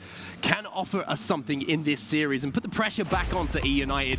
They've had a great run so far, but is there enough in the tank here for J-Lings? Is there enough belief to think that they can beat a team like E-United? Yeah, that's really it. And I think we also have to remember, they're playing with nothing to lose here, right? They're coming in with a huge upset once again against Team War to send Team War home early on in the tournament, and they now find themselves up against a team like E-United. To be honest, they might even already be surpassing their own hopes. Nothing to lose, but can they convert on the opportunity here? That's the question. We're into game number 2. That's what I'm saying to my teammates right now if I'm on J-Lings. This is our opportunity to really cause some problems, really solidify our story, and really try and be the Cinderella team that really kind of causes an upset that people remember, right? J-Lings Esports, no one expected them, with all due respect, to get to this position, but if you can win one series against E-United, it shows that there's depth in Europe. It shows that there's an opportunity for more upsets probably over the next couple of days. Absolutely here. Small 2-1 lead for J-Lings. They're able to get Suspector actually off of the rip on that opening spawn. They decided to all 4 shoot the same side. It paid off, but you have to think there's so much more than just that opening fire to the opening start of a Catalyst Slayer. Well, here's the man who went 18-4 in that game 5 yesterday. Let's see what he's got to say. J-Lings Esports, we've got an Astro Gaming listening. Alright, I'm just gonna go back. We're just gonna be two guys base. Just go around. Alright. You get this base, Yeah. I got skewer, guys. I got skewer. Let's be nice one, please. Alright, I'm back here. We're all here. Yo, behind us. Yeah, turning. 2 gold. Oh, they back. Yeah, they all came back. You going to us? You going to us? No. Alright. Holding. Wait for my spawn. Hiding. My spawn behind him. Yo, I'm getting double push, guys. Free high. All pushing. Random sweep. I'm leaving it. West side. One shot, look gold. 2 on me here. 3 on me here. They're all weak. On the shampoo. Hey, no, absolute. I'm coming god. Right pillar. Yo, wait. Okay, one. Oh my god. Remember, guys, these guys run around as far as... I'm dead as fuck, mate. Okay. Alright. Oh, shit, right. OS in 15, boys. I have grapple for OS. We can go back to these guys if you want. Low gold, we guys, one shot, side Push it. I'm gonna push low gold, guys. Low gold. Low gold behind you. Yeah, he's on PP. One shot on the map. Yeah, I'm behind him. On the middle, go one shot. One shot, boys. One shot, right, bro. Is this X guy? Yeah. He's OS, OS, one shot. He's one shot on OS. He didn't burn it. He did. Suspect is weak on the left. Well, Jailing's certainly not feeling the pressure. You can hear that from the comms. Cool, calm, collected. Kind of what you want to hear there. The only problem is the score has moved in the favor of E United here. 12-7 we find ourselves at. Yeah, it's a hot start for Suspector here. He's 5-2 in this game, and to be honest, he's been slaying out all day. Not surprising to see. Now make it 13-7. Margin grows ever further. It's a great setup, though, for our game number 2. Both these teams are 1-0 in this game type here, so still a lot of time to play. 100%. It's 14-8 is where we find ourselves. E United still with that pretty significant lead at this point in the game, and the worrying thing here for Jailings is they're not getting their trades. The gap just keeps increasing one by one. We find ourselves with a 6-kill differential between the two. How do you feel about picking up the sword in this kind of situation? Oh, God.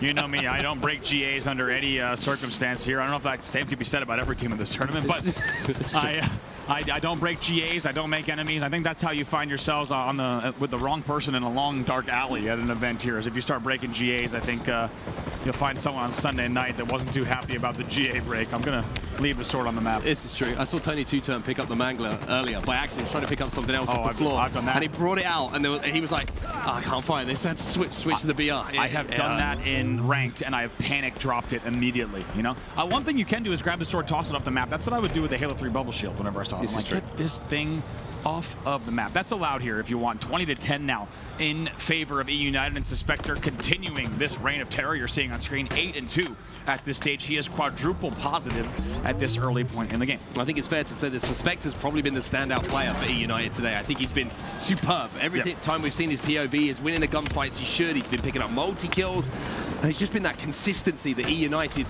probably desperate for at this point in the tournament. For now, though, it's going to be the man on your screen, Rain, who's got himself a skewer. We've already seen him hit one shot. This is going to clip the toenails, but it's not going to remove the feet. Oh, good angles there. He almost wins both of those 1v1s. You have to think if he had maybe just an extra second, he might have won the first one, possibly the second one. Did a lot of damage there, did Rain.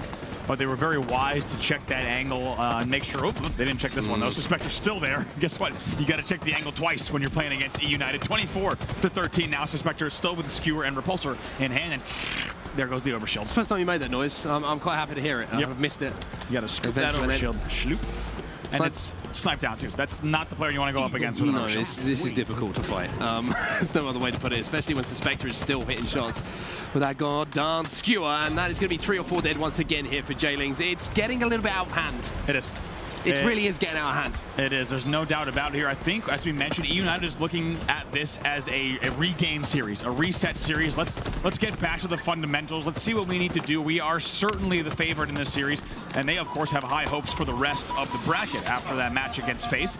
And that's certainly how they're treating this match, and it shows in the scoreboard. Certainly does. Now, Snipedown might have an opportunity to pinch with a teammate here.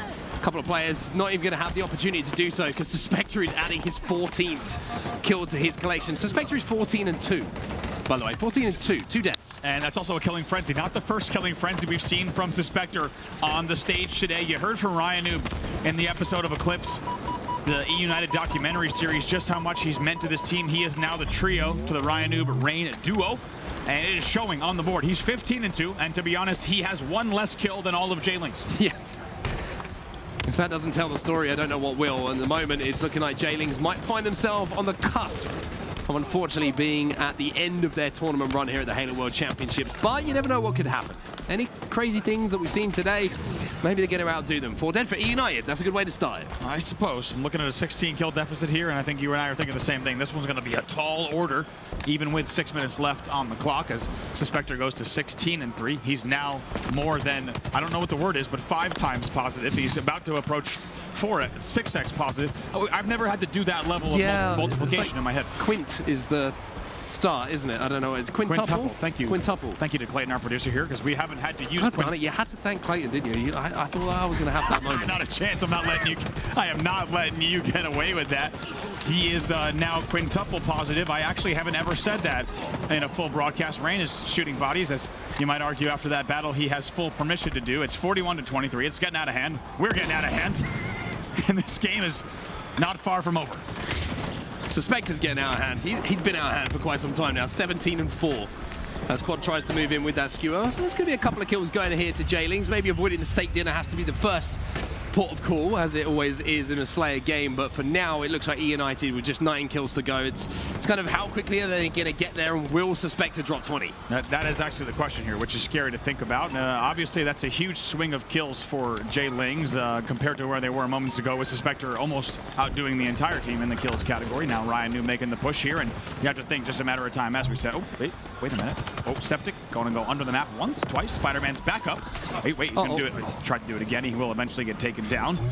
Now 43-26, and really just a matter of time here for the side of United. Ryan just read that way. He saw him go off the map. He's like, okay, I'll let you swing back under. I'll just finish off when you pop back up. Quadios is going to be at least making this respectable, so to speak, but Snipedown just moving in to clean up the damage that is already done. Flux, just get the feeling you're going to get forward here, but Snipedown shows respect still, and again, that's good stuff from United, right? Showing that the fundamentals are still there. They're trying to get into those good patterns. And they're trying to avoid the steak dinner here, and looks like they're just a kill or two away from maybe avoiding the steak, which reminds me, actually, you and I saw that there might be steak for dinner here. I don't want to miss steak. At the venue, which is actually pretty exciting. That does remind me that we do have dinner plans after this series.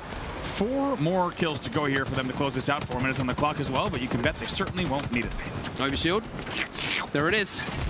The official noise of the Halo Championship Series once again comes to your ears as Ryan moves in to try and finish this game off. It is just 4 more to go.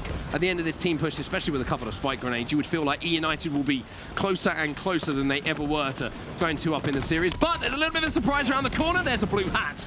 But it is J-Lings who actually come out better in that exchange. Yeah, Ryan, of course, very happy to trade there, and they will, if they get 1 more kill, avoid the steak dinner. Keep in mind, 20 or more is the deficit for that steak category. Thankfully, our steak is not depending on those kills. I wouldn't want to risk that. 48 now to 32 more kills to go, and I got to say, it just seems E United outclassing J-Lings here, and it's really shown in these past few minutes of just really essentially waiting for this game to end.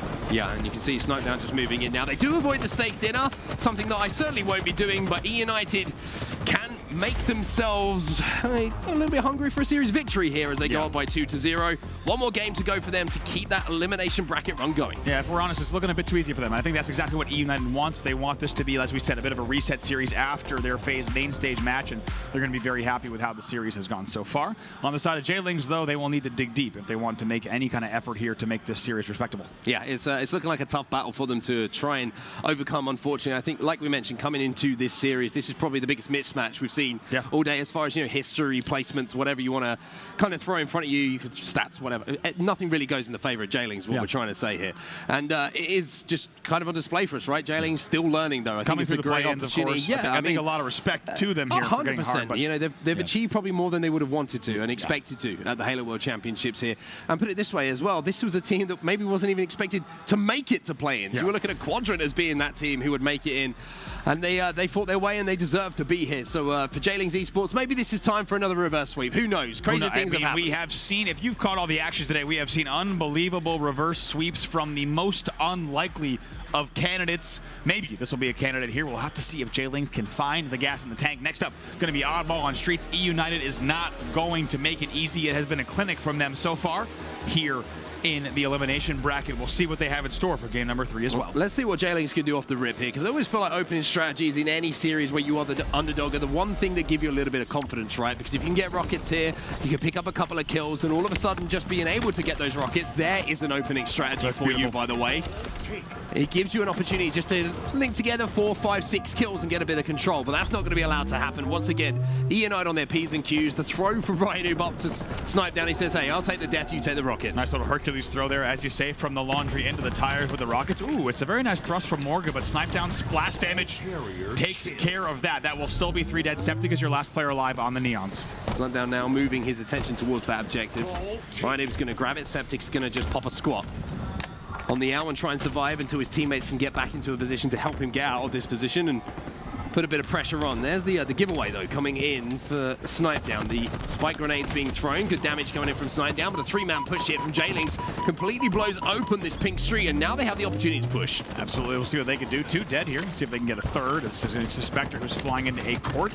That will be a third, but not before a few kills are traded out. Not going to be easy here in the back with Rain applying the pressure on back A. Yeah, Rain's doing an amazing job here. He gets the trade as well. Septic now in a 1v1 with Snipedown. Snipedown will win it.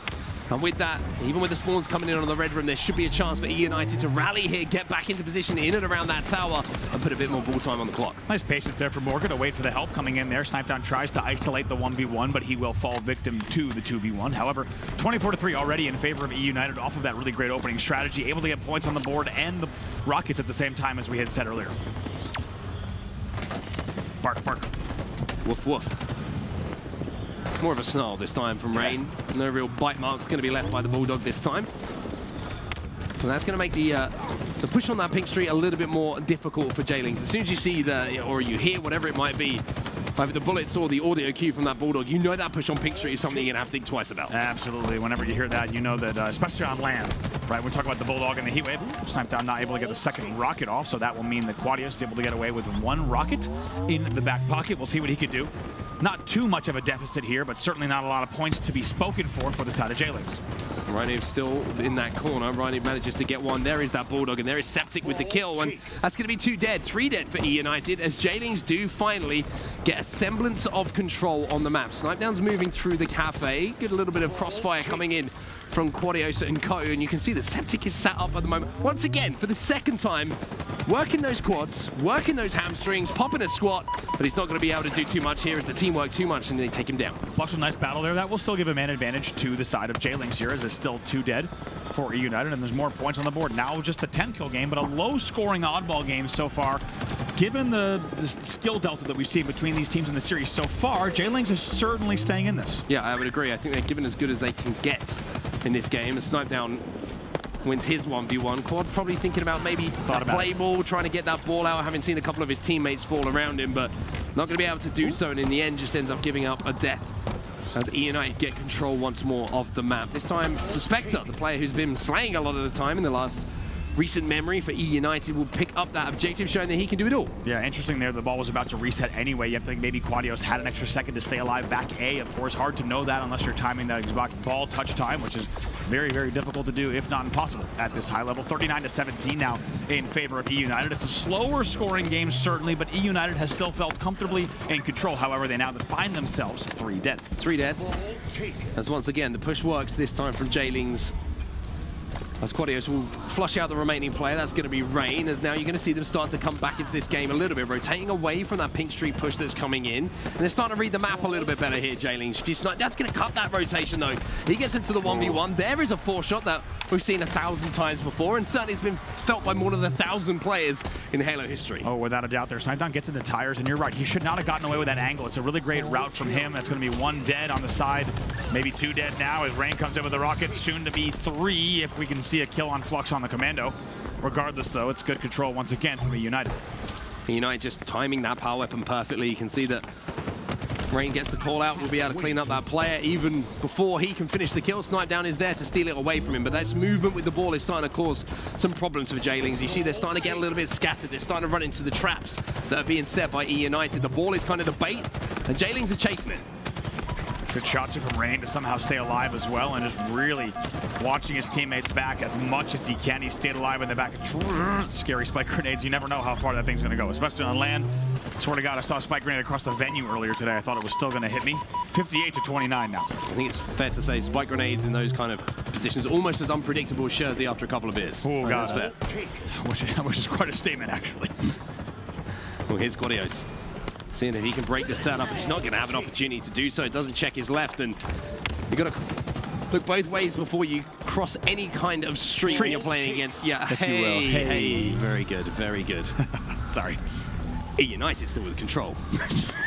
70-29 is your score here, and look at the numbers again. Snipetown 14-8 in this game, absolutely popping off. It's a trade there for Septic in the end, but you got to think trades are still going to go the way of E United, given the scoreline here, 81-29, 1:24 left on the clock. I mean, the difference with how this round has gone has just been, as soon as that ball got towards Tram for E United, the setup just seems so difficult for Jaylings to break. Finally, they get in a position where they have a 2v2 on the map. But as you can see, as soon as the attention turns to the oddball, there's the pressure from E United. They've used that ball almost as a 5th player, just baiting in Jaylings to try and get that touch, to focus away, and then rotating around it, forming a perimeter, and just raining down shots. Yeah, I think Quadios thought about a play ball there off of B stairs, but kind of got a little bit handcuffed because he couldn't get the ball off. There was players pushing him on B rail, unable to really get the play ball there. In the end, it will fall on B stairs, and maybe an opportunity for some more time on the board for J-Lings with 3 dead for E United, but they will need to have a solid hold here. They are down by 50 with 50 seconds left. Well, it's a real chance for them to do so, though. Septic got that ball back to Tram. This is where you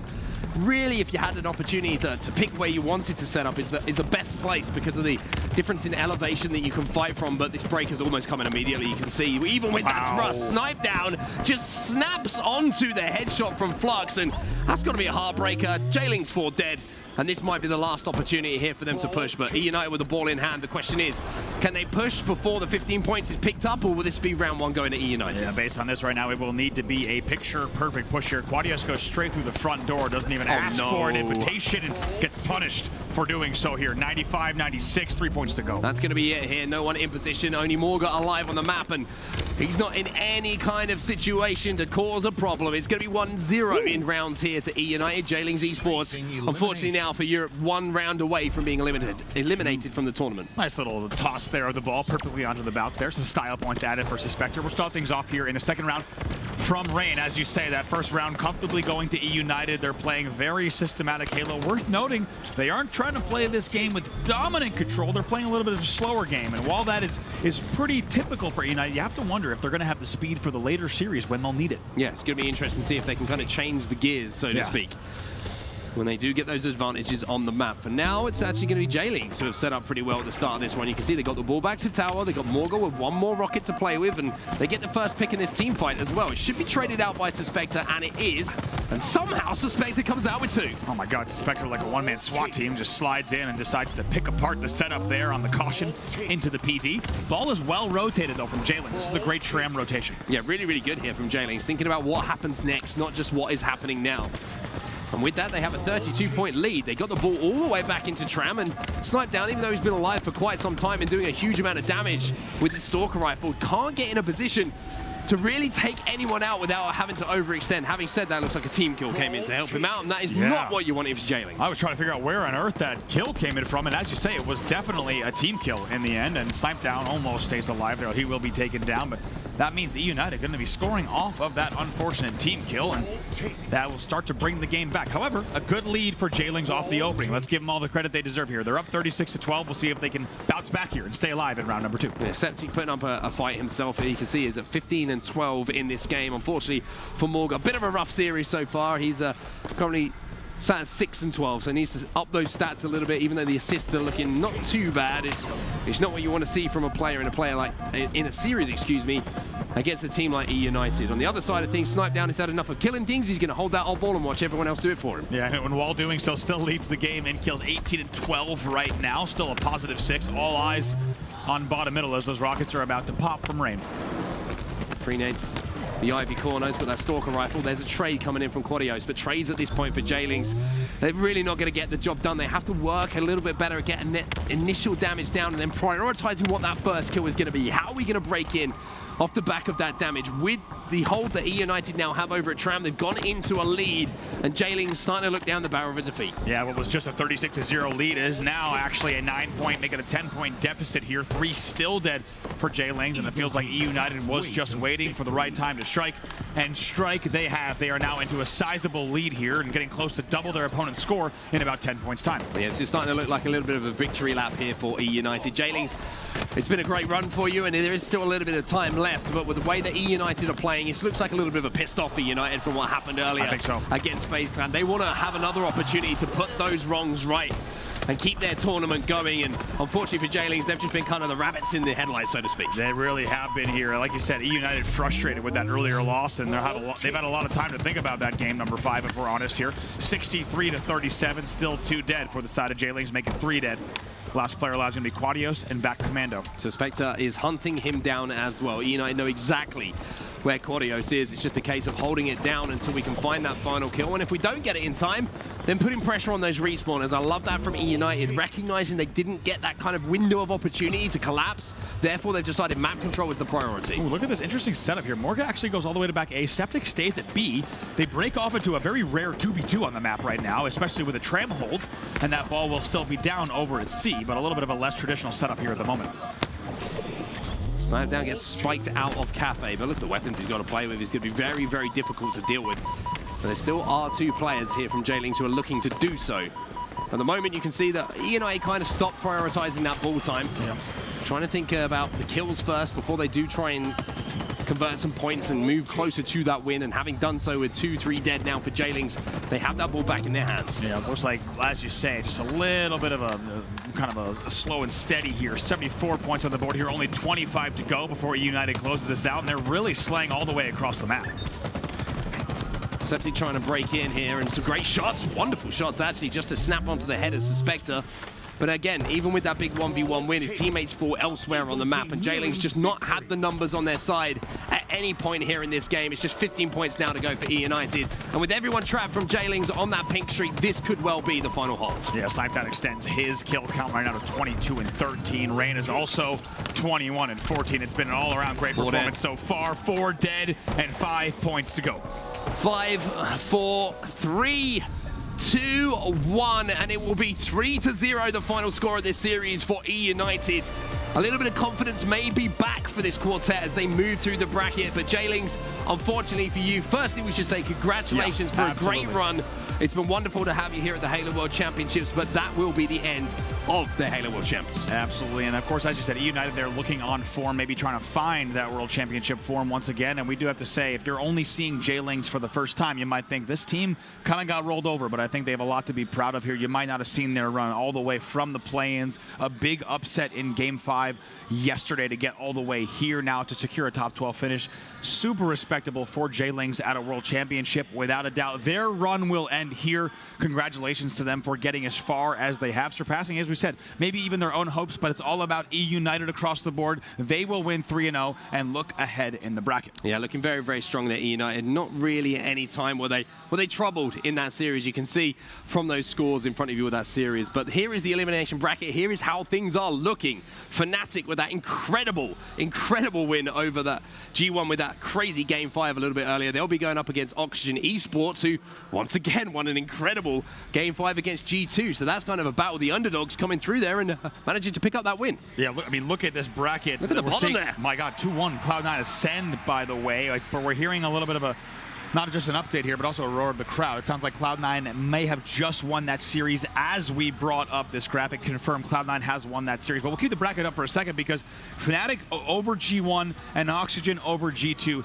Insane upsets. Let's not forget, there are people here, and many of them thinking that G1 could have been a wild card hope for the World Championship. Instead, that ends in elimination round 1. And let's make it even crazier, right? Elimination round 2, we're going to lose one of E United or Cloud9. I mean, that is crazy to say in itself. So top 8 for one of those teams is crazy. It's ridiculous. That's what a crazy day it has been here in Seattle, the Halo World Championships. But there's plenty more games to come, Andy. I mean, what else could we have today that we haven't had already? I can't wait to see what's going to happen with the series a little bit later on. We've got Oxygen versus Fnatic here on the Bravo stream coming your way very soon as well. That, I mean, what an amazing... One of those teams is getting top 6. One of those teams is getting top 6. Wild. You took the words out of my mouth. Both those teams deserve all the credit in the world. It's been a wonderful run from both. It absolutely has been. Can't wait to see that. That's going to be here on the Bravo stream. Also, many more matches to come still across all the streams today, and more to come on our main stage as well. I think you and I are going to jump back up there for another one before the day is over. Another one. I don't know I think about we you. should do another one. Yeah, so let's do that. Don't go anywhere. We got more HCS action coming from the World Championships in just a bit.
Welcome back, everyone. It's a double header of Giga Bangers as we have Oxygen Esports facing off against Fnatic to kick things off. I'm Golden Boy, of course, joined by the one and only Tony. How you doing, buddy? I'm doing phenomenal. I feel like I haven't gotten a break just yet, but I got to spend a lot of time on the main desk, and now we're back here doing some casting. This is where I belong, in the action, in the games. Hey, I couldn't agree more, man. You definitely belong here, and most importantly, we got great matches that are going to be coming up here because we have Oxygen Esports facing off against Fnatic. Two Cinderella stories happening here at the battle in Seattle, and it's going to start off with Recharge, Oddball, then Aquarius Slayer, Streets King of the Hill, and then if necessary, which I think it will be, Live Fire, Oddball, and then Recharge Slayer to end it all. So I would say a flanking Recharge here to start and end this best of 5. And let's be honest here, Tony, like this is going to be a slugfest because both of these squads very hungry, very ambitious, but only one of them can get top 6. Both of these teams have pulled off 2 major upsets to get in this position. 2 teams that people expected to get knocked out in round number 1 to end the top 12, and now one of them is going to be moving into the top 6. One of these teams took out G1, the other took out G2, and now we're in a position where we're going into that top 8. Who's it going to be, Oxygen Esports or Fnatic? And it really just goes to show you that at the World Championship, you simply cannot sleep on any squad here. Any fan watching at home right now who thinks to themselves, oh, this is going to be a, an easy series, this and that. No, not at World Championship. It just simply doesn't work like that. I was talking to the J-League guys earlier. Like, yeah, obviously they're down and out about their loss against United, but hey, they made top 12. They came out of play-ins, right? Look at Fnatic. They're one of the top teams. They were the first team to qualify out of play-ins, and now they're fighting for a top 6 opportunity here at the World Championship, the biggest event of the year, especially after the hurricane season that Fnatic has had. And honestly, the hurricane season that all 8 players that are on that stage have had. I did get word that we are going to be doing strongholds. Oh yeah, we have 2 oddballs. I just realized that. So I think we're going to have I don't know where the strongholds is. There it is. Thank you so much, Clayton. All right, so it is going to be strongholds to start things off first and foremost. But regardless of the fact, it doesn't really change all that much here, Tony. I think like both teams have, they know what's at stake here. Simple as that. Yeah, and not only has Fnatic had an up and down season, but I think Oxygen Esports are right there as well. They started off with Swish, Name, and Common on the roster, and then every single event they took one player out, replaced it, trying to find that magic formula. And now we've gotten here where not a single player from the original roster remains. A whole new Oxygen Esports means a whole new line of expectations coming out of these boys. Oxygen Esports going up against Fnatic. Strongholds Recharge for our game number 1. So many great games going on here in Seattle. We got Optic Sentinels on the main stage, and we thank you all so much for joining us here for Oxygen versus Fnatic. And we're going to kick things off with Nemesis POV, but already out of the gate, you're seeing just so much of a collision happening early on. These teams, of course, very evenly matched, so expect these clashes to happen throughout this entire series. Both of these teams really wanted first hands on the camouflage, and although Fnatic were able to get away with it, ends up getting burnt real quick, and now we're seeing Suppressed and Fnatic prioritize the bases, going for the AC setup. Oxygen going in for the out-rotate, and Suppressed being as patient as possible. Smart play. You were able to get A, wait for your teammate to go there to help you out. You also know that you have to worry about that shock rifle, though. Jazero's going to look to go onto the push here as Arctic, fending off a potential flank that's going to be coming around the gold pipes, does find the player, manages to get the kill. That was the shock rifle player that does go down. As of right now, it's going to be 2 members down for Oxygen Esports, but Fnatic are going to lose Jazero, being their second as well. But this is going to be Fnatic potentially going for the cap. But Arctic is actually going to think otherwise here, as he does manage to hear some activity happening at the top of gold. Turns out it's going to be 2 members of Oxygen waiting for him, and Collect now is going to be toward A, capping this for Oxygen. Oxygen gaining that early momentum, already having the lead, moving in for the triple cap. We now see Fnatic start to desperate over towards that Bravo side, but it's just baits. Nade starting to fly. It's a war out there. Fnatic may have been able to steal it away, but they end up going 3 down, and Oxygen are already moving in for yet another trip cap. Got to put my eyes on Jazero because He's at 0 kills in this early part of the game, but also 0 assists, which means he hasn't really been contributing to any of the kills his teammates have been getting. On the flip side to that, you look at Triton, who's sitting at 0 kills himself, but has the most assists for his team. In fact, the most assists in general, as Nemesis takes the face of Arctic there, takes another one as well, and Nemesis goes massive for that double kill, trying to line up the trip ski. He gets it. Maybe one more for the overkill. Does Jazero look defeated to him? He's getting the call. He gets the shot. He's trying to hit it, but it's not going to land in time. His teammate's there for the coverage, though. We've seen this once before. I read this chapter, this book. Man dropped the running riot earlier this season with that shock rifle in this exact position, and Nemesis doing it once again. Triple kill into clearing out the gold side, and now holding on to this glass anchor spot. Lines up a shot. Arctic, watch your face. He's coming. Nemesis definitely living up to that name. Arctic trying to play the corner there. Killing Frenzy for Nemesis, excuse me, who's going off. Finally, his reign of terror is going to come to the end there, courtesy of one of the members of Fnatic. As we are on board with Boehm, and it is going to be Fnatic looking to capture and get control of that A stronghold. Boehm does know that there's going to be that activity. The repulsor there, but the help from downtown, and that is really going to be the difference maker here for Triton and the rest of the team in Oxygen Esports. How much help can they provide each other in those opportune situations? And so far, so good for the team in green and black. Man making his way downtown, but he's a country boy. New waters here for Bowman Oxygen Esports, but the double cap now once again grabbing a triple as A swap hands, and now you're seeing Fnatic spawning up over toward the Charlie side of the map. They're going to try to prioritize it, but Oxygen continue to get slay after slay. And look at the scoreboard, 140-2 run in favor of Oxygen. Fnatic have not found an answer just yet. No, Fnatic are really struggling here. Oxygen just have their number every single time. You think that Fnatic are going to break out opportunity. Oxygen there is just there to stop him, and you really got to give credit to Boehm here. He's the type of player that can play at this level without a doubt, but you usually see Collect putting up numbers like this, Triton putting out numbers like this, so Boehm also contributing like this is scary for Fnatic to have to deal with, and they're running away with this lead, and finally we're going to start to see Fnatic accrue some points and maybe go into double digits. Look at that achievement unlocked. But Nemesis, still going at him. A perfect kill followed by another one is 2 down. Go Fnatic, and now Oxygen quickly pushing over toward the Charlie side base. Nobody able to contest Nemesis for this. Bravo already in the hands of Oxygen. Charlie's gonna join them, suppress, trying to be a little sneaky snake. He's gonna get spotted and dealt with.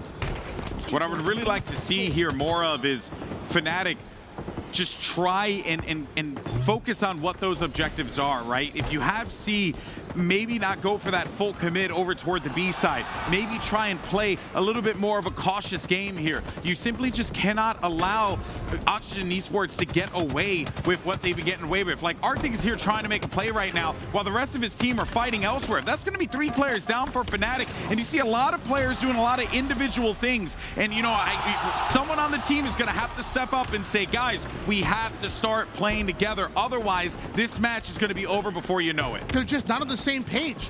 Damn it, they're not in the same book right now. They're not in the same series. Fnatic needs to figure something out. Oxygen Esports continue to pressure them, continue to push them as a team, and Fnatic are taking these individual gunfights that they're just not winning. Switching gears over towards Triton. Gonna try to man the long haul side. You're seeing them allowing Fnatic to spawn up towards C, but they end up breaking out towards A, so finally a double cap in favor of Fnatic. But what are they gonna do with it? Can they slay through it? Every single time a member of Fnatic gets done with a fight, they're down to half shields, quarter shields, and then here comes a member of Oxygen for the cleanup. And honestly, the numbers that Triton is pulling up right now, I'm a fan of this. I know that a lot of people will look at the kill column and really only focus on that, but when you see someone that is contributing 16 kills in this game, while everyone else on his team is at 17, 14, 12, so on and so forth, he is putting so many shots forward and helping his teammate out of these critical situations. Nemesis with a big shot, gets the double kill there as well on the Septify. Looking for another, but instead it's going to be a nade that hones in right onto Nemesis' feet.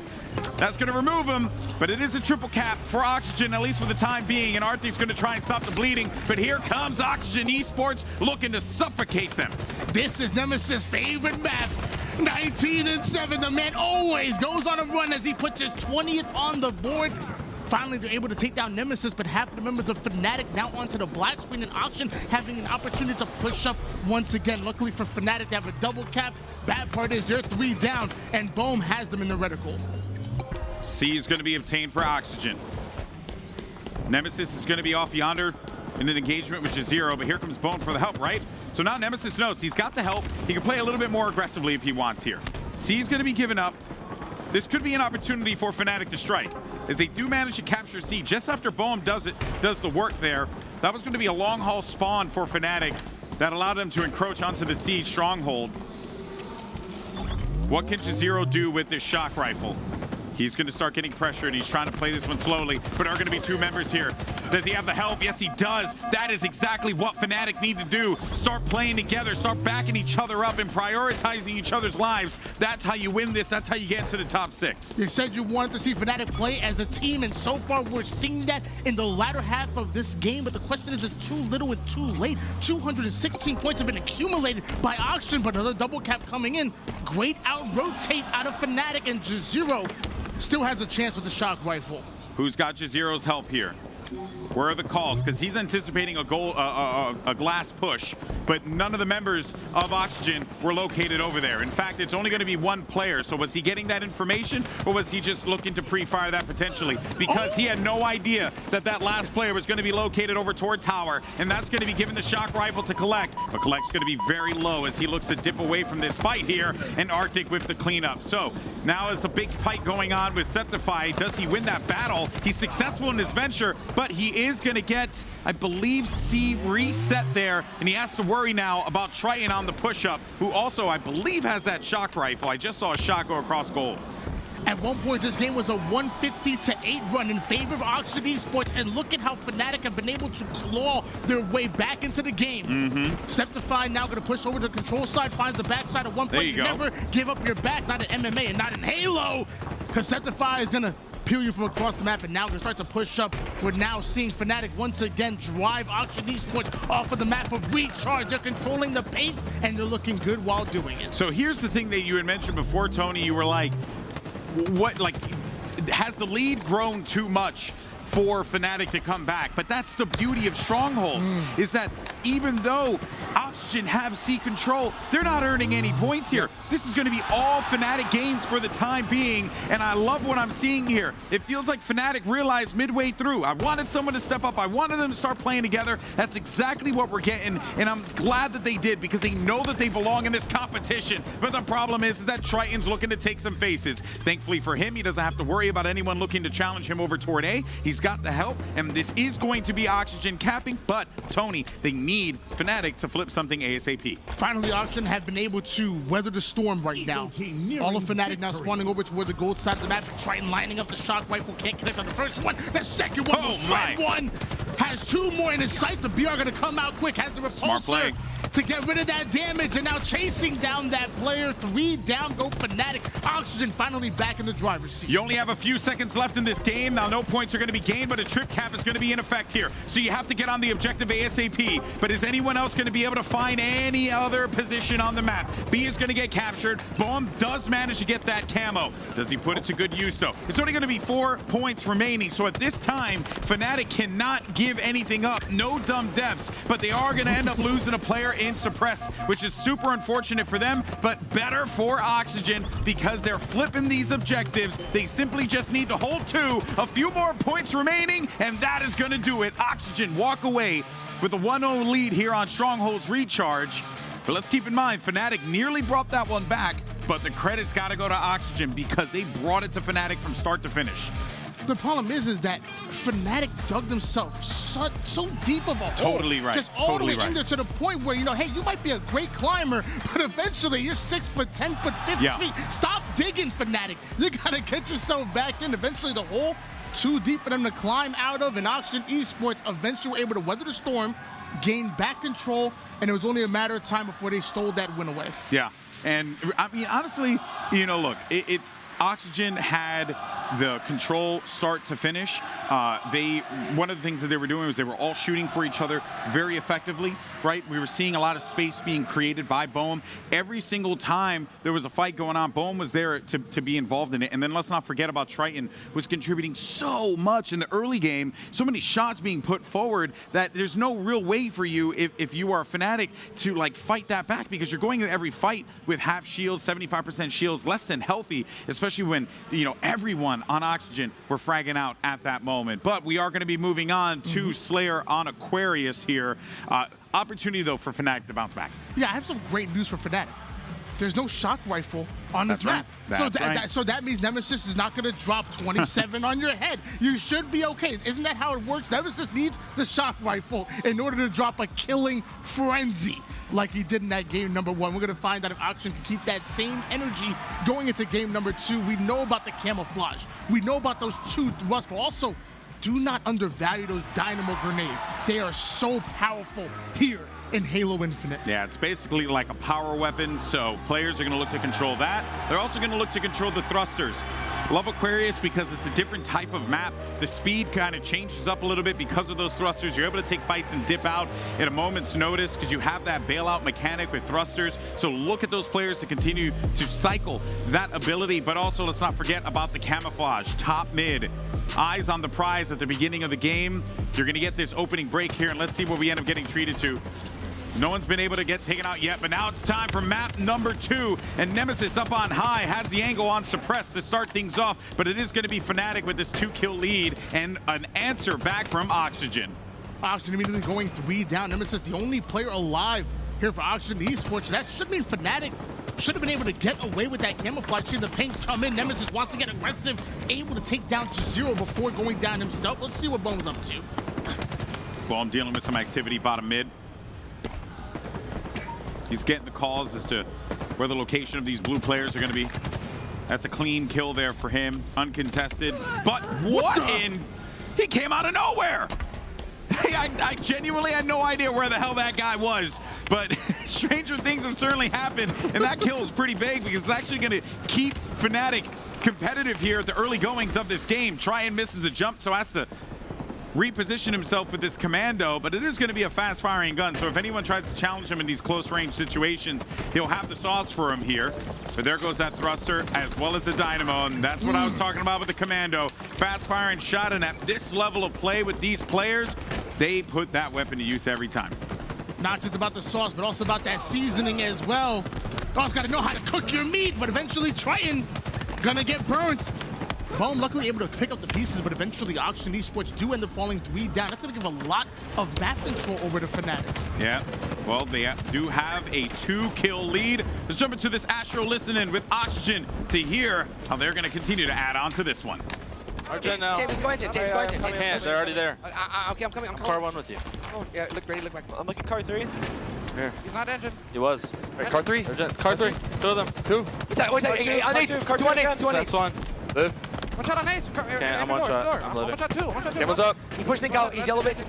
Nice. Absolute. Shoot. Come in with camo. What's up with camo? What's up with 2? What's car 3 with camo? 3 dead. Car 2 going car 3. Car 3. Reset. Take a deep breath.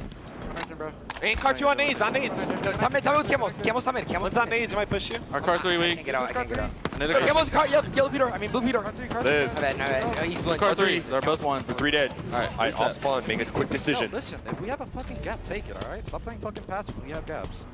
I don't see anyone top. They have camo. They still have camo. They have camo. 1 yellow. Get out. One's car 3. There was a listen-in with Oxygen Esports, and while that listen-in was going on, Fnatic has managed to take the lead and then some. They're going to be up by 5 currently, Tony, and this is actually a great spot for Fnatic to be in, but if there's a team that can bounce back from this one, it's certainly going to be Oxygen. They just kind of have to do the same thing that we saw in that last game, but the opposite for Fnatic. They just got to start playing together, stop taking these individual fights, but Fnatic are doing a brilliant job at just shooting for one another.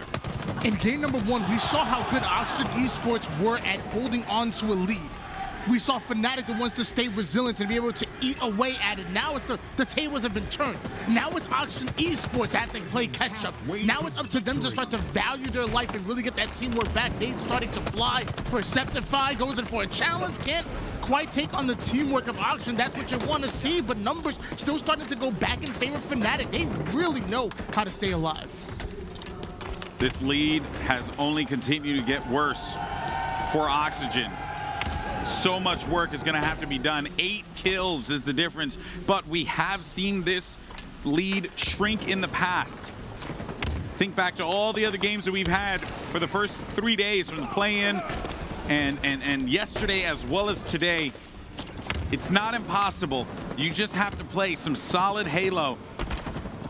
And Collect's on the hunt. He's got that heat wave. He's trying to put it to good use. Camo's going to be available to him, and he should be able to get this relatively unscathed. I thought so, but there were eyes on it right away. So they thought that they had the clear path to the camouflage. That turned out not to be the case, which is very unfortunate for Oxygen and Collect there, because I thought that he was going to be able to get away with that scot-free. 33-24 lead in favor of Fnatic, and let's not forget why we're here. The winner of this is going to move into top 6. 1 round away from playing into that top 4 scenario, and the loser of this sadly going to be going home. Lots of implications on the line. Fnatic going up against Oxygen Esports, and Fnatic desperately trying to tie up the series. Septify desperately trying to hold on to the P-side control, or maybe a little bit of retreat, a little bit of regain is needed here for Fnatic. It's a solid lead that has been built up for Fnatic right now, and I like that they just decide to rotate all around. They knew that there was a call that a few of the members of Oxygen were going to be located over toward the Dynamo side of the map, so they had moved the bodies over there, not allowing them to be able to get control here of the yellow utility. Can he get the kill? Septify, what a play from him as he takes out Try and goes in for the double kill against Nemesis, excuse me. And now Boehm has to retreat down low as he was getting shot from a bunch of different directions. And Tony, it's very apparent here that the map control for Fnatic, the movement that they're making, they're not giving Oxygen a moment to think. Three getting eliminated for Oxygen Esports.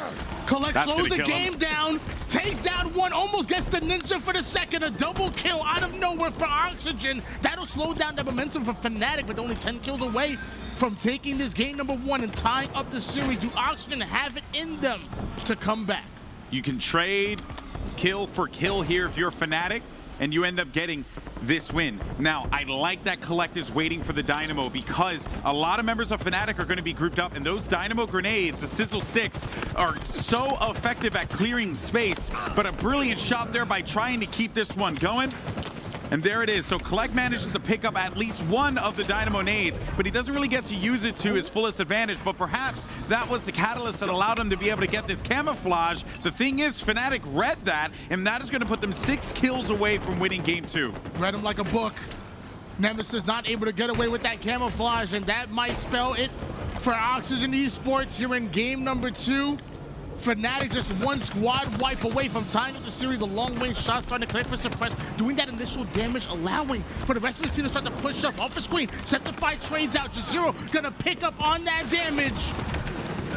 And that was such a clever play. That was such a great play there. Fnatic tie the game up 1-1. But I gotta give love to what happened there, because he was taking the fight on the util side of the map. He saw that Jazero was coming along the flank there from the enemy base. So he decided to push, get the Dynamo nade, send that forward. That was gonna cause enough disruption there that that player had to back up. And then Jazero was able to pick up the kills. You had a lot of activity happening over in their court too. So I think all of that kind of combined goes to show that Fnatic have a lot of layers to them, and it's very clear that this team is not out of this one. Yes, that game 1 was bumpy, but that was a great response from Fnatic. And that's a perfect example of why a lot of people don't understand how Suppressed is usually the main damage dealer of the group, but it doesn't always have the most kills. His damage is to open up the map, to really highlight the aggression of his players. Like Septify wants to get in there, like Jazero wants to get up close and personal. So those long-range shots start to connect, does that damage, and the rest of his team come in, collapse, and take him down. Great game that we saw from Fnatic, and it leans right into what you were saying, right, Tony? Suppressed with 3,800 damage. I mean, this guy was just, if there was a target, he was shooting it. You know, if there was a target, he was shooting it, plain and simple. And also, you brought up another great point at the start of this game. You had mentioned about the shock rifle and how good Nemesis is. Look at Nemesis' damage dealt, 2,600. I'm not trying to say he's like a one-trick pony. Not the case at all. He's clearly here at the World Championship playing for, you know, the biggest trophy in our sport. But the thing is that when you have a player who's really effective with the weapon, but then you change over your game mode to one that has no power weapons, that's really where you start to see, right, BR to BR, how you square up, right? And it's very clear that Fnatic, they had those reads early on. I can't believe Golden Boy just called Nemesis a one-trick pony here Imagine. in the Halo World Championship. Imagine if I did that. Nemesis, I'm your boy. I don't know. I don't know. Obviously, they deserve their spot here, and really excited to see what Oxygen Esports do, because, again, game number 1 was objective where they really thrived. Obviously, Fnatic, a great Slayer team, but what's game number 3? Another objective. A King of the Hill, which really lends to which team is more disciplined. Yeah, but you know what, though? I like this for Fnatic because King of the Hill, you can set up shop, right? It's not like Strongholds where you have to reposition constantly. You know, it kind of leads into something like Oddball as well, where it's like, you know, you're setting up, you're holding an objective, and then you're going to get your shots in, right? And I like Fnatic's chances here. The thing is that what makes me very excited about how Oxygen could potentially play this, though, is that on the objective, they're so good at reading where those movements are going to come from, right? That is one of the reasons why they shut down Fnatic on Stronghold so hard, because every time Fnatic thought that they had an open opportunity, Oxygen were there to stop them. There was 2 players there working in tandem to shut down a player. A lot of players in Fnatic were making individual plays. This time around, Fnatic maybe have a little bit of a saving grace here. You got to set up on Strongholds. You got to kind of like make your perimeter. Maybe Fnatic will be good at that. And we just got some intel on why Fnatic are also going to be looking good at game number 3. We just saw 2 Fnatic players coming out of the restroom, so now they're refreshed. You know, right. they're relieved. They're going to come in the tank, ready to go. I mean, if they must have been frustrated at game number 2. Okay. Now going to game number 3, they're feeling good. That's intel, right? I call it intel. That is. You know, listen, I tend to play my best Halo when I have to go to the bathroom. Oh. So I'm going to go the opposite way. Oh. I'm going to say, I don't know. You know, sense of urgency. Sense of urgency. You know what I mean? I want to finish this series as soon as possible. And you think I'm kidding? Big Team Battle Bonanza, the whole time I had to use the bathroom. And don't worry, guys. Number 1, filthy animals. And I needed to go to the bathroom so bad, and then I ended up getting 5 kills in a row with a hammer. So all I'm saying is, there's a correlation. Maybe not. Probably not. But that's what I would like to think. So GB has Oxygen taking this in a 3-1 fashion. Calling it now. King of the Hill Streets. All about those power weapons. I'm kidding. It's really King of the Power Weapons, really what it is. You know, you got the rockets. Yeah. You have the Bulldog. Even the Stalker rifle, which in the right hands, not mine, but in the right hands can be an absolute nuisance. Yeah. Tell me a little bit about Streets King of the Hill. Well, yeah, I mean, let's not forget, right, that there are power weapons on the map, right? Weapons like the rockets that are very useful for you to be able to pick up, but there are also going to be other toys at your disposal. You can get the Stalker rifle, which, if you're accurate, if you're a player like Stellar, for example, who likes to pick up that Stalker and put it to good use, you can really shred the shields of your opponent. But let's not also forget about the the Bulldog. I wish Dynamos were here. It'd be hilarious. The Bulldog that is located over toward Neon Street. That is another critical weapon to pick up, especially if you get that Bulldog, bring it over to the opposite side of the map, play those close quarters in arcade, especially for that hill when you have tires, you have arcade, you have a lot of nooks and crannies you can work around. You want to see players really take advantage of that, and the players that succeed in Halo are the ones that don't just prioritize the power weapons, but prioritize the sandbox. So when you said a player like Stellar with a Stalker rifle, a steady shot, is going to be able to really get value out of it. A player I think about that on this map is going to be Suppressed. Yes. Suppressed is an absolute nuisance. A very steady shot, almost a formal S shot. Yeah. Always centered, making sure you're always ready for combat. I think that he's going to be the one to be able to get so much value out of that Stalker rifle, at least on the side of Fnatic. On Oxygen, give me Triton. Again, I was going to say that. Give me very Triton. Steady, very centered, always very ready clean for shot. action. Yes. Very clean shot. And what's great about a player like Triton is he's always willing to contribute whenever the moment calls for it. So if you put a weapon like the Stalker in his hands, oh boy, he can cause some problems. But we're all knotted up in this series 1-1. This one most definitely will go the distance with these two teams fighting for their World Championship life on the line, fighting for a top 6 placement King of the Hill on Streets is where we find ourselves as the players are all loaded up and ready to go, and it's time to jump into this action, Tony, and we're kicking things off with Nemesis. It is a mathematical fact that 87.97% of the time, the team that wins a game number 3 when the series is tied ends up winning the series. Swing game number 3 on our way. Both teams 3 down, but Nemesis able to get rid of the Rockets. Triple kill. Triple kill for the Nemesis. Love to see the opening gambit there go in the favor of Oxygen Esports. They needed something like that to kind of get things going, to kind of rattle Fnatic and let them know, even though you picked up the win in game 2, this series is far from over. They let him know who bigger brother is. Oxygen Esports making a statement once again, Nemesis. Now with that Bulldog in hands, Fnatic having the early setup over toward the B side of the map, but they're gonna have to fight to hold it. Nemesis getting into that close range. You talked about the shotgun. When the Hill moves to the arcade side, gets one, can't take down another. Nemesis goes down, and so does the Bulldog. That's why you want to take this weapon over here to this side of the map. It's very vital to be able to use here, because now it's going to be Oxygen needing to respond. One player is going to be over by the steps. Nemesis trying to challenge over toward the ramp. That was a beautiful angle, by the way. Thank you so much, observers, for that. I always appreciate when I see some cinematic camera movement. We're in the action. That's why you're hearing that arcade music right now. You can hear it. It's getting intense over here. Septify trying to stay alive over toward the arcade side, slipping on these hardwood floors as if he's in socks. Finally ends up going down. So the 3 members of Fnatic. Oxygen has to deal with one more player. Not for long. That Bulldog is barking. Says Collect. Off the spawn, it's going to be Fnatic on the PD side, looking to challenge this. Rocket's coming up in a few seconds here, so they're probably going to try and prioritize this, because even if Oxygen hold the hill a little bit longer, it won't really matter, because they're not that close to completing the objective like Fnatic are.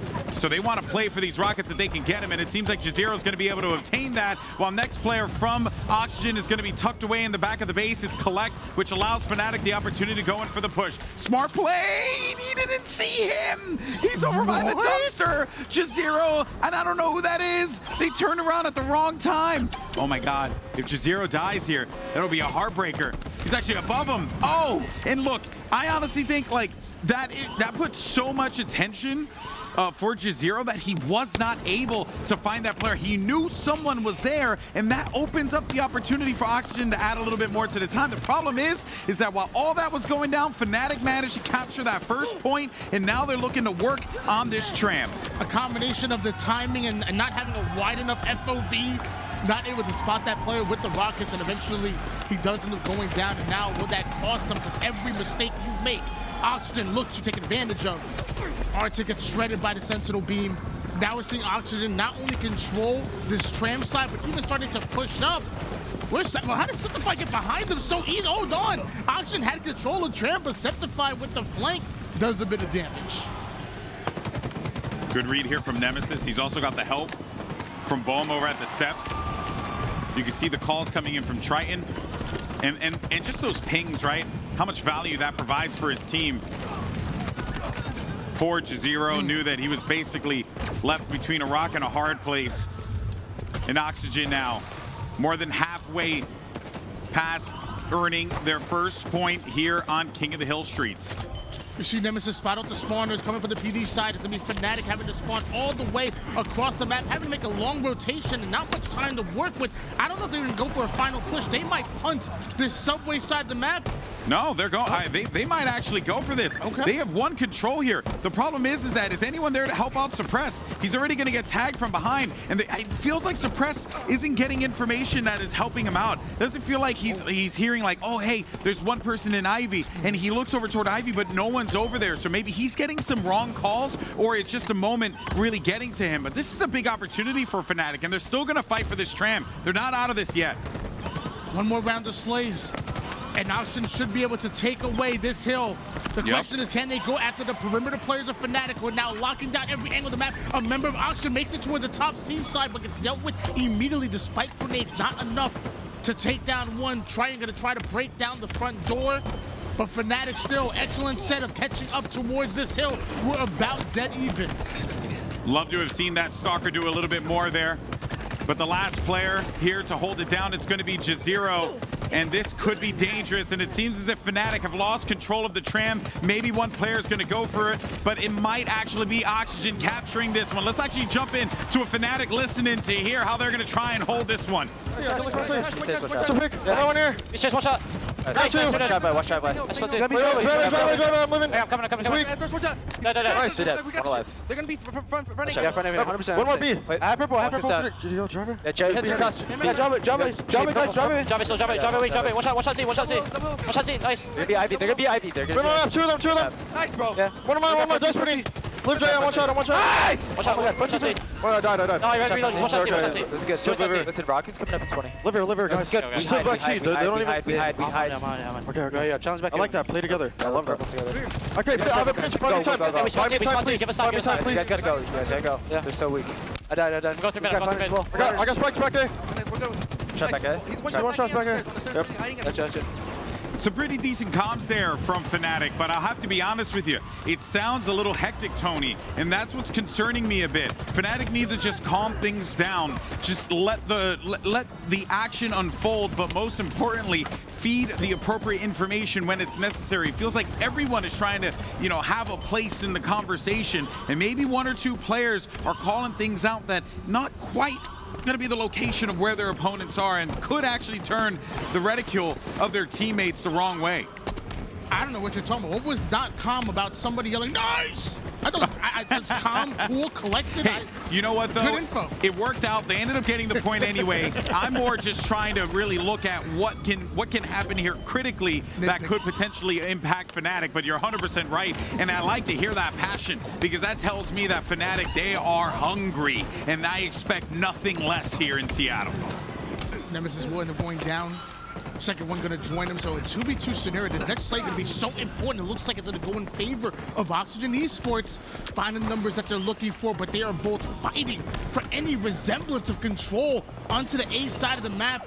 Oxygen Esports do have two members over toward the back A side, just Zero just raining down nades into the PD. So far, nobody able to get the exact amount of slays they're looking for just yet. And I have to say, that was a great play there, right? To grab the plasmas, force the player off the objective, allow your teammates time to come off spawn, and also use your frags to prevent that player from PD to push and take control of Garden. So if anything, that was just a really smart, well-read play. And that is going to allow Fnatic to be able to get back into the objective and start to add on to their total here, as Jazeera is going to be playing anchor duty in the backfield. We'll see what he can do with this BR as his teammate is going to die. Oh, not actually, I stand corrected. Collect ends up getting popped off there.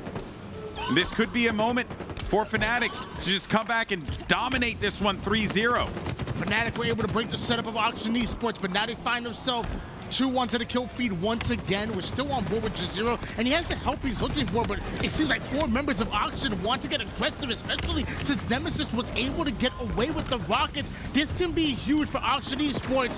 One clean slay, and they can get their first hill on the board. Yeah, but Fnatic need to stay alive here. One rocket's used, that player's gonna get tagged, but not bagged.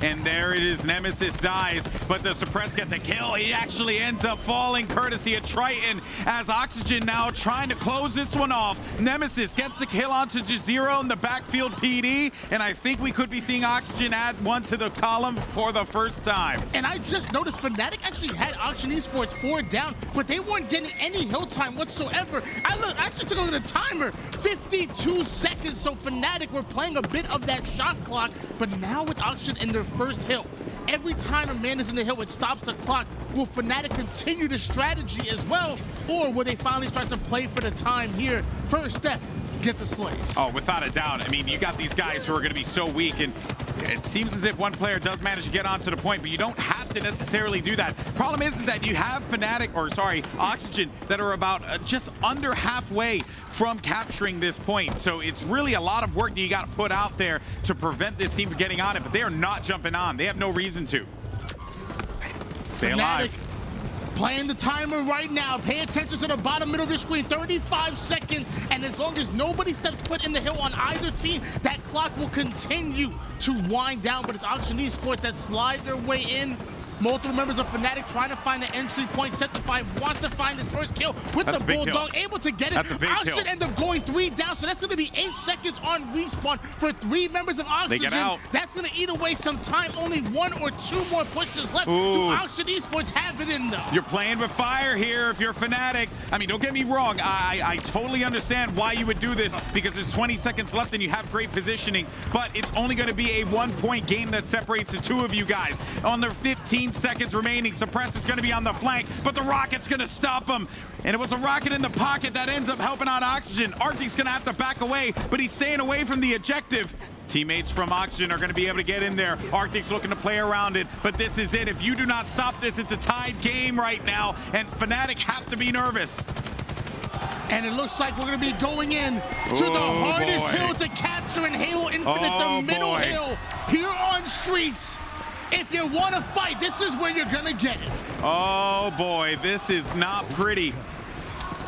Next point wins. We're in OT. 2 players down for Fnatic. As Suppress is going to be lingering about here on the B side of the map.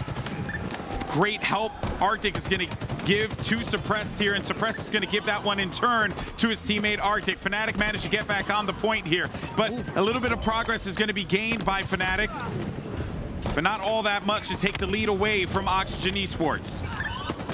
Fnatic able to get the numbers that they're looking for, having to stack members onto this middle hill as Oxygen are always having sights on this hill every time they spawn. Nemesis from the A side of the map putting down damage with that commando, now getting towards the purple tree. Shots starting to ring out, but the drop ball gonna be too much. Excellent play by Jazero. Bohm says, I don't want any part of that. Give me an assault rifle, 36 bullets of pure skill gap being used immediately to the double. Boom puts Fnatic 4 down, and now Oxygen Esports have opportunity to go for the zone. Yeah, but no one's around there right now, so they do get it off the respawn.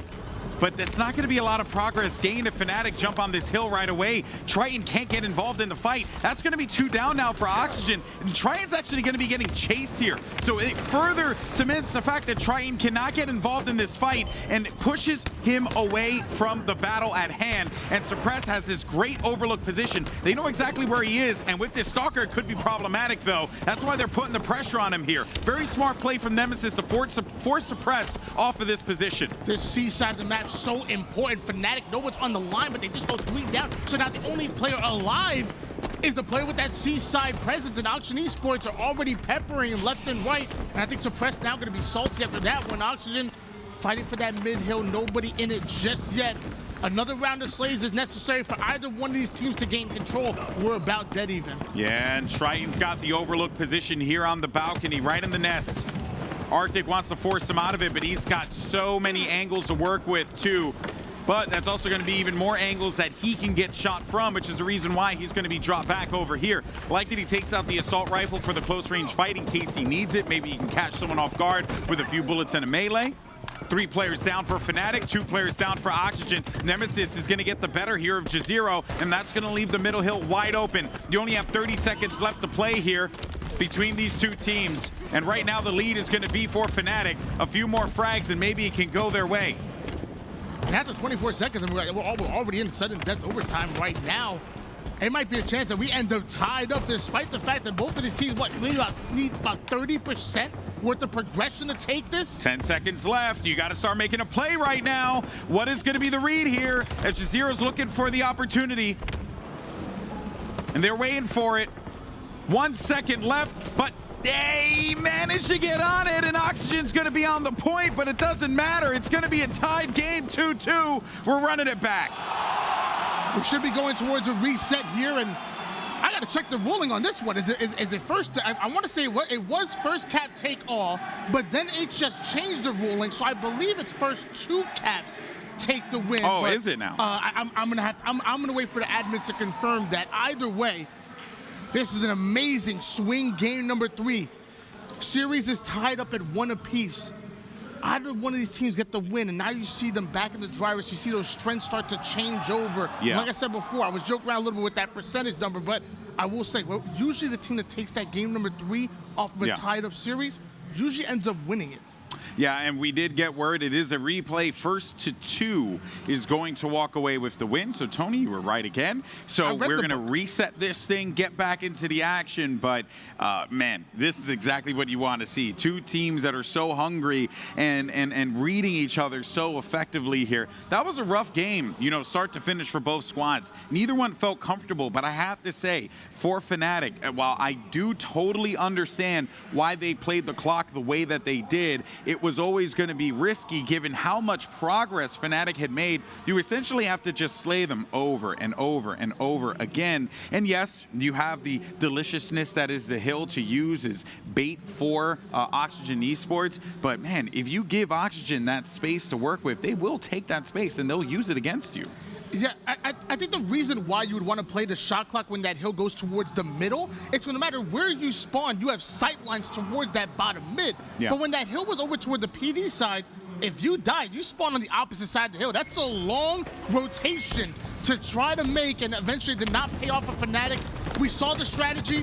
It could have worked, but sadly it didn't. We're going to see what happens here. Fnatic Oxygen playing first 2 caps, going to take the win. So now these caps are going to be even more important. You can't punt. You're going to have to go right in for it.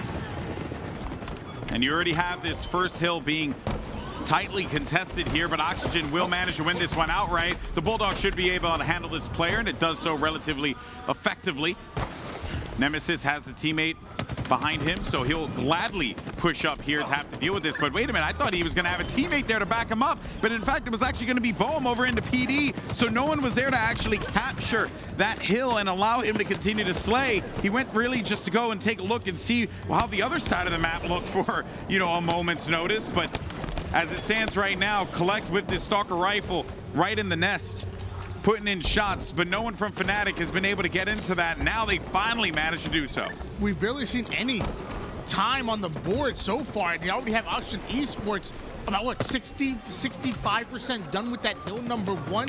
We're only playing a 2 right now, so every single second matters. Fnatic, you got to start off a bit better than that. Yeah, you definitely need to come out of this one swinging.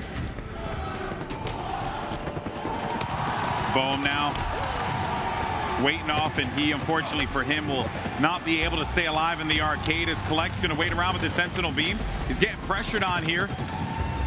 He's going to force the 0 off of that position, and this is just Oxygen just dominating this particular hill. Now, we know all you guys watching at home have multiple streams open, so you probably know the news already, but Optic Gaming managed to win 3-0. But here we are witnessing a tightly contested battle in this elimination bracket as Fnatic are going to start to gain. Optic going to that winners bracket finals. Now we're going to find out who might be joining them eventually toward the end game, because we're here in the elimination bracket and we've seen some incredible teams make some incredible runs, and maybe Oxygen and Fnatic can be one of those teams, but Fnatic end up going 3 down. Oxygen just 1 second away from taking this zone. Fnatic have one player in the tram side, but nobody else set up with him.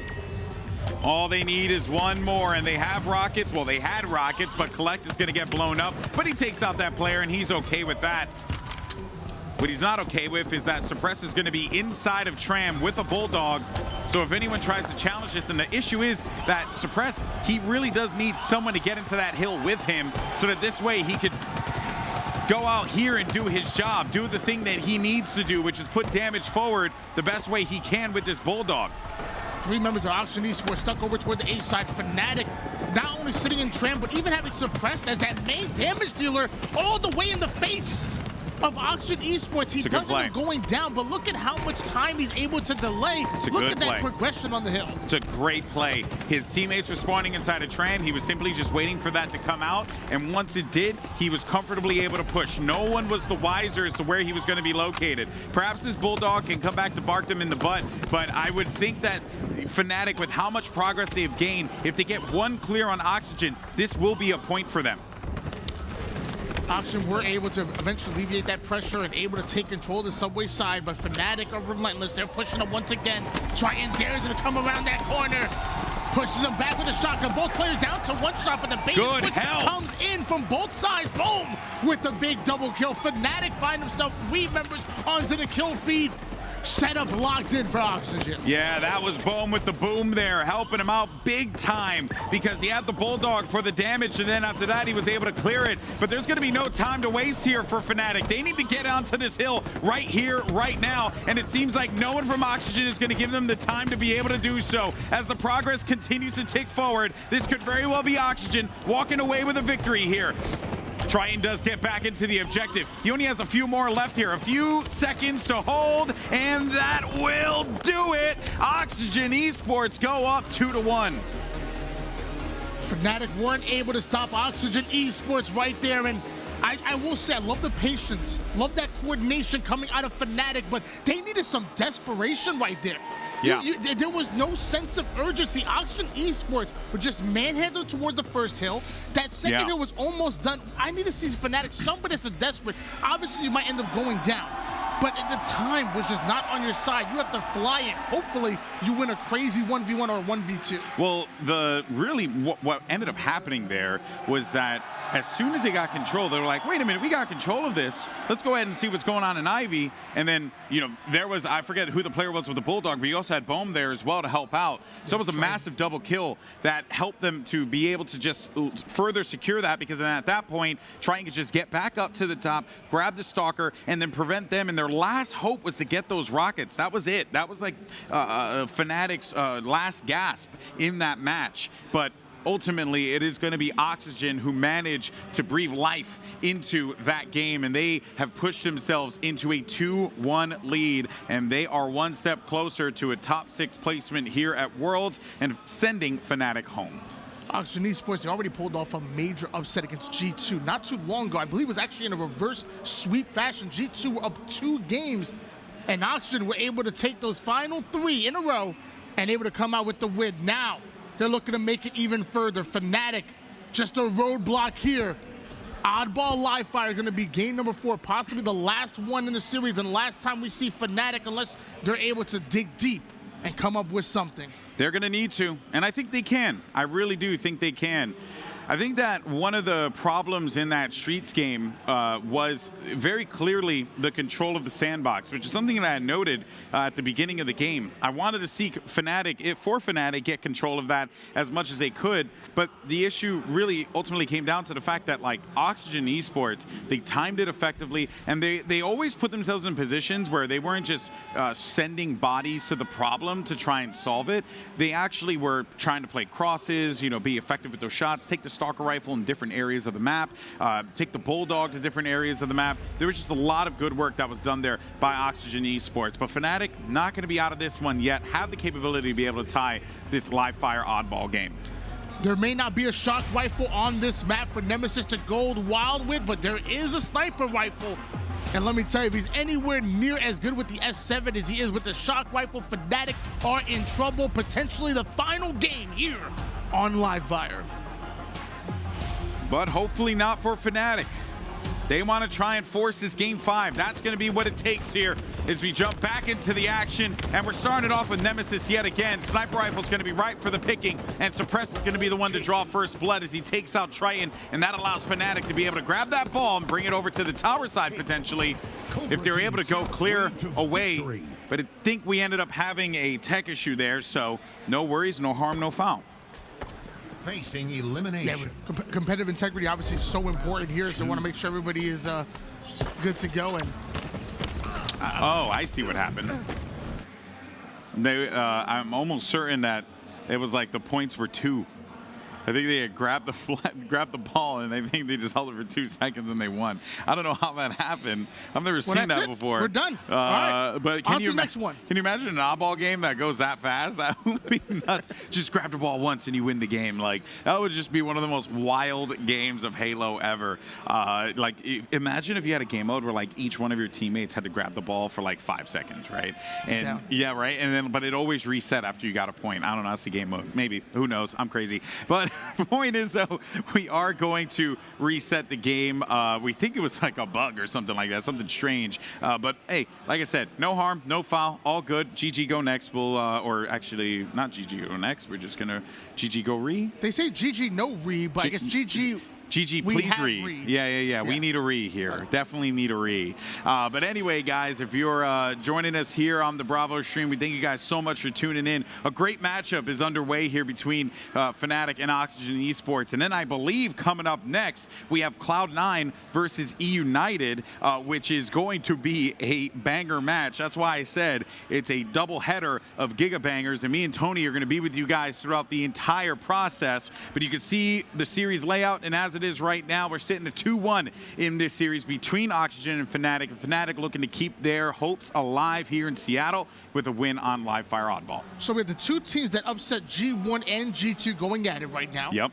And then we have E-United and Cloud9. The teams who were upset. Is this the Bravo stream or the best stream? I think the B stands for best right now. That's right. Because that is insane. I can't wait to get into it. Obviously, first up, we have to finish out with Oxygen Esports and Fnatic. Fnatic desperately trying to send this into a game number 5 with how many game 5s we've seen. We've had a lot today. If I was a betting man, I'd put all of it on game 5. We've had a lot of game 5s, and on top of that, we've also had a lot of reverse sweeps. Today has been a stupendous day. Mwah, a chef's kiss of Seattle, Halo. the city of upsets. That's right. That's the city of upsets and smoke, because there's a lot of smoke outside, so it's all on our chest now.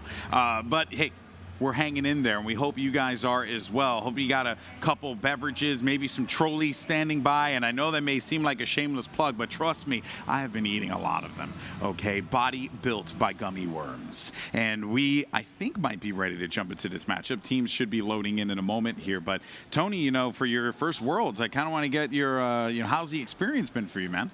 Oh, it's been terrible. I mean, I'm stuck next to you what a shame. almost the entire time. I had to break up a fight between you and Walshy. You did. It was pretty crazy. I don't know what's going on here, but I'm going to need a raise going into season 2. He definitely needs a raise. I think everyone can agree on that one, Tony. It's been incredible. I spent most of the time out in the analyst desk and got to just talk about some of the best players in the world. I'm here in beautiful Seattle, and it's everything I've ever dreamed of, honestly. And also looking dapper in the whole process, too. I feel like I missed out on the memo. You know, I came in, I was like, oh, yeah, this is my day 3 outfit, and everyone else is here with suit jackets. Kind of feel like a bit like a bum. Nah, you look good. You look good. Hey, but what's going to be good here is this game is the players are fist bumping and getting ready to jump into the action. Map is loading up, and yes, I actually agree with you in that earlier statement you made about Nemesis and seeing what he could do with the S7. I really just want to see what this opening strat is going to be, because that has actually been the fun part about this event, is seeing how these opening executes result in big gains early on. Like, you can tell players really put a lot of emphasis on ensuring that they start these games off strong and place nades in the right location. If you start off running, it's going to be really hard to stop your momentum. So these starting strats going to be so important. We're getting into this game number 4. Fnatic, we need to see them get that sniper rifle. And when that overshield comes up, they need to get first hands on it. Otherwise, they might be going down and out of here. Pressure's on for Fnatic. A team that's had a bit of a tumultuous season. This isn't even the roster that the team launched with. So that should tell you something about how much things have changed for this organization, but also how much things have changed for all of these players. I mean, all these guys were on different rosters, I believe, at the beginning of the season. So, you know, to just see kind of where we are right now just goes to show you how much in Halo Esports can change at the blink of an eye. It's funny because we've been hearing about it on Twitter that at one point Collect was actually supposed to be loaned to Fnatic to actually compete over at Orlando, but they decided to go with Arctic, that suppressed duo, and because he's just been a little bit more experienced on land, and they found himself having a better chance of winning. Wouldn't it be crazy if Oxygen Esports come in, steal Collect last minute, and then beat out the very team that almost adopted them? But you know what, though? I understand the mindset of Fnatic, right? Because you're going into Orlando. When you play that game, guess what? You're locked in with that player, right? You have no other choice. That's what happened with Space Station Gaming. Pelu couldn't make it to Orlando, and because he couldn't make it there, he couldn't compete at Worlds. So I would think that, you know, I understand the logic. You had Arctic and Suppress who had worked together. They know each other's tendencies, and they trust one another. But boy, oh boy, man, has Collect had a season, and he's going to just continue to be a superstar in Halo Infinite. I have no doubt. 22-0-1 in favor of Oxygen Esports, and now Fnatic have an opportunity to answer back. They're trying to rotate this ball over toward the C side, the more powerful side of the map. A long rotation having to be made for Oxygen, but they're seeing two members trying to find an entry point. The pings are coming in, just 0 spots of Arctic takes down one. The second one going to fall, so Oxygen taking their time to push up, but eventually they go down, and Fnatic get themselves some decent ball time. I love this play. They drop the ball and prioritize the overshield, and Jazero ends up getting OS, and the push is going to start to come from Nest. So even though the ball was down for a little while, they knew that no one from Oxygen was going to be around to take it away from them so that they could focus and put every single player on obtaining that overshield. But doesn't work out for them here, as you got no more OS for Jazero. He does manage to pick off one player, and he hasn't been quite hit here. So this is a big 1v1, and he sends him packing. And that is going to be another ball grab here for Suppressing Company as they're rotating this one over to Nest. Nemesis trying his best to stop this at the cutoff, but here comes Septify to receive him top mid, and that reticule just went wild there. You hate to see it. Big kill by Septify, thanks to the little bit of shaky shots coming out of Nemesis. He ends up going down. We switch gears towards Jazero just in time for nades to get rained on. It's the rainy city, Seattle, and Fnatic getting rained on themselves. 3 down for them. Oxygen Esports now having valuable opportunity here to clear out this A side and rotate this ball right back into the setup of their own. You know what's interesting though? Even though I praise them for that play, dropping the ball, going for the overshield, they really didn't gain much from that, right? Only a few points, and then Oxygen Esports now have this ball and add on to the lead. So yes, I like the decision making from Fnatic, but when you have those advantages, you have those openings, you have to play to that advantage as much as you possibly can. And that honestly is going to be a credit to Oxygen for putting Fnatic in this position to begin with and adding more to their scoreline. The game plan was there, but the execution was not. Luckily, Fnatic were able to slay out and get their ball in the hands once again. Seaside setup now being controlled once again by Fnatic. Nemesis trying to slide it toward the pillar side, but Boom will catch him. Also catch these hands. These shots are starting to ring out. Bone gonna try to stay alive. Nemesis trusts his teammate to finish that off. Gets himself a little bit of assist there. Bone takes down 2. And now Oxygen Esports right back in control and collect with the overshield. He gets the overshield, which keeps it away from Fnatic. At this point, any of the resources you could take from the map, even if you don't get to use all that much and benefit from that OS, to just keep it away from Fnatic as you guys are trying to build points here is going to be a big success. And I also enjoy the fact that Collect's going here around the flank. If he would have stayed there just a second longer, he would have ended up cutting off a player on green, so he has to play this one out low here. So that is a play ball, and the rest of Fnatic have no idea where Collect is currently. Oh, I guess they found him. I was going to say that they had no idea Collect was going to be in that area, but that just goes to show you, man, that Fnatic, they're always keeping their head on a swivel. Fnatic always do such a good job of playing through their slays before prioritizing the objective. They didn't want to go in too early. They didn't want to get caught making mistakes. But right now, we need a little bit more objective efficiency out of them. These slays have been good. They've had moments where they've put Oxygen Esports 3 down, if not 4 down, multiple times, but the scoreboard hasn't reflected it just yet. Now 1 minute 34 seconds on the clock. Eventually, Fnatic are going to be put between the scoreboard and the time clock. We're always harping on effective, objective efficiency. Being able to grab the ball, hold it, and take advantage of those opportunities that you create for yourself. Oxygen Esports are doing that so well. And look at Fnatic completely on the other side of the map. And who's creating that space? It's Collect. Collect's all up in the business of Fnatic, and now they're just going to be only a few points away from being able to win this first round, Oxygen. Big play by Trite. He wasn't within arm's length of being able to throw that ball off, so he chucks it and then reposts the ball right over the head of Fnatic. Eventually, Oxygen Esports do end up going 4 down, but it's plays like that making the difference maker here. Arctic once again onto the C side of the map, holding onto that ball time. Gonna have to drop that ball to try to put pressure on the overshield, but nobody in Fnatic in position to steal it away. It looks like Nemesis might have been able to do so. Boom, absolutely shredding Arctic right there, icing him out. Triton steals the ball, and maybe for the last time, 15 seconds left for round 1. They freaking deserve that there. What a play. There was so much that I could talk about in that particular moment, but the only thing that mattered is the fact that when you value your life, you get the value back. 4 points remaining here. here, and that is going to be a capture. That is going to be a point, excuse me, for Oxygen Esports, unless Fnatic have something to say about it, but you're dealing with a real flimsy type situation here. The ball's going to get sent forward. He's actually going to get shut down, and at 99 points, Fnatic are trying to bring this one back, but they have to play perfect Halo if they want to win this point. Just one more second needed by Oxygen Esports. 75 pushing up, can't quite find the kill. A trade is in, and that's not what they were looking for. Big win from Arctic here. Trying one more kill away from stealing that ball away. He tried to grab the ball, didn't work out for him. But here's the thing, you only have 30 seconds remaining. Now Jazero's gonna try and bring this ball around on the outside. You see where the spawns are gonna be happening, over toward Ness. He makes the tag as well. Jazero with a good call, and he's gonna continue to linger around here in the garage. But the problem is, yet again, it's only gonna be 1 point, and he has no help. He has no choice. Oh no, he misses the melee, and that's gonna be the point there for Oxygen. How was he able just to fly in towards the A-side window and nobody had any idea? Jazero was holding the ball. He had no clue that someone is coming over towards the sandbag side, able to steal the kill, steal the ball, and steal round number 1. That's a little frustrating though, honestly, right? I mean, don't get me wrong, like Oxygen still had that one and could have easily had won it because they only needed to grab 1 point. But where was the help for Jazero in that situation? Why was he by himself? I know that the rest of the players from Fnatic were trying to just get in the face, but at that moment you have to prioritize the objective and try to play around it. Give yourself that opening, maybe send one of those players, but hey, you can't cry over spilt milk right now. Fnatic need to pick themselves up and go at it again here because Oxygen are not looking back. Big slays out of Bohm, trying to defend over that overshield, but I believe it wasn't popped. I'm not sure if it was a member of them. No, it was a member of Fnatic. It's gonna be Jazero starting off that push, taking down one. There's a player over toward the tower side. He's aware of them. The repulse not thank you, Rail, enough to take down Jazero. He's too heavy.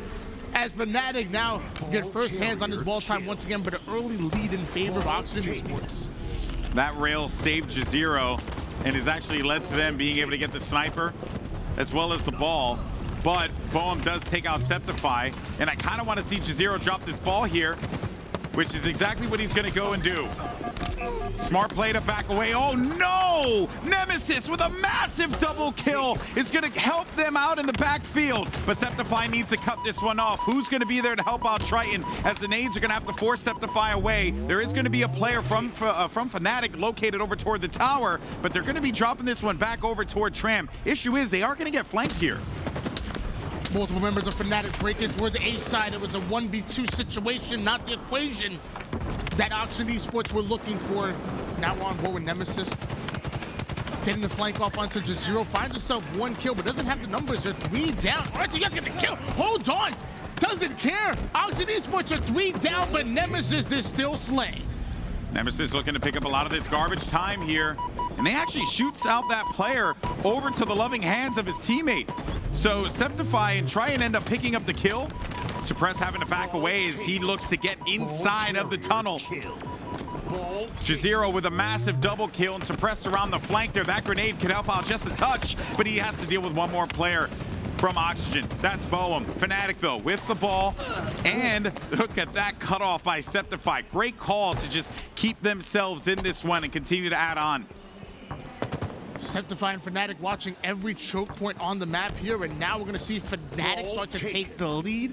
Triton and Bohm being as patient as possible. They didn't see going to anyone. push the A side, but it looks like Fnatic were able to rotate that ball all the way to the overshield side of the map and all the way onto the C side. A big rotation by Fnatic, but now they find themselves 3 down. Oxygen Esports still find the slay despite the rotating players. Fnatic get wiped, but they don't play the ball. That's nuts, man. They didn't get a chance to play the ball. Arctic thought he had him on the flank, and he ends up getting hit with a brute nade and blown up with spikes in his belly. That hurts. And now Oxygen are at the 50-point mark here and continuing to add on. Fnatic, though, need to find an answer. Septify is waiting for a player to drop as Arctic trying to force the situation. Ball's going to get played. Tower control there, and I thought we just saw a sniper, but it ain't going to matter because Triton's there on the pickup, gets the kill. Collect also picked up a snipe on Arctic there, and I think Oxygen are dragging out with the best of them at this point in time. The double push out of Arctic and Centify did force the ball reset, but Triton once again able to steal that ball away. And all of this time, I'm gonna call it garbage time. It's time that Auction Esports should not have. Fnatic are 4 up. How are Auction able to get so much scrappy time here? Triton does end up going down, so 3 members down for Auction. They chuck that ball towards the mid-map, bit of a pseudo play. Collect able to get away with the sniper rifle, now distracting Fnatic, but I believe they were still able to get away with the overshield. With that overshield and those 2 kills, they might be able to get this lead, but they have to remove Nemesis here. They need to kill him, but he gets the green gun. Not enough, though, to actually kill Jazero, but he won't have the comfort of the overshield. Jazero's going to try and get away from this one. He does so successfully, but he's getting pressured by a few members of Oxygen Esports. Here comes Boehm, and Boehm's been amazing, and a trade in the backfield is going to give Fnatic's Arctic no room to really breathe. He's going to have to send this one back over to the garage with his teammate. Back and forth we go as Fnatic able to steal away the lead here, but for how long?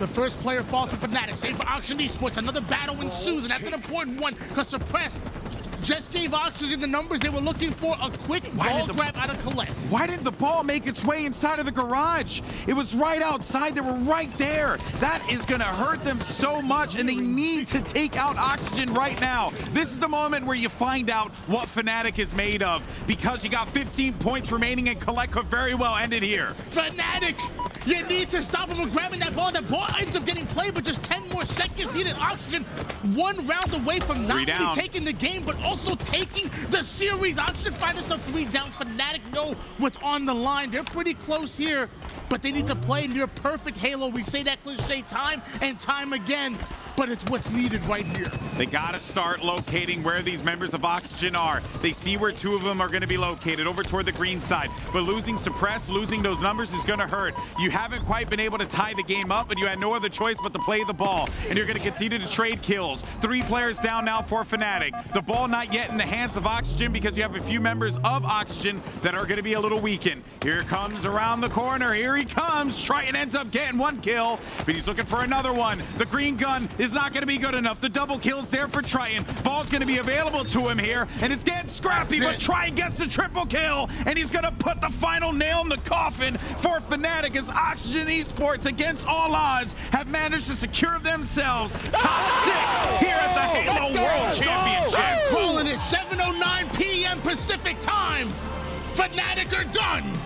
Oxygen move forward. Big plays being made by Oxygen Esports to come out with the 3-1 win over Fnatic, and now I believe they played the winner between United and Cloud9. Anything can happen at Worlds, but what a freaking game we were just treated to.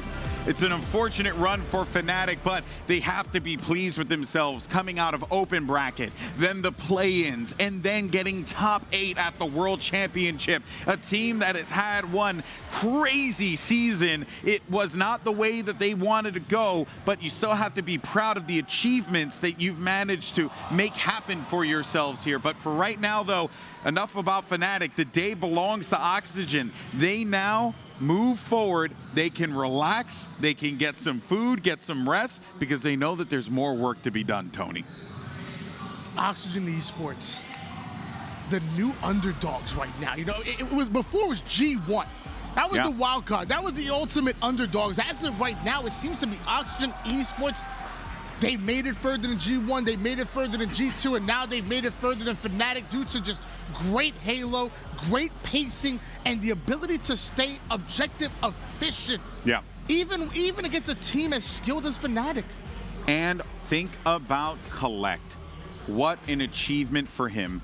A young player. You know, you're told you're at the World Championship. You don't quite have the experience. We don't know if we can really rely on you. But you know who was able to rely on him? Oxygen. And now they're in this position, Tony. This is an amazing moment for him, an amazing moment for that org, as I'm very familiar with the Oxygen Esports org. You know, they got the Boston Breach team. They're very involved in esports. They've been doing some big things lately, and I couldn't be happier for them. They took down a legendary organization in Fnatic, and you have to put respect on those 4 players' names. But let's actually take a look, though, at the bracket and where we are right now, because Oxygen Esports move on. So, as a matter of fact, it seems as if chip. They won't be taking on the winner of E United and Cloud9, but regardless, though, they will be moving on to that elimination quarter final, and they will await, I believe, the loser of maybe, I want to say it was, oh my goodness, I'm drawing a blank. I think it might be FaZe Clan and Native Red, if I have to imagine. But point is, they're still alive in this tournament, Tony. Yeah, no matter who they go up against. I mean, Sentinels have dropped down to the elimination bracket. Yeah, it doesn't matter bracket. at this point. It's just going to get harder and harder. Either the loser, Fnatic, or Native Red. Regardless, it's going to be a tough task for Oxygen Esports. Optic Gaming guaranteed a top 3 placing at this point. Now into the winners finals. FaZe and Native Red going to duke it out for the right to play them. And just it's a couple rounds away from making it to the grand finals. How crazy is that? Yeah, it really is, man. What a tournament this has been. We did get confirmation. Oxygen will play against the loser of FaZe Clan and Native Red, which is a matchup that's happening right now on the main stage. You can check it over at the main stream, twitch.tv/Halo, as well as the Halo Esports YouTube channel. If you happen to watch on YouTube, make sure you guys are connecting your accounts so that you can get your drops as well, because there are a lot of cool skins that you can obtain. But coming up next, it is a battle of the ages, a clash of the titans. It is Cloud9 versus E United, Snipedown versus Stellar, Ryan Noob versus Bound, or even, hey, maybe we could go Bound versus Snipedown. Who knows? The point is, Tony, this matchup is gonna be so sick. It is. And people thought that Optic and Sentinels was gonna be the matchup of this tour. No, it's this one right here. Rematch of pool play back at Orlando, and also Bound and Snipedown, former teammates, now going at it. Yeah, it's going to be awesome, folks. You're going to want to be right here to catch the action. Make sure you tell your friends, because coming up next, we have E United versus Cloud9. Me and Tony will be here for the call, and we'll see you as always on the other side.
Welcome back, everyone. It's time for our last match of the Bravo stream. I'm Golden Boy, of course, joined by the legend, the one and only Mr. Tony Rose. As we get ready for our last match of the day. Tony, are you ready for it?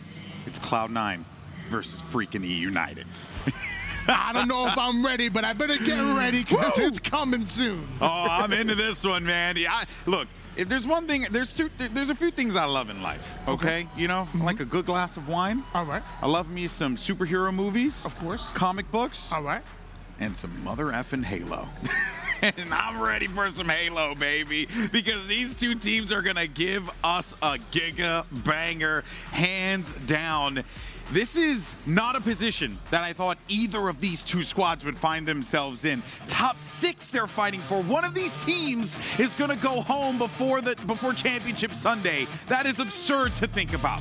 One of these two juggernauts are going down in top 8, and one of them have a chance to make history. Cloud9, E-United, game number 1. Let's do this bad boy, and already out of the gate, these players are gonna send E-United packing with 3 players down instantly. But let's not forget that Cloud9 took a few hits there, but the benefit is gonna go to Cloud9 because Eco picks up the camouflage and can put this to good use. Something tells me that Cloud9 might be even more dangerous right now than they are in the winners bracket. They're motivated. Totally They're agree. Angry. They know they don't belong here. E-United may always have a game plan. They may always look good, but Cloud9 playing angry, that scares me. It's shocking to think that one of these two teams, that a player like Snipedown or Rhino, Rain, Suspector on the other side, Eco, Bound, Penguin, Stellar could be missing out on Championship Sunday. But that just goes to show the level of competition that we've been treated to here in Seattle and just how unreal all these players are playing. And you know, I had an opportunity catch up with Suspector, asked him how he's feeling. He genuinely said he feels like he's playing the best Halo he has been playing all year long. If he's feeling that good, that will be very scary, but he's gonna have to play at that level and then some against Cloud9, who have managed to be able to keep this one close at the early goings of this game. Yeah, not only can he be playing at his best Halo, but his teammates do as well. If you're gonna take down the Dynasty, Cloud9 back-to-back LAN champions to start off this season, haven't missed a grand finals in a major LAN here in North America.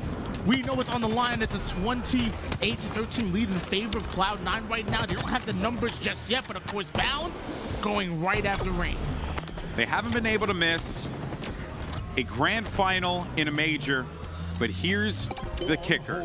You can't even worry about that right now. You have to worry about the objective at hand, and the objective is strongholds, and so far it's looking good for Cloud9 as they've been able to obtain 3 points, and they're holding it down. No one from E-United has been able to get in there. Bound with the easy pick there onto Snipedown. Gets the double kill as well onto Suspector. There's going to be 2 bodies down for EU as Bound's going to make his way around the corner. Ryan has to deal with the might of C9, and he can't quite stay alive long enough, but there might be someone there to help. It's Rain who picks up 2 of his own. Cloud9 historically a great strongholds team. Meanwhile, E-United usually playing a little bit slower than what's necessary to win on a map and game type like Strongholds Recharge, especially with a team like Cloud9. So this is a bad matchup for E-United. It's reflecting in the scoreboard. Almost a 100-point lead in favor of C9, and Stellar still has the shock rifle. Yeah, and with that shock rifle in Stellar's hands, it's going to be a big problem there, right? He's so good at it. This is why Rain is such an intelligent player, because he forces Stellar to have to make that move. He'll get those pot shots and apply the damage where he can. And that's one of the reasons why Rain is just so underrated. The issue is that Cloud9, they have that wild lead that E-United have to come back from. There's so much work. You're looking at Cloud9 crossing that 150-point threshold. E-United have yet to be able to get 15 points. They haven't even been able to get 15, but maybe that could change with this trip cap.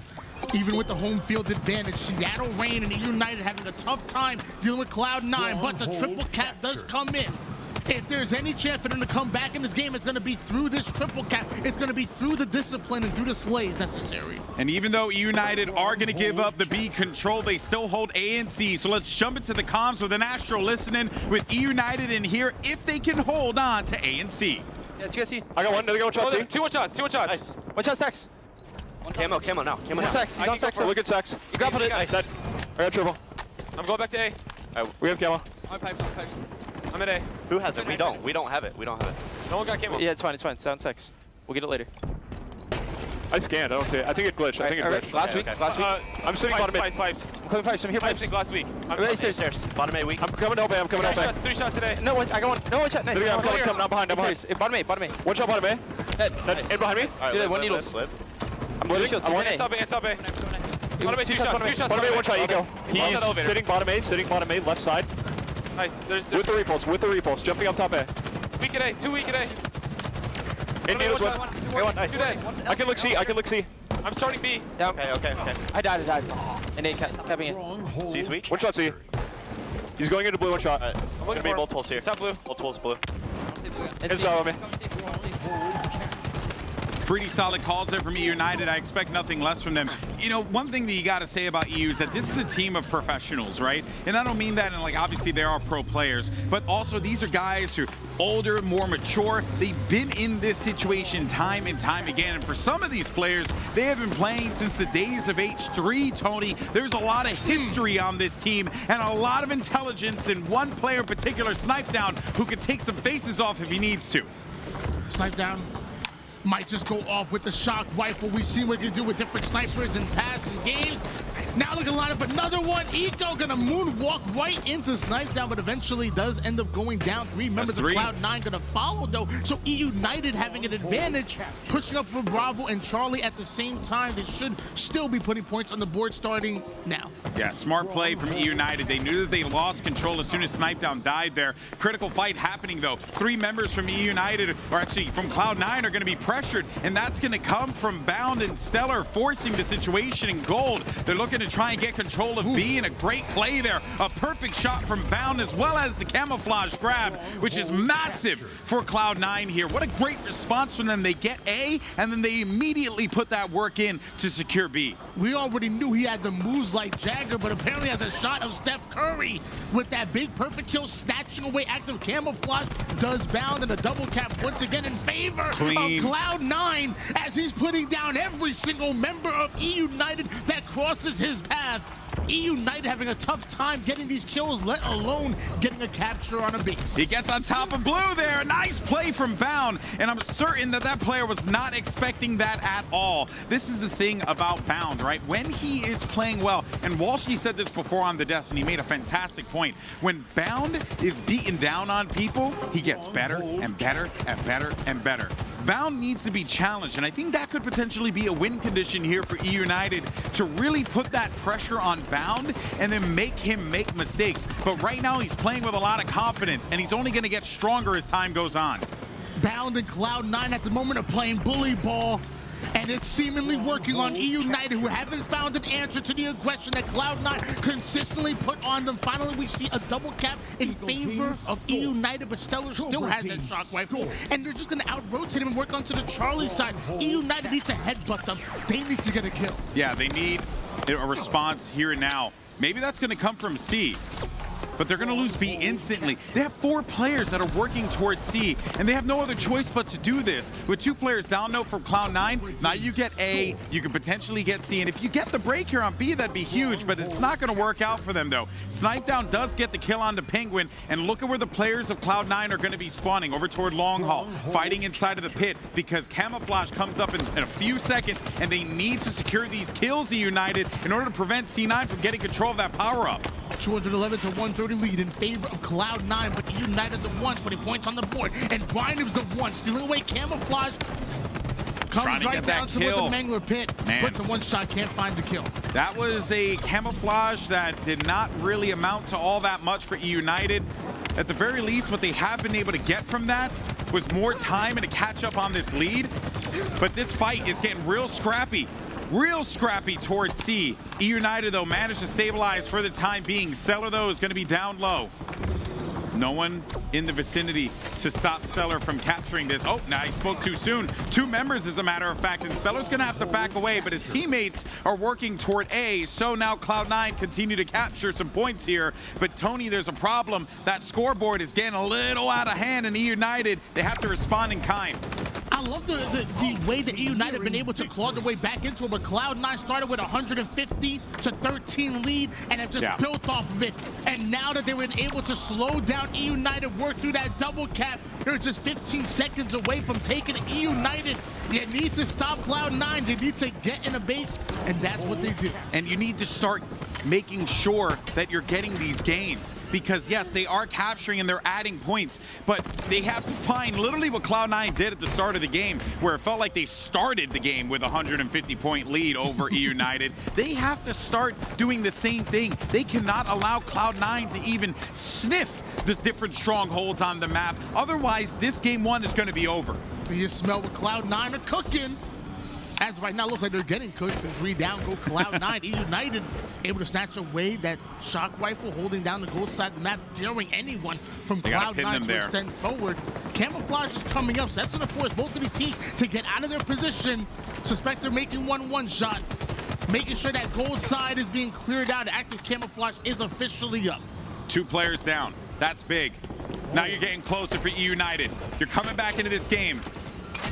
The camouflage now, a first one for United, could be quite, well, second one rather, but the first one that maybe they're going to be able to use here. As Snipe Down comes around the corner, he's got to get onto C. He manages to reset it at the nick of time. That's going to cause a bit of a problem here, and they have to respond now, United. They cannot allow them to get control of this, but Bound is going to take a significant amount of damage there, as that player from United is going to drop back inside of A, try to use the grapple shot, but they do manage, Cloud9, to get C control. Only 1 player left alive. It's Rain. Can Seattle's finest find a way to stop him there? He's unsuccessful in that venture, but he does get the kill. United not able to take advantage of that camouflage, and that might just cost them. Cloud9 with the double cap. We do see a player sneak into the Bravo side. 2 quickly going down for United. Looks like they stopped the B side. The reset comes in at the same time. Cloud9 are taking A, and that's it. United are going to fall 0-1 in the series.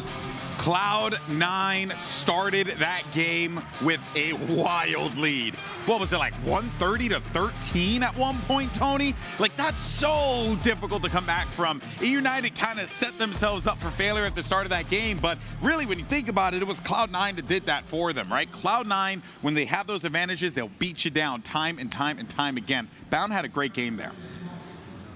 You do not play against Cloud9 when they're angry. I said it before, like there's only one thing scarier than fighting against Cloud9 in the winner's bracket. That's fighting against Cloud9 in the elimination bracket. When they're fighting for their tournament lives, they just up the level of intensity. United did a great job of trying to get themselves back into that game, but eventually Cloud9 iced it out. You know, and look, I'm really getting tired of this narrative that Cloud9 doesn't care, right? Okay. They do. I've had many conversations with members of Cloud9. The amount of time, and look, their style is different. The way they approach the game is different, and it has been different since, you know, Eco and Stellar were on Splice with Shotzi and Renegade. You know, they had a different philosophy for how they played the game, but that philosophy brought them a world championship, right? So I look at this and I think, man, it's wild to think that this is the narrative that's kind of going around right now, that this Cloud9 team, it doesn't have that passion. When they're in these elimination bracket situations, you see that passion come out in their gameplay. They speak with their paintbrush. That is the reason why they're in the position that they're in as a squad and why they're so damn good. Not everyone expresses themselves in the same way. That's right. And for Cloud9, they express themselves with grand finals or bust. And we're going to find out if they can make one of the most miraculous runs throughout the elimination bracket. First one up is going to be United in their way. Can Cloud9 finish the series? I feel like we're seeing the evolution of C9, right? And this challenge, this is what Cloud9 needs in order for them to be able to take those games off of Optic if they do make it to the grand finals, right? They were in the grand finals of Orlando because the natural gifted talent of these 4 players will always take them that far. But you notice that in that grand final situation, Tony, they were struggling. They couldn't find a groove. Optic just took advantage of every single opportunity, and look at this. Bound is just standing still, and Penguin is like, okay, buddy, I'll just give you that info. He's like, you good, bro? He's like, oh, no, I'm good. Bound's like, I'm just going to hang out over here. You hang out over there. You give me the info there. You give me the info here. We know where they are. They have to You move. sure you good? No, I'm good. I'm good. All right. It's like they're talking to one another. It's like, are you good over there, Bound? Over. Yeah, of course I'm okay, Penguin. Over. You know where they are, right, buddy? Yep, 100%. They're still inside of the base. Bunch of cowards. Over. Point is, I'm just saying, United were literally in the back of their base, just waiting for a move to be made. You gotta play with. I'm not trying to take anything away from them here, but you gotta play with some pep in your step here. And C9 will gladly welcome you with open arms if you're just gonna turtle. The runway has been clear for landing right now, and Cloud9 already starting off with a 12-3 lead, and they ain't messing around. No nuts being served on this plane. The only thing being served is E-United. They're getting cooked. I'm a pretzel guy. Let me tell you right now. And I could see Cloud9 twisting up E-United like a pretzel here, man, because every single time they're off of the respawn, Cloud9 jump on them. They're on them like a spider monkey, Tony. The whole time. 15-4. This feels like we're looking at the same thing that happened in that Strongholds game where Cloud9 evidently started off with a 130-point lead. and this is scary. E-United have to start getting in their face. Can't allow Cloud9 to dictate the pace of the game. But E-United just falling 3 down once again. They're taking flight right now as Cloud9 as we switch gears over towards Stella. Too many now airplane they're trying to push now. up over towards the utility side. Wants to gain control as Cloud9 have been controlling the pace of this game this entire time, and now a two-man push from both sides. Saika coming out, able to take down one. Snipe down still gets the better of Cloud9. Finally, numbers advantage going in favor of E-United. They still have a mountain to climb. Yeah, they really do, right? But this is a team that, you know, throughout their history have been in these positions before. I think really what's going to be important here is that when they're not quite sure of the information, like see where they are right now, they have sniped down on this side of the map. They have 2 other players that are on the red side, right? So you play with that information. You know where the players are now, and just hold that high ground. Don't really allow Cloud9 to get presence here. Play intelligently and snipe down. Even though he's going to be able to get that kill, they can still come back into this game. Yes, it is a 9-kill lead, but it is still doable. Especially as Cloud9 find himself 3 down. You talked about that height advantage and map positioning being so important. United obviously are playing through it, and with active camouflage coming up, Suspector has an important role. He can't take too much damage. He can definitely not go down. Looks like he's going to give away that height advantage, getting information that they don't have the numbers anymore. They don't have that positioning. Maybe Cloud9 can get hands on active camo. Suspector goes in there to help out Rain, but he ends up giving his life in the process. That's going to be 2 players down. It is kind of getting a bit out of hand here. This is why I'm worried now, because, well, I mean, I was worried when the score was, you know, 10 kills, but I'm even more worried at this point because I'm trying to see where Ryanoob is here, right? Where is a player like Ryanoob who's very sneaky and looking to create opportunities for his team? He's doing that, but Cloud9 know that. They know how players like Ryanoob like to approach the game. They're controlling top mid, they're controlling Dynamo nades, and they're hurting E-United exactly where they want them. One person that's not worried is Bound right now, cool as a cucumber. He's having a great game. E-United flipping the map right now, spawning over toward the gold side, going right under P, right under all of Cloud9. But listen, they caught, and Bound dropping down for a huge double kill. That's going to stop E-United. They do that move time and time again. They try to flip the map, 4-man push. It doesn't work this time. No, it does not. Bound was prepared for it. They saw the playbook. They know what E-United like to do, their tendencies. And also, Bound, look at the movement here. He's just forcing so much attention, and that is going to allow Eco to be able to get this kill. That's a 13-kill lead right now, and it feels like E-United are looking, fishing for any answer that they could possibly obtain. But it is unfortunate to say that the answers are not coming. It's not happening. Cloud9 have them pinned. Every time E-United try a play, Cloud9 have a counter. Even that nasty double kill to Snipe Down was able to get. eventually cleaned up, and that map control right back again in favor of Cloud9. They're sending numbers. Yeah. And they're overwhelming E United. We are fast approaching the 40 kill mark, at least for one of these teams. Yeah, and Cloud9 have been controlling the Dynamo nades a fair amount. They cannot allow them to do that. That weapon alone, that utility allows you to take so much presence on the map.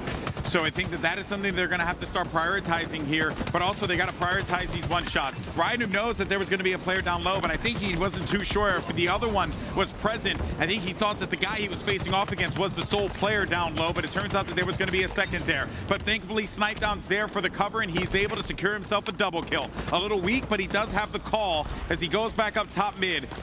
Camel's going to be available, and the Legend picks it up. And let's see if he can put it to good use, but brilliant job from Cloud9, shutting that down instantly. E United's defenses continue to get exposed. Cloud9 find the hole and are able to work right through it. Their ultra-aggressive playstyle continues to bother E United. And because of that, there's a double-digit lead as Cloud9 now pursuing down for the push over to the car side, finds himself one that's going to be Rain. Nate starts to rain down. The second one gonna fall. The third one does as well. That's gonna be a triple kill. Bound locking down E United. Unbelievable. 19 kills for Bound. This is where he thrives as he continues to get stronger, get better, get more comfortable. They're just letting him run roughshod all over E United. And EU is feeling the brunt of it at this point in time. Eco picks up a double of his own, and they have eyes. They know exactly where that player is going to be. One kill remains. Who is going to locate it as they're just running around the map, literally fishing, hunting for a kill as 4 members of E United group up inside of Utility. Bounds there for the clothesline, and he goes in for it, and he hits him right in the kisser. 50 kills. Cloud9 go up in this series by 2. Bound has been absolutely incredible so far this series, up 2-0, just one game away from taking E United. And you know, I want to change another narrative. I'm tired of saying that Bound needs to replace Renegade. Oh, yeah. I'm tired of that narrative. You know what? Bound is just being the best Bound he can be. He's absolutely incredible, and we are seeing it right here, right now. The movement is absolutely godlike. The shot is dominating as well. When he's rolling downhill, he runs over players. My only real concern, though, is that when Bound gets challenged, that's when I want to see, you know, whether or not the real Bound stands up, right? Because so far that has kind of been the story here. Again, to harp on what Walshy was saying, when someone like Bound goes off and he has the freedom to just beat down on someone, he'll do it again, and he'll do it again, and he'll do it again. And he's activated by his team to do so. But it's really in those pressure cooker situations, which E United, which I'm shocked, E United have not really put them in that situation to begin with. So really, like, Cloud9 doing a lot of things right. Gonna praise them, but let's go ahead and focus here on E United. What the hell's going on, Tony? Because this does not feel like a team that is contending for a Championship Sunday spot right now. Yeah, the question now becomes who's going to be that one to challenge Bound. Yeah. And now Snipedown looking at you, once former teammate of Bound. He's going to have to be that one that goes in. He's going to have to be that one to test Bound going into this. You cannot allow him to continue to drop 20 and 30 bombs on you, and for you to expect to get the win. E United are fighting for their tournament lives right now. Cloud9 looking to advance forward. One more game for C9. For E United, a long road ahead. And we're going the streets, and out of the gate, Eco starts off with a double kill, and he almost gets himself a triple, but Ryan Noob's there to stop it right in its tracks. Penguin picks up the rocket, though, and it's King of the Hill, as we said before, so the name of the game, get possession of the hill, hold it for a certain amount of time, and get to 4 points. First of 4 wins. I'm trying to figure out what exactly happened with that rocket, that Penguin shot. Yeah. Able to make the player one shot, chasing it down. Eventually does end up going down, and so does Rain. Penguin, 2 shots with the Stalker into the battle rifle, and now we're into the point of view of Ryan Noob and E United, who are gonna struggling to get their first win. Beautiful They nade. have to do it here. Beautiful nade there. Suspector's got to go there to help his teammate out, but I think he ended up getting picked off. Indeed, he did. Those 3 players are going to be down for E United. No one has been able to really wrestle control here of this arcade hill quite yet. Red Room is going to be hotly contested. Rain does manage to get the kill. Suspector around the flank. And positioning is going to be very important here because it's still going to be so early, but you want to try and see if you can go in for the pincer, right? Pull the attention of Cloud9 over to you. That's going to be Suspector's job here. You wanted to know who was going to be the player that's going to make that space? It's this guy. It's Suspector. He's so good at it to create those opportunities as two players are going to go down. Now we got to see if E United can benefit from that or if they're just going to wait for that moment to strike. And it seems as if at this point in time, Tony, Cloud9 are just not allowing E United any space. Snipe down off the screen, was able to open up with a double kill, so a 2v2 scenario. Eco really holding down the BD side, finally going to be addressed, and we see these numbers go in favor of E United. They've now finally swung that momentum in favor of them, but Penguin finds himself a flank right through the tire side. Huge play by him, right as the Rockets are coming up. Penguin fighting for dear life, but his life will be taken. That was such a great play by Penguin, really. And also an even better play by his teammate that was coming around PD side to pull the attention of, I believe that was Snipe down inside of tires. So those coordinated moments, those are the things that make Cloud9 so good and the reason why they constantly find themselves in grand finals. So you have to anticipate that if someone's pulling your attention in the opposite way, you need to be ready for that potential engagement to happen right in front of you. That being said, 3 players were down for a moment there for Cloud9. C9 do have that lead still on that Arcade Hill. But just barely won. They'll start to fight for this, and as I said, at a fight for it, seems like they just hop in willy-nilly. Penguin will be the first one to go down on the map. It looks like Ryan will end up following him. Both players are getting introduced to the black screen. Cloud9 finds himself a second kill. Eco finds himself an exit right out of this scenario, and Cloud9 are about done with Hill 1. Yep, and they're setting up now for Tram. This is so good for Cloud9 already. Those brute grenades are going to slow them down as well. And just look at this positioning here by the bench, right? Like everything that they're doing, it's all these awkward angles that no one likes fighting out of. Cloud9 just are the kings of that, to just hold these weird positions, and then E United have no choice but to pull their crosshair in the opposite direction from where they were going initially.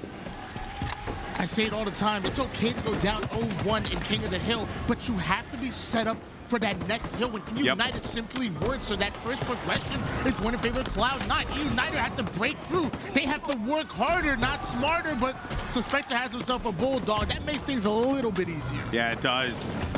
That's going to have to force the attention over. Suspector is going to be able to get that kill. United haven't quite been able to hold this there, and Rhino does secure that kill, so he will be alive to help out, and now we can maybe start to see E United gain some progress on this hill, but they haven't really been able to do so comfortably yet because the Rockets are going to be available, and this is a position that E United they need to fight for. Ryan right in the face of Cloud9 at the moment as they continue to put good points on the board. E United should take the lead in this hill progression. Bound and Stellar now just coming off a spawn, and we see all of E United not only surround the subway side, but daring Cloud9 to come in, using it as bait. Ryan using the bulldog to perfection, trades out his life there. E United still having the numbers. That means they're going to still put points on the board.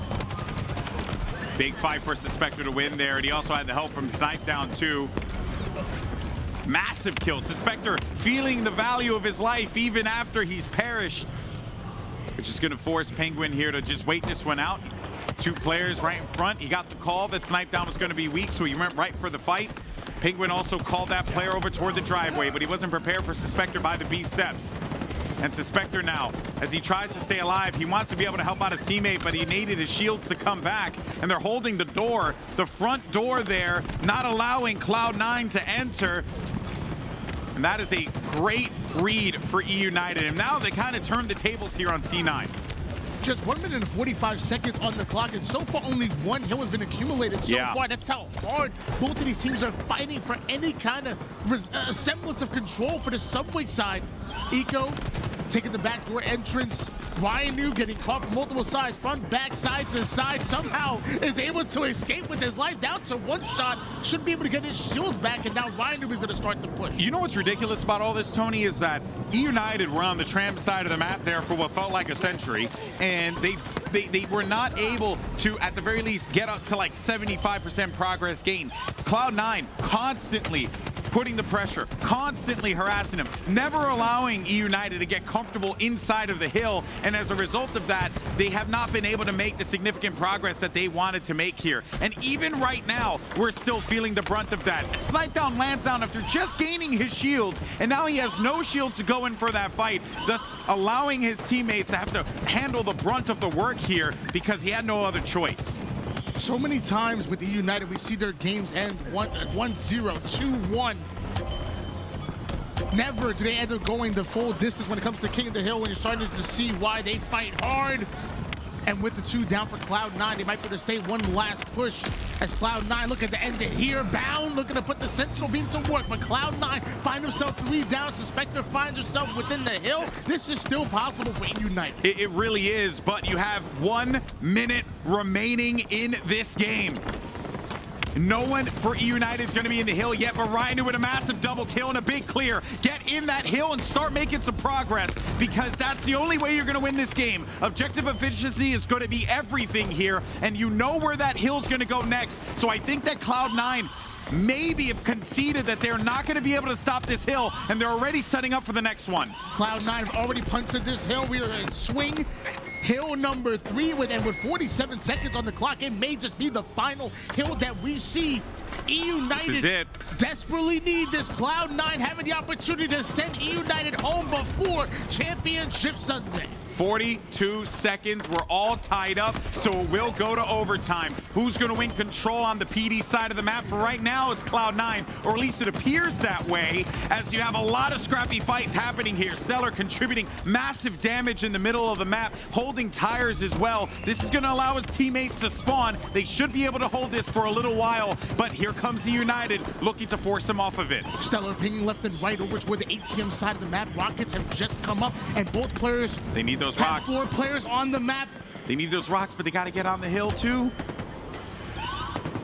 Suspector grabs it. Okay, so he gets the rockets. He's going to bring this over to B. No one from C9 is present toward B, but look at where everyone from Cloud9 goes. They all rotate around because they're anticipating these rockets being used. The worst thing you could have done was just kind of met them at the gut, but they get no value from the rockets whatsoever. But the 2 players go down for Cloud9, so at least E United can breathe just a little sigh of relief here. Few seconds remaining. Next point wins. E United get on that PD hill. That was sus.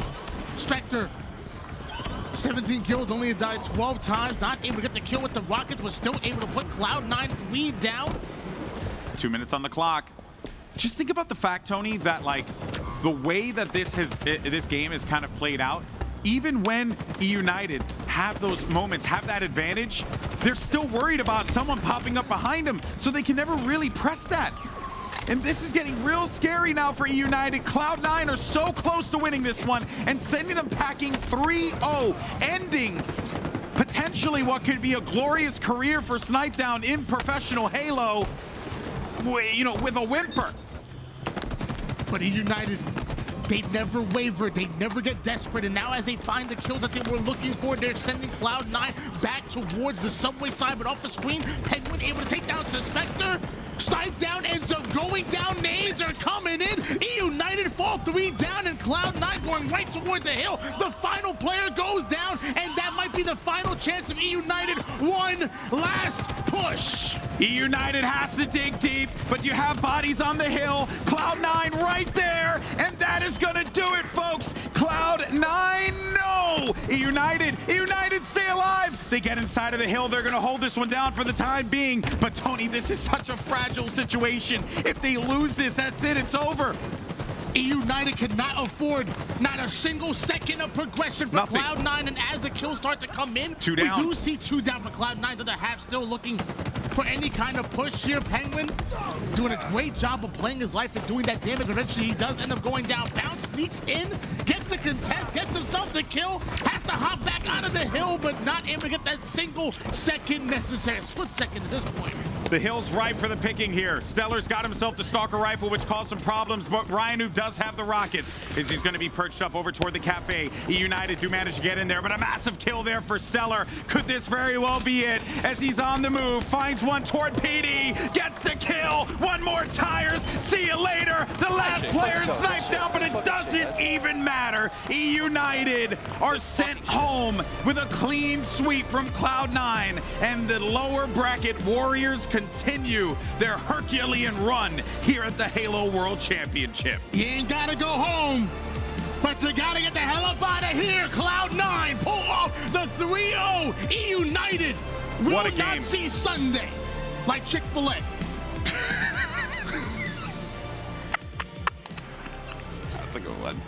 You know, actually, after the airplane thing, I totally I deserve that. Oh man, what a series. E United obviously putting it all out there, but Cloud9, when they're like, they just time and time again, you saw that E United, they would win a fight, they would get the positioning, but they couldn't hold the objective because there was always someone there from Cloud9 to stop them from making an impact in that game. That just shows you how unbelievably talented C9 is, that even when E United have those openings, you get nothing from it. It's Cloud9 are damn good. They're good, man. And look, I know a lot of people are going to be sour on them because of the fact that they're in this lower bracket situation. Yep. But I mean, come on, man. When they're in this position, they do it. They keep doing it. Yep. If you ask me right now, I'm going to actually say it. Right now, who ends up in the finals? Probably going to be Optic Cloud9 again. Wouldn't shock me because Cloud9 just have the gift. But now it's like, will it end up playing the same way as Orlando?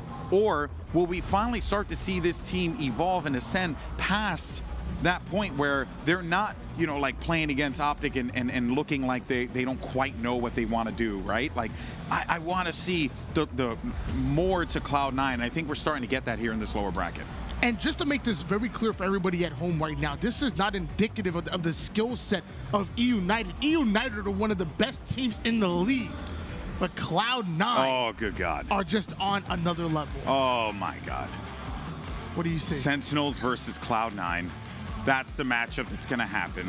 And look, both Sentinels and C9 make it to Championship Sunday. But, Tony, do you understand that freaking match right there in Elimination Quarterfinals, that was our finals of a Halo World Championship. Yep. That was our finals of a Halo World Championship. And it's going to happen in the quarterfinals tomorrow. And then Native Red is up to what? Over FaZe Clan. This is the best timeline. This is great. It is absolutely insane. Tomorrow, either Cloud9 or Sentinels will have their lowest placing here in Halo Infinite's history. And for Native Red may just get their highest placing because a win right here, right now will be top would three. Guarantee them top three going up against Optic Gaming. What is happening? There's just something in this Seattle air. Yeah, baby. I'll tell you, it's Worlds, and I love it so much. But here's the action that you can check out tomorrow. We got 2 streams still going. We have the Alpha broadcast at twitch.tv/Halo, as well as on YouTube at Halo Esports. You can also check out the Bravo stream, which you're at right now, at twitch.tv/HCS. Also, you can find us on YouTube at Halo Esports as well. But Cloud9 start this day off honestly in shambles, and they end it victoriously, but you know that C9 are not pleased about the position that they find themselves in, and this is the Cloud9 that people are going to have to worry about now, and everyone else needs to take notice because this team is here to win a damn championship, hands down. Before the series, we talked about Cloud9 looking motivated. You saw the fire in their eyes. Yep. But there's one team that could probably match them. There's one team that knows that they don't want to be in this position. They want to make a run and can potentially make it into the grand finals, and that is Sentinels. Both these two teams will headbutt each other tomorrow, and I'm going to call it right here, right now. Whoever wins that matchup is going to the grand finals. Wow. I'm calling it right now. Bold proclamation, but you know, my friend, I certainly do not disagree with you. It has been a splendid day of competition here in Seattle over at the Bravo stream. Great matches across the board. Yes, we had to say goodbye to some outstanding teams, but the good news is there will always be another season. But there's only one Halo World Championship here and now. $1 million on the line. The best teams in the world. And tomorrow is Championship Sunday. You don't want to miss it. For Tony and myself, Golden Boy, it's been an absolute pleasure to bring you the action. We'll see you next time. Take care and have a good night.